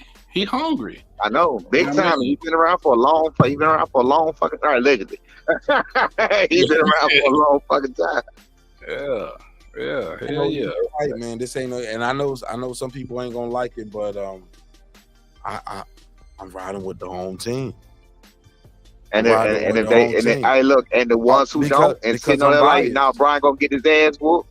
Please, by all means, up the odds and bet against him. Bet against him as soon as they let that shit out. See, I'm biased. Bet it man. out. Bet I'm against biased. B. Let's bet against B. So Mark can win more money. Heavy bag can win more money. Go on to bet against B. Right. I like it, man. Coach, where your training camp gonna be? You gonna do switching up this time, or what you go on the Dallas, man? Dallas. Yeah. Okay. Yeah, I had called Bowsy. I called Bowsy. Bowsy knew. I called Bowsy. How was that conversation? Because I thought it was kind of crazy. Yeah. It was. That's my boy. It was crazy. I talked to him. No, it was just that. I ain't gonna talk about personal contact. I ain't gonna say that. No, it was cool. It was cool. But he agreed. He said, hell yeah. He knew. He knew. On the street, Boots wanted that fight though. Right. That's word on the street. Right. I believe on the street. And then and I was like, and I told him that we got it. You know what I'm saying? And of course, man. Bowles is he's one of the genuinest people you'll ever meet. Bro. He seemed like a real dude, bro. Bowles seems so real. He's a real dude, bro. He's a real dude. Real talk. Yo, I ain't gonna lie, yo. I ain't gonna lie. Dude. I ain't gonna lie. I met Bowles Ennis here in Atlanta at a weigh-in. He wasn't even there for a fight. They was just there to support Tank Davis. And Bowles looked like he was about to do about 3 miles on the field.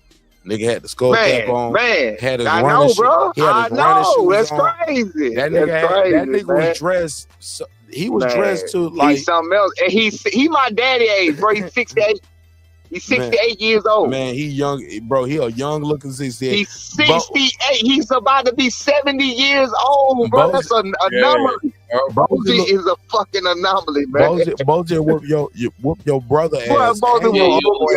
Yes, sir. But hey, look, but Bowsy be like, he look like nigga, I'm dressed for pad work in the back room right now. Somebody need some help. Shit, I'm here to help.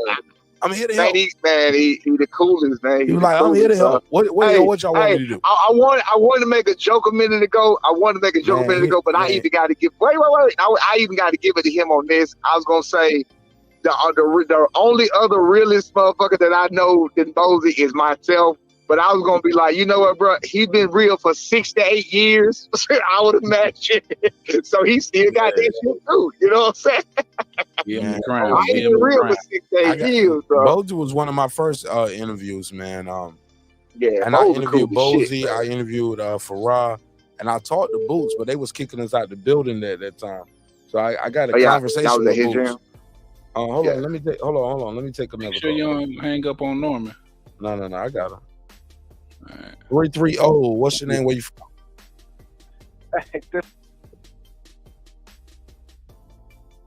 I'm sorry. 330. What's your name? Where you from? My name is Kyle Benson. I was with Secure 2480T. How are you? What's up, Kyle Benson? Welcome home. Talk to me. Hey man, what's going on? I was actually just reaching out to Marquise or Alton. I got the right number. Who you looking for? You talking about boxing? Who you looking for? He said Marquise, motherfucker. Alton, nigga. Oh no. Oh, y'all fucking nice, motherfucker. That ain't me. No, man. No, I was the Kid 2480. I was just reaching out to you fellas, wanting to see if y'all were looking into protecting the property there in Rocky Mountain. Man, you better Man, come on. The fuck this nigga. Wow. Hold on. No. What up, Punch Drunk in the chat? Punch Drunk, what up, boy? Yo, shout out Punch Drunk. Yo, this is a telemarketer that called in earlier, and I was like, yo, I was like, yo, I guess the guy who did my home inspection, he gave my number to them, and I was like, man, I don't even like how you got my number, bro. Like, I'm about to go live. I'm about to do a show. Like, you calling me about how did you even get my number? So, sorry, let me ask you something. You still there? Yeah, yes, sir. I'm still here. You on a live show, man. No, it's cool. This is like a radio show. Oh yeah, you're a live show, man. And you are part of the show. You're a part of the live show. And we are interviewing us. What y'all doing, man? Well, fuck it, man. We here now. Where you from, OG? I live. I'm out of St. Louis, Missouri. I'm out. I think I'm the Lou. How you guys? All right, shout out to the Lou. Shelby. All right, let me ask you something, man. I'm gonna just ask you because you sound like you're black. You're black, right? Fuck it. Yes, sir. I'm a brother. Yes, sir. All right. Did he do it or not? Fuck it. Look, I'm gonna just put him on the spot. Did he do it? Did he do it? Look, I'm gonna flip the game. This is a telemarketer calling me. I'm gonna flip the script. Right? Did he do it? Did he do it? I am at work at the same time. Nah, you call me. We need to know, did he do it? Hey, look, I might buy your security company. I might buy your software. Can you call me? I didn't hang up on you. I want rules. Let's play along. I appreciate you for that. And let's do some customer service. Did he do it? Yes, sir. 100%. Yeah. He did do 100%. 100%. Damn. There's no doubt in my mind. Motherfucker guilty as shit. Damn. Tell me why. All we got is accusations, black man. You know they gonna accuse you at the job of some shit one day. So you make it. So you saw the paperclip. Right. You make it to the. Oh shit! What hold on. What they accuse you of?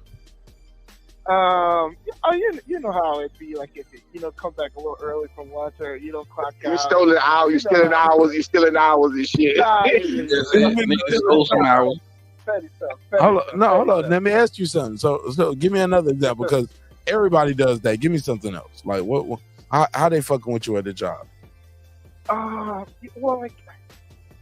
sometimes you can get like a setup, if you set up like a family or a friend, you get a little more bread for setting up a family or a friend. And they like, and sometimes it's like, well, you keep getting these $300 input, but I got a lot of people. You know what I'm saying? I know a lot of folks. That don't mean I'm getting over.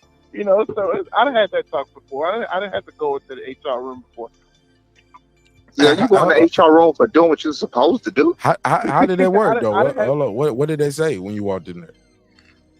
No. It was just. I hadn't been there this long, so I didn't know kind of like the. I was still in 90 days, and you know what I mean. I didn't know, so it was just it's just a conversation. That was all it was. How long had you been with the company at that time? I've been. At the time? Yeah, at that time. And how long have you been with the company now? I just got out of my 90 days. I started. You new booty. Nigga, you ain't pulling no strings out there. You better get off this call right now. They still screening your shit. They're recording right now. Yeah, nigga. Look, let me save you your job. Hey, look, man. I appreciate you calling in. This is kind of new for me. Like telemarketing. That's crazy, bro. I'm glad I was here for that. This is fun. I'm gonna make this a clip. All right, man. I appreciate it. I'm gonna bleep your name out though. But you got an IG or Twitter. anything you want to plug and promote? Because you definitely about to lose your job. You want to plug and promote? Anything else you do? Like, nigga, we are lit right now. Like, what else do you do? You got a mixtape? No, I'm a dad. I coach youth football here. Hey. That's what's up.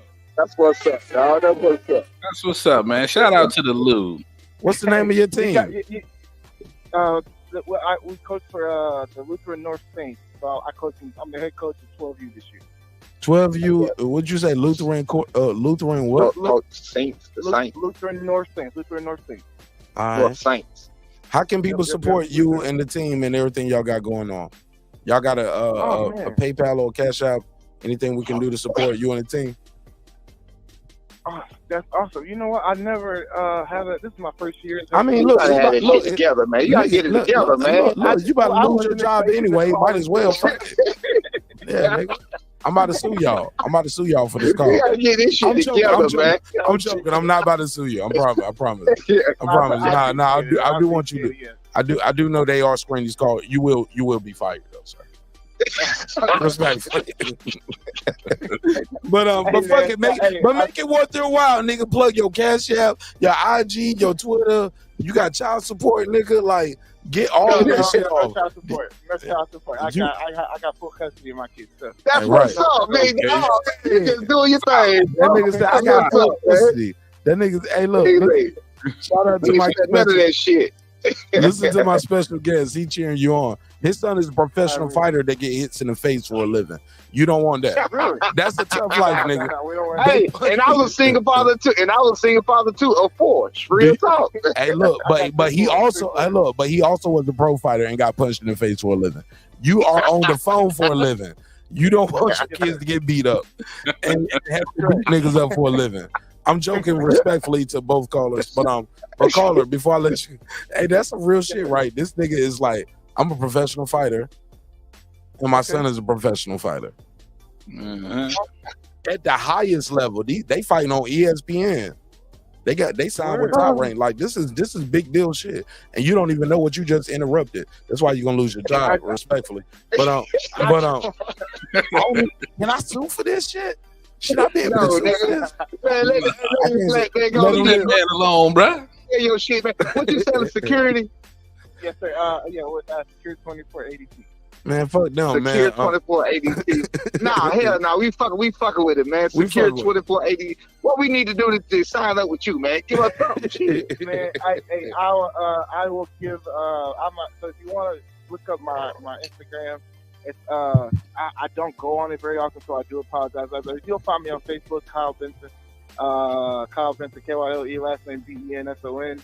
I don't even go on my Instagram that much. I couldn't even tell you what my Instagram plug is. Oh man, that's money. You lose them. You're leaving money on the table, Kyle. You're leaving money on the table, man. This is the. Hey, how old are you, Kyle? I am 34. Man, this is your generation, man. You leaving money on the table, Kyle. Table, boss. All them sales and shit you're trying to do, you need to promote that shit on IG. Damn your friends. See, your friends and family ain't gonna be the one to support that shit. Your friends and family ain't gonna support that shit, but that shit gonna get out there. Tell them, coach. Right now, I'm pulling up my phone right now. Give me 2 seconds. Yeah, man. Put that shit out there, man.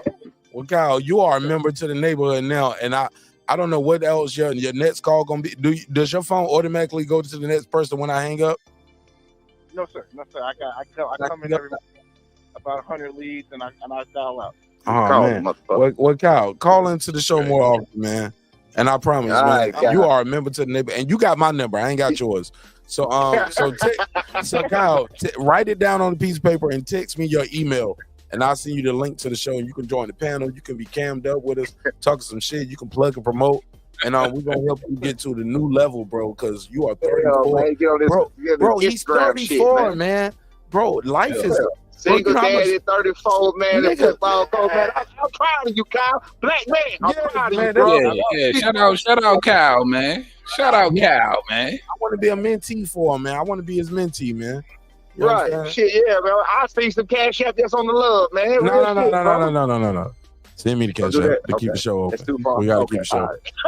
I gotta do a background check. I don't even know He what this nigga. blocking. I don't know He this nigga. blocking, Cal. Hey, He look, this nigga blocking. Cal might be a pedophile. I gotta do a background check. Cal, shit.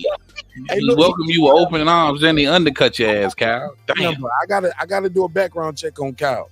Cause Cal be up here. Like Cal sounds like he need a friend a little too much for me right now. Like you making me a little nervous. Get the fuck off my phone, Cal. I gotta show the host. Making me nervous. Shout out my guy CCI. Salute. Now one third box in the chat. What up, fellas? All right, Cal. Then they call in saying my daddy name. He's like, "Can I speak to Alton?" I'm like, "Hey." Nigga don't call my family name out. Like, hey, you know what weird is about. All right, man. Oh, Hey, look, Cal got a story now. Hey, look, we're gonna take over this game. One. Let me give him a drop. Hold up. These black men are not here tonight to be played with. They are here tonight because they want to change in their life and they want to change in their community. Yeah, man, we're gonna change this community one episode at a time, man. Like every now and then, hey, look, it's a live phone number out there, man. You never know who's gonna call in. Well, shout out to the homie Kyle. This nigga called me earlier, and I told him that's the true definition of you never know who gonna call in. But you know what? I had a feeling in the bottom of my heart he would call back because he seemed excited. I was like, man, I gotta go, man. You calling me at a bad time, nigga. I'm about to go live right now. I got 2 minutes on the clock. He was like, for real, that shit fire, bro. Real work. Okay, I'll call back later. That nigga toned in and was like, I'm gonna call this nigga back. He didn't know I was gonna put him on air. Oh, that's dirty King Cole. King Cole say Diddy did Devin. Oh, boy, they dirty for this shit going on. Fucked up, bro. Yo, Devin is a motherfucking child, man. He's a kid. Yeah, boy. Like everybody got, bro. Diddy been in the business for 30 years, bro. He got a picture with everybody, bro. Yeah. Like we can't say everybody got a picture with him did something nefarious, bro. Like we can't do that. That's crazy. That's you crazy. already know anybody Devin fighting, that shit's that's coming up. but I mean, you can run with that forever, but like this nigga been in the business for 30 years, bro. Like that's like and if you're a boxer and you got a picture with Floyd Mayweather, does that mean you beat bitches? Because he did go to jail for that. He was convicted, respectfully. So what does that say about you? So where we gonna pick and choose it? If you got a picture with Oscar De La Hoya, you dressed up in fishnets? Well, niggas can make fun about you being gay. You ain't gonna make fun about being no woman. Diddy in fishnets. I got multiple Oscar De La Hoya pictures in fishnets. Where are we gonna draw the line at? Like, who's gonna be the butt of the joke today? Like I just want to get to run with all that shit forever. No, I'm just trying. And you know, unfortunately for Devin, he probably ain't know, what was gonna happen, of course. But shit, it is what it is. No Devin Diddy. But yeah, man. Unfortunately for Dev, that shit gonna hang over your head, bro. It is what it is at this point, boss. Nah, niggas reaching, B. Like Diddy is Diddy, bro. He's been in the music business for 30 years, bro. Like I don't think a picture with Diddy makes a nigga gay, bro. Well, of course it don't. Of course it don't. But I'm saying, as far as using that ammunition, it's there. It ain't no ammunition. Like that shit is a reach. Says who? That says what I just said. Like you've been in the business for 30 years. Like Devin Haney was a kid. I remember seeing that video on Breakfast Club where they walking in to do an interview and Diddy's walking out and you can see Bill introduce him like my son and Diddy was like, oh, the boxer, the young nigga, yo. And he took a picture with him and he was like, okay, I'm taking a picture with Diddy. Bro, just because I took a picture with you don't mean I fuck niggas, because you fuck niggas. Word. Crazy? Who thinks like that? A lot of niggas. No, bro. Like do you got like Heavy? You got any gay person in your family, or any gang member in your family, or any drug addict in your family? Yeah. I got my cousin. I got two female cousins that think they do. So yeah. Okay, that's your bloodline, and you don't even do everything they do. a random rich ass nigga that you took a picture with at the party, I got to do what this nigga do? Got me fucked up. Well, no, it ain't the fact that you doing what he do. It's just what it looks like because of the allegations that he going through. It is what it is. But why, hold up, my but why we gotta go there though? Why just because he took a picture with the dude, we got to go to the dude playing with his butthole? Come on, man, we going too far with that shit. Yeah, my uncle But been. you know how people is though. I never did. If you a Devin Haney hater, what you gonna do? If you a Devin Haney hater and you see that picture, what you gonna do? Well, I'm a man first. I'm not gonna do that. I'm not gonna automatically go to that. That's just me though. I don't know how other niggas get out. Mr. Sheldon, you seasoned. We talking about these youngins, man. What the youngins gonna do? Oh yeah. These weird ass niggas, yeah, they do weird shit because they weird. Yeah. See, Heavy. I ain't asking you to advocate for them. The phone line is there. The link is there. They can speak for themselves. I'm talking to you. It's just like back in the day, right? It's just like back in the day. A year ago, Mark can tell you this. When Spence had the picture kissing the boy, right? Everybody ran with Spence as a faggot. Spence kissing the boy. Spence doing this, that, and the other. The first thing I said was, I can't call that man out his name because I ain't never seen that man in the bed with another man. So I can't call that man out his name. Oh shit! Hold on, bro. I gotta let my. It's just dog some go. things you just don't do as a man. Because I know somebody say that about me. We got to get down. Whoever you are. That's not something I do, and I don't want that jacket associated with me in any kind of way, shape, form, or fashion. So I wouldn't put that on Devin just because I don't like his fighting style over a boxing match. That's stupid. Hold on. Let's go back to the Spence shit. What if I got a picture and a video, not a picture, but a video of you trying to kiss a nigga and a nigga pushing you off of him? Am I wrong for putting that picture up? A screenshot of No, you're not wrong for putting the picture up. He was wrong for letting the picture get out if he didn't want nobody to talk about it. He should never put it out there on the internet because him and his people put it out there. I'm not saying that. I'm just saying because of that picture, that's not, the nigga say, nigga, get off me, you gay, and all that old shit. I don't care what that nigga, I ain't never seen having sex with a man, so I'm not gonna call him that. Now that's his buddy, Yellow Beezy or whatever the fuck his name is. That's his buddy. You can call him gay and all that. Y'all can do that. I'm not do that. I don't do that with my friends. Have I ever disrespected you and called you out your name, Mark?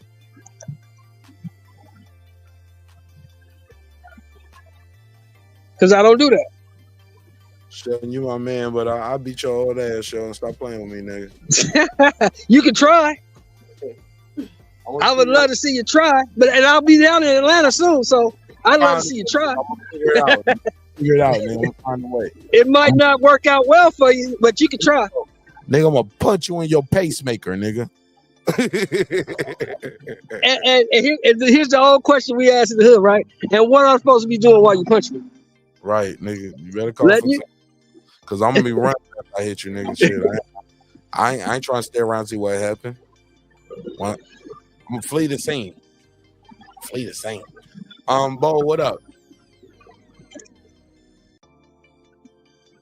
Bo, what up? Bo, what's up, man? Hey, what's going on, fellas? Y'all hear me? Hell yeah, we got you now, bro. I ain't talked to you in a minute, man. What's cracking? Man, I just been busy, man. Just handling business pretty much. Yes, sir. Yes, sir. What you think about the news, Bo? What part of the story you pulling in on? I came I came in and listened to a little bit earlier. You talking about the Santion fight, right? Yeah. Versus Brian Norman Jr., man, on the co-main event for Navarrete. What you think? I don't know, man. The truth. Don't spare the daddy's feelings on the phone. I ain't here for that soft shit. Disrespect. No, I'm joking. No disrespect. I'm just saying, like, hey, look, I've been killing niggas. Yeah, I put it like this, man. I think they set the fight up to be a showcase fight. Say what now? Say it again. I think they set it up to be a showcase fight. For Santillan. He supposed to stun on. Yeah, I think they made it. I mean, I think that's why he set it up for like the showcase fight, so for Santion could you know what I'm saying, do his thing. But feed him. Oh yeah, that's facts. He's supposed to go in there and step on Brian Norman Jr. That's facts. Oh, and then you don't check. Look at heavy. But we all know. I'm not changing. I'm just saying that's the truth. That's the truth. But we all know though. But we all know that sometimes the memo don't get around to everybody. You know that, right? I know that. But I like how heavy bad boxing now saying he picking Brian Norman to lose. Go ahead. I didn't say it. See, come on, Mark. You see, you's a troublemaker, nigga. A little bit. Yeah. It's I'm saying though, man. you know, when You know, you my really homie in looking at real it, life, from and he my homie in real life. This is entertainment. man, no doubt. I'm feeding into it. Go But ahead. you know, from their perspective, I gotta agree. You know what I'm saying? This is supposed to be, you know, just another step for Santion, and I think they get a rude awakening. But here's what's so ironic about that. Wasn't Santillan brought in to be a stepping stone for Alexis Rocha? That happened. That happened. Yeah. Nah, he wasn't brought in for that. I think Santion wanted that fight for the longest, and finally Golden Boy gave it to him. Yeah. He won't with Golden Boy though. He a top rank fighter. Listen. Yeah, I agree with that. But everybody had Alexis Rocha beating the hell out of that dude, right or wrong. I did. There was nowhere else for him to go. Santillan at top rank. Top rank only have a certain amount of welterweights, at 147 or whatever. They had to have something to do if you want a big fight. So that's why they made a deal with Golden Boy and they went for Rocha. Yeah, they wanted to fight anyway, and so Santillan took the chance and opportunity the same way we taking the chance and opportunity. It's the exact same thing. And then Santion, he moved up for that fight, right? He came from 140 for that fight. No, that was at 147. No, don't give me the line. Yeah, 147. 140. Yeah, no, they both was at 147. Yeah, they was both. Now, my point is this, though. That wasn't the point. My point is nobody, except for us hardcores, knew who Santillan was. Fact. Nobody knew who he was. Nobody knew that dude.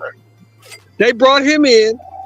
Go ahead, Rocha. You know, you up at the upper echelon, supposedly, of this division. Go bring this dude in, beat this dude up, keep moving forward.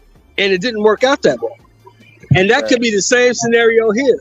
Brian Norman's a good little fighter. We're going to put Santion with him because we want to push Santion. That doesn't mean that Santion not going to go in there and get his ass whooped. It's real. I think it's a matter of both of them deserving an opportunity, and this the opportunity, man. Crossroads, bro. This is now like that I agree with 100%. I agree with that 100%. Bro, this is a prospect crossroad, bro. Yeah. The winner of this fight is now a challenger for a title because technically Santillan having that when he beat Alexis Rocha, he's supposed to have that WNABO line. If you look at it, one, you look at the WBA, I think it's like number 3 or 4. He up there on all of them. So where are you guys? Yeah, I'm about to say he top 10 at all of them.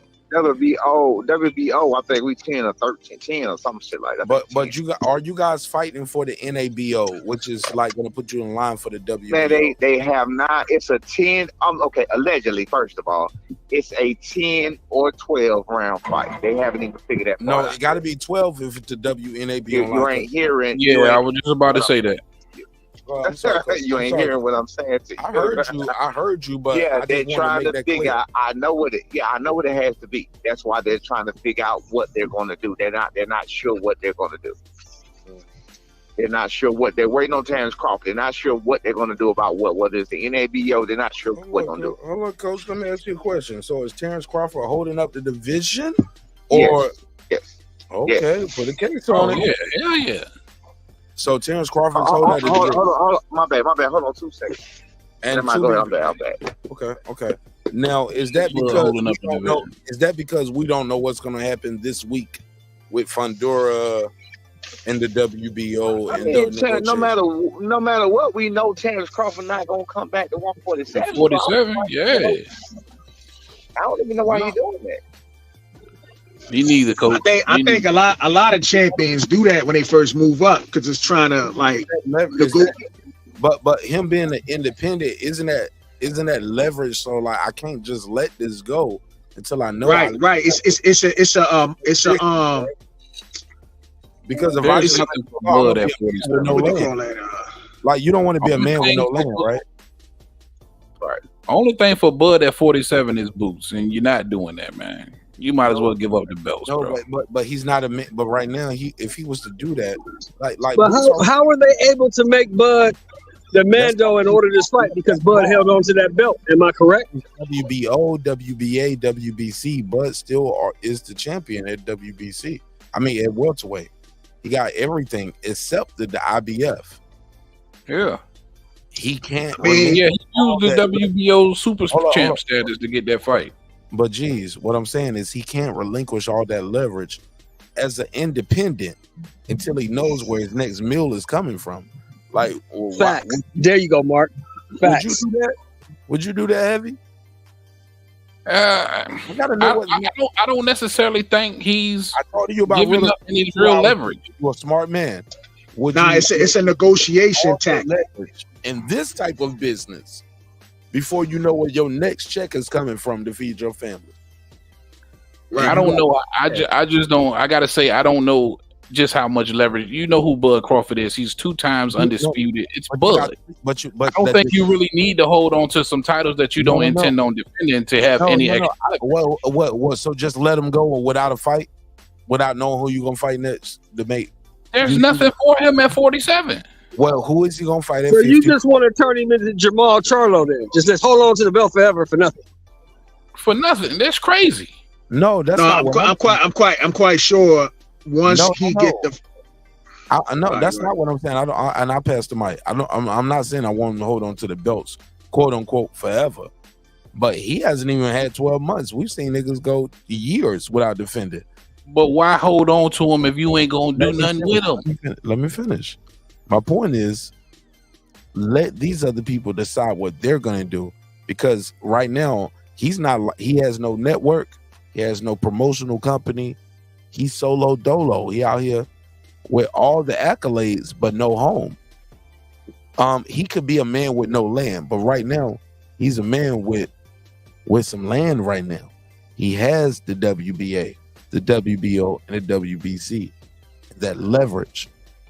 And he has the lineal. He has everything except the IBF. Why relinquish all that leverage before you know what these people are about? Yeah. When they all hold on. Let me say this last part, and I pass the mic. They are publicly telling everybody that they have no intentions of dealing with you. Let them see what they do. See what the sanctioning bodies do. See what the next move is for all the powers in play. Like, you got to play 3-dimensional chess. You got to take your ego out of it.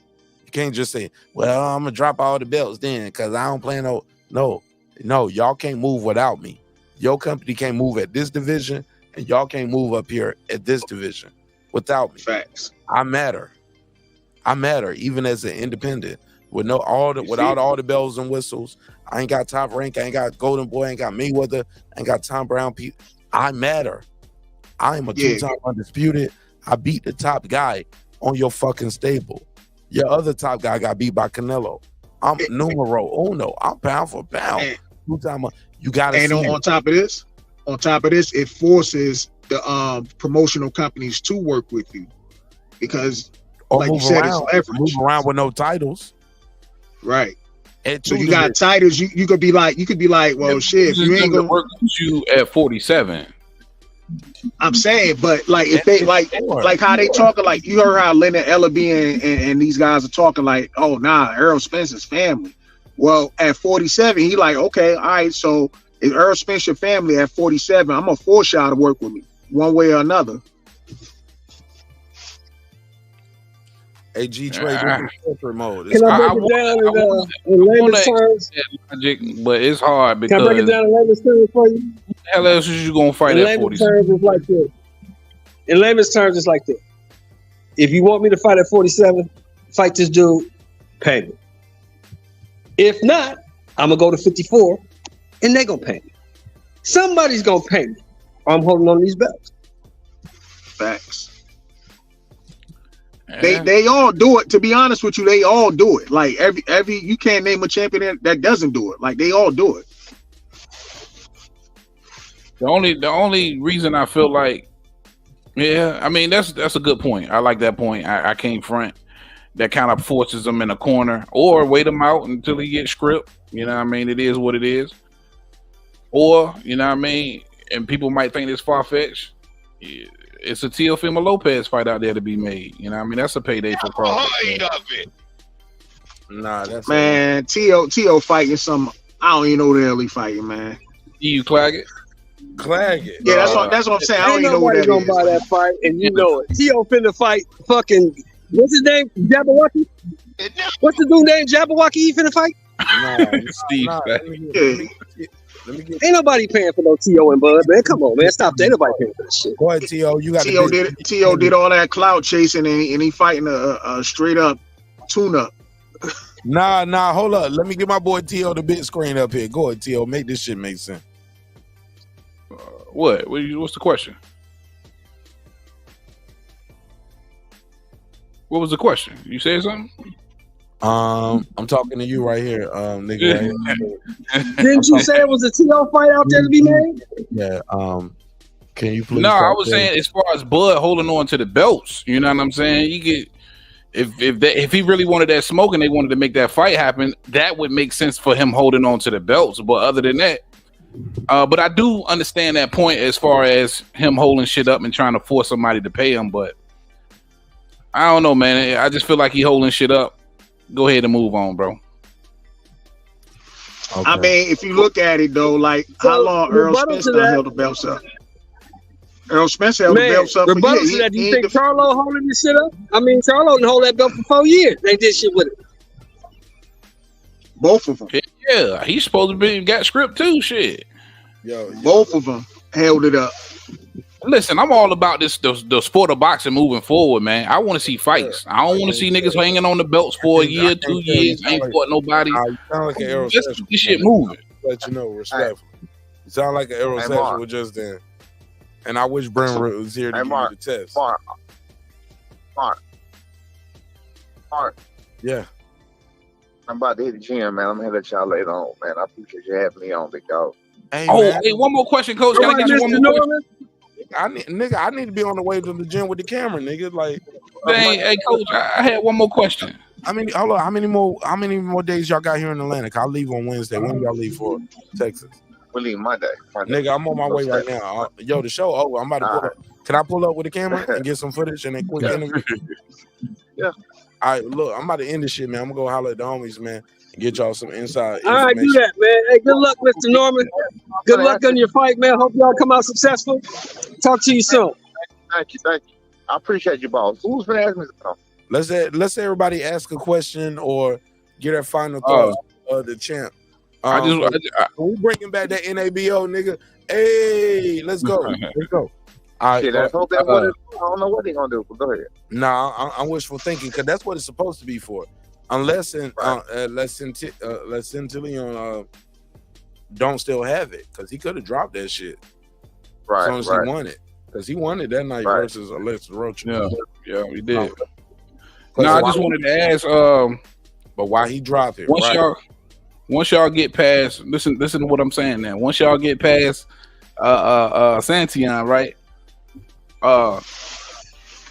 Is it anybody that your son had his sights on? Like he been wanting to fight that's up there? Not at all, bro. Not at all. It ain't one of them. Ain't nobody out there like, man, I can't wait till I get an opportunity to fight him. We've been so focused, man. We've been me. To be honest with you, bro. To be honest with you, man.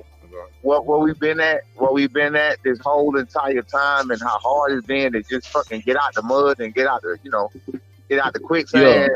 What we've been at this whole entire time, man. We could been trying to make any traction, bro. I ain't gonna lie to you. He had his sights set on nobody at all, for nobody. He got his sights set on Santion. We did. Now, I'm about to tell you. We did have. He did. He had his sights set on Santion only, not for personal reasons, only because he was with Top Rank and he was the top ranked top guy. So Santiago, he did have his sights set on Santiago. He did have that. That was a fact. Then when Conor Ben fought the other night, and because he fought, a lot of people don't know this. The guy that he fought, what's his fucking name from New York? Ben. What's his name, bro? Conor Ben. Conor Ben fought Peter Dawson. Dawson, okay. Peter Dawson. When Conor Ben fought Peter Dawson, that Peter Dawson fight was supposed to be the fight. He was just gonna sign the fight B. Peter Dawson snatched that shit right from up under him. So when Boca Chica came along, that Boca Chica fight was supposed to be Peter Dawson. Oh shit, I ain't know that. Yeah. So that would have changed the whole trajectory of a lot of things too. So Peter Dawson was supposed to be fighting B when B fought Peter Boca Chica. But he ended up getting that Conor Ben fight, which is of course a much bigger fight, and we understood. He had already agreed to fight B, but of course he got that fight, so shit, he took that one. And that was on a little shorter notice or whatever, you know what I'm saying, for more money. Yeah. He took that fight, we understood it, with no love loss, you know what I'm saying, but that's what we wanted. So now watching Peter Dawson fight Conor Ben, we like, shit. But then the whole team, like, we can beat that motherfucker. Yeah. Real quick, Coach. So if he gets the opportunity, once y'all get past Santion, will you call somebody out? Given the opportunity the night of, will you call somebody out in the ring? I can't think of it. I don't know, because I honestly don't think of. He doesn't want anybody in particular, so I don't know. I don't know who the fuck do we call out. The only ones you got at the top is you got Terence Crawford, who gone. He at 154. You got Boots, who our people, we ain't finna call out Boots. You got, who the fuck do you call out? You know what I'm saying? Like, who? Yeah. Who do you call out? Should we'll take a Devin Haney, prove his motherfucking ass, or we'll take something like that. You know what I mean? He liked that fight too, but other than that, I don't know who's gonna be in the division, especially not in our line of sight that we can make work. You know what I mean? Right. Again, the only people I can think of is Alexis Rocha. I like that fight. I like Conor Ben fight. Black Cobbs, I like that fight, but those guys are, gonna be a little lower at the time. So which fight is gonna make more sense? That's not up to me. I have nothing to do with any of that. Which is why after that Quentin Randall fight, I was told to shut the fuck up and I can't make no more fight, period. You know what I'm saying? Gotcha. That's my fault.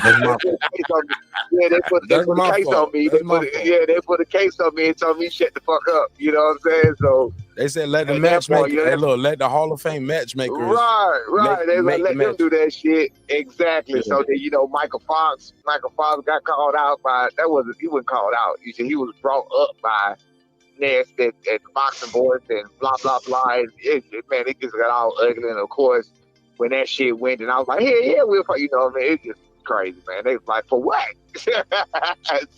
Word. Coach, man, I appreciate you, man. Thank you for your time and answering my questions, man. Salute to you, Coach. And I'm wishing you and your son the best of luck on this fight, man. I see y'all getting past them. Thank you, man. I see it too, man. Thank you. I appreciate that, man. All right, man. Y'all hold it down, be easy, man. We'll be back. Hey, Coach, what time y'all going to the gym? I'm finna pull up. I'm literally finna pull up in 5 minutes. I'm here. It's 6:45 now. You about to pull up at the gym, or you pulling up to the house? You already at the gym? I'm at the stove right by the gym. Hey, shoot me the Eddie, man. I'm about to pull up. All right, I'm about to sit. Okay. All right. Yeah. Hey, man, shit. I'm about to go out here and rock with the team real quick. All right. Salute, Mark, man. Handle your scandal and make sure you hit my jack, man. I don't like that. Handle my scandal. That's a slang, man. Yeah, look at this nigga, man. This nigga here. I don't like that slang. I don't like that slang. Handle my scandal.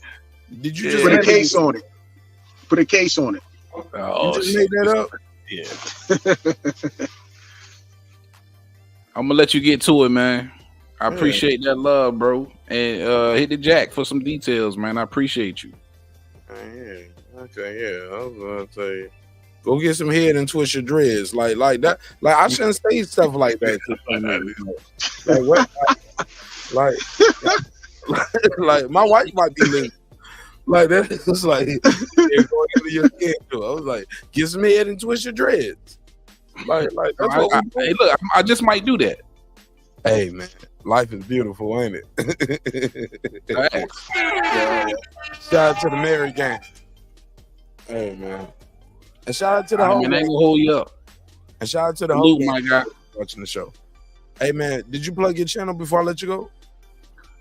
Damn, I didn't, man. Make sure y'all check me out, Heavy Bad Boxing TV on right here on YouTube, and of course at Heavy Bad Boxing TV on Facebook and Instagram. Shout out my guy Mark Nash. Everybody from my channel that came through to show love to Mark Nash TV in the chat. I see y'all, man. 913 Boxer, the whole crew, man. I appreciate y'all. Make sure you sub up to Mark Nash TV as well. Appreciate the love, Mark Nash TV. I am out of here, man. Peace. Yeah, you got to be a mic bully over here, Heavy, because we be talking, man. We just be cutting niggas off left and right. You got ain't that right, Bo? Yeah, yeah. Oh, like shit, nigga. I've been here for an hour waiting to talk. Goddamn. I'm sorry, Bo. I'm sorry, man. Nah, you good, man. I'm out here shopping. But you know I'm gonna be back. You know I'm gonna be back tonight. I'm gonna do another live tonight. I won't even supposed to be here right now. Look at God.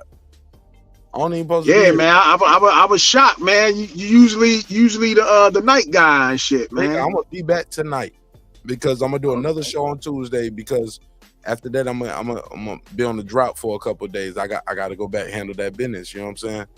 You know what I'm saying? Some of y'all know I'm playing around now. I'm a newbie in this quote unquote real estate game. So you real estate in it too? Shit. Relax. You gotta relax. You gotta relax. I don't know what the fuck I'm doing, bro. My daddy. I mean, it's just trial by fire, man. You just gotta learn on the fly. Look, bro, I don't even cap on this shit, bro. I'm out here like public with it because I need help. So anybody who do like HVAC, electrician, any of that shit, like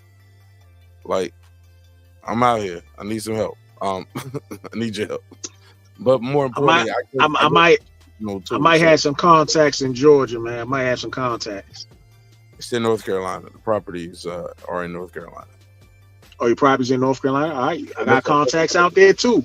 That's why you always see all those pictures I'm posting up on my community tab. I'm back on the plane again. Yeah. That's why I'm back and forth on the plane. Right. What part of North Carolina you at? I hit you up offline with the details. All right.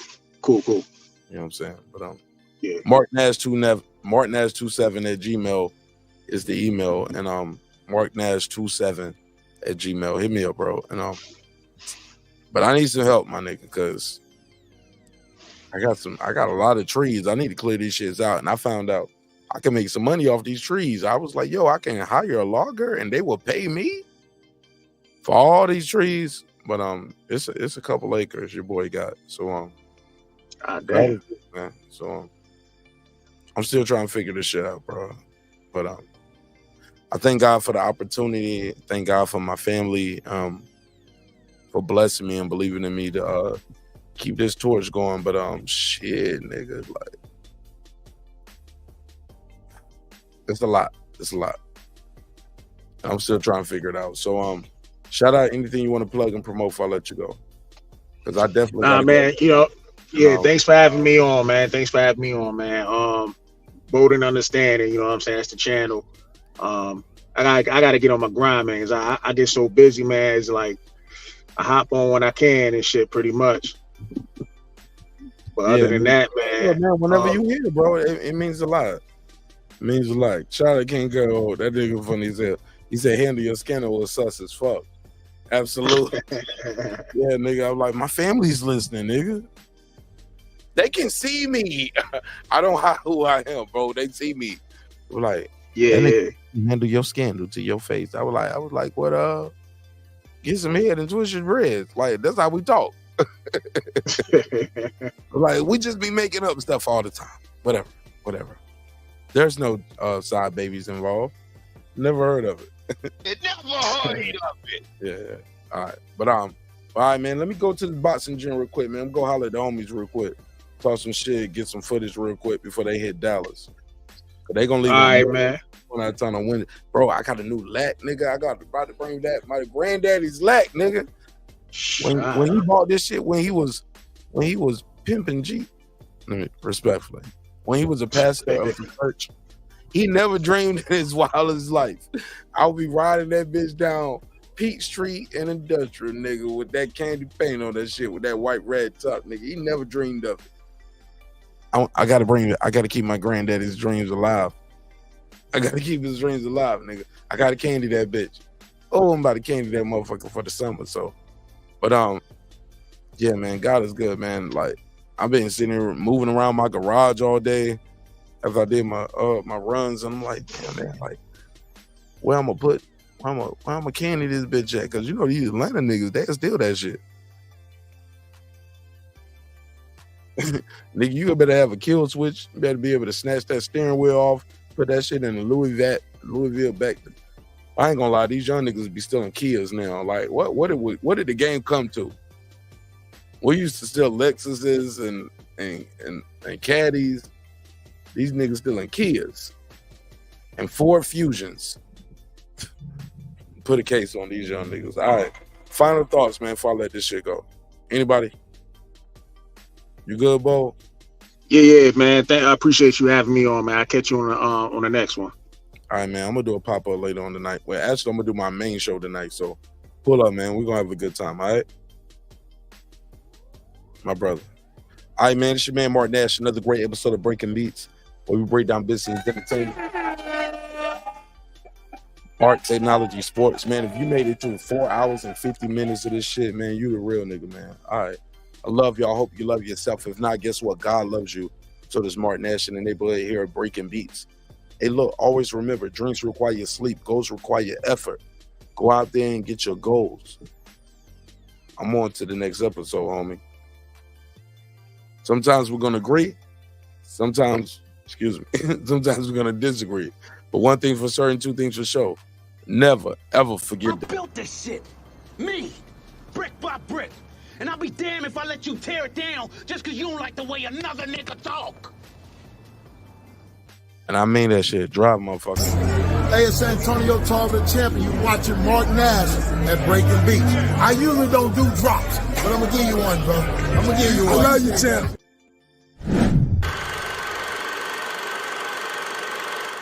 This that squad side. This is weird, man.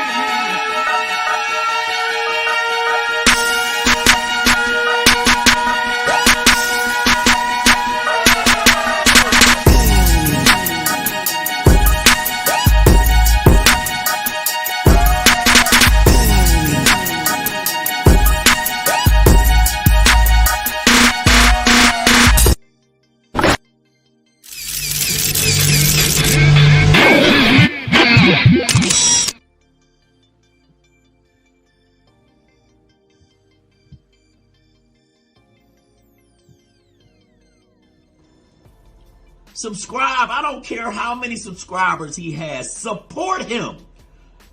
So he made all this possible. He made this possible. Nah, Dr. Mark, God made this possible. God made all this possible. And so did viewers like you. I'll see y'all later on tonight. I'll probably be on around 10 o'clock Eastern Standard Time, maybe 11, 10 to 11. At the latest 12.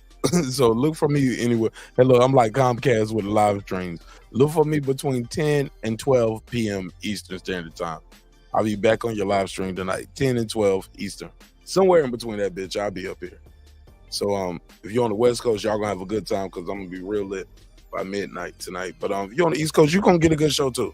So anywhere between 10 and 12, look for me tonight. We're gonna have a good show, all right? Let's get this shit. I'm about to go to the boxing gym, holler at the homies, Brian Norman Jr., Brian Norman Sr. And if you're an ATL nigga, you got some beef, nigga, pull up, nigga. I got the strap, nigga. No, I'm joking. I don't want to murder nobody at the boxing gym. That's a joke. I'm only bringing the camera. Like, nah, it's all love though. Keep your hands to yourself. I swear for God. Subscribe. I don't care how many subscribers he has. Support him. Real nigga. I'll see y'all soon. Peace.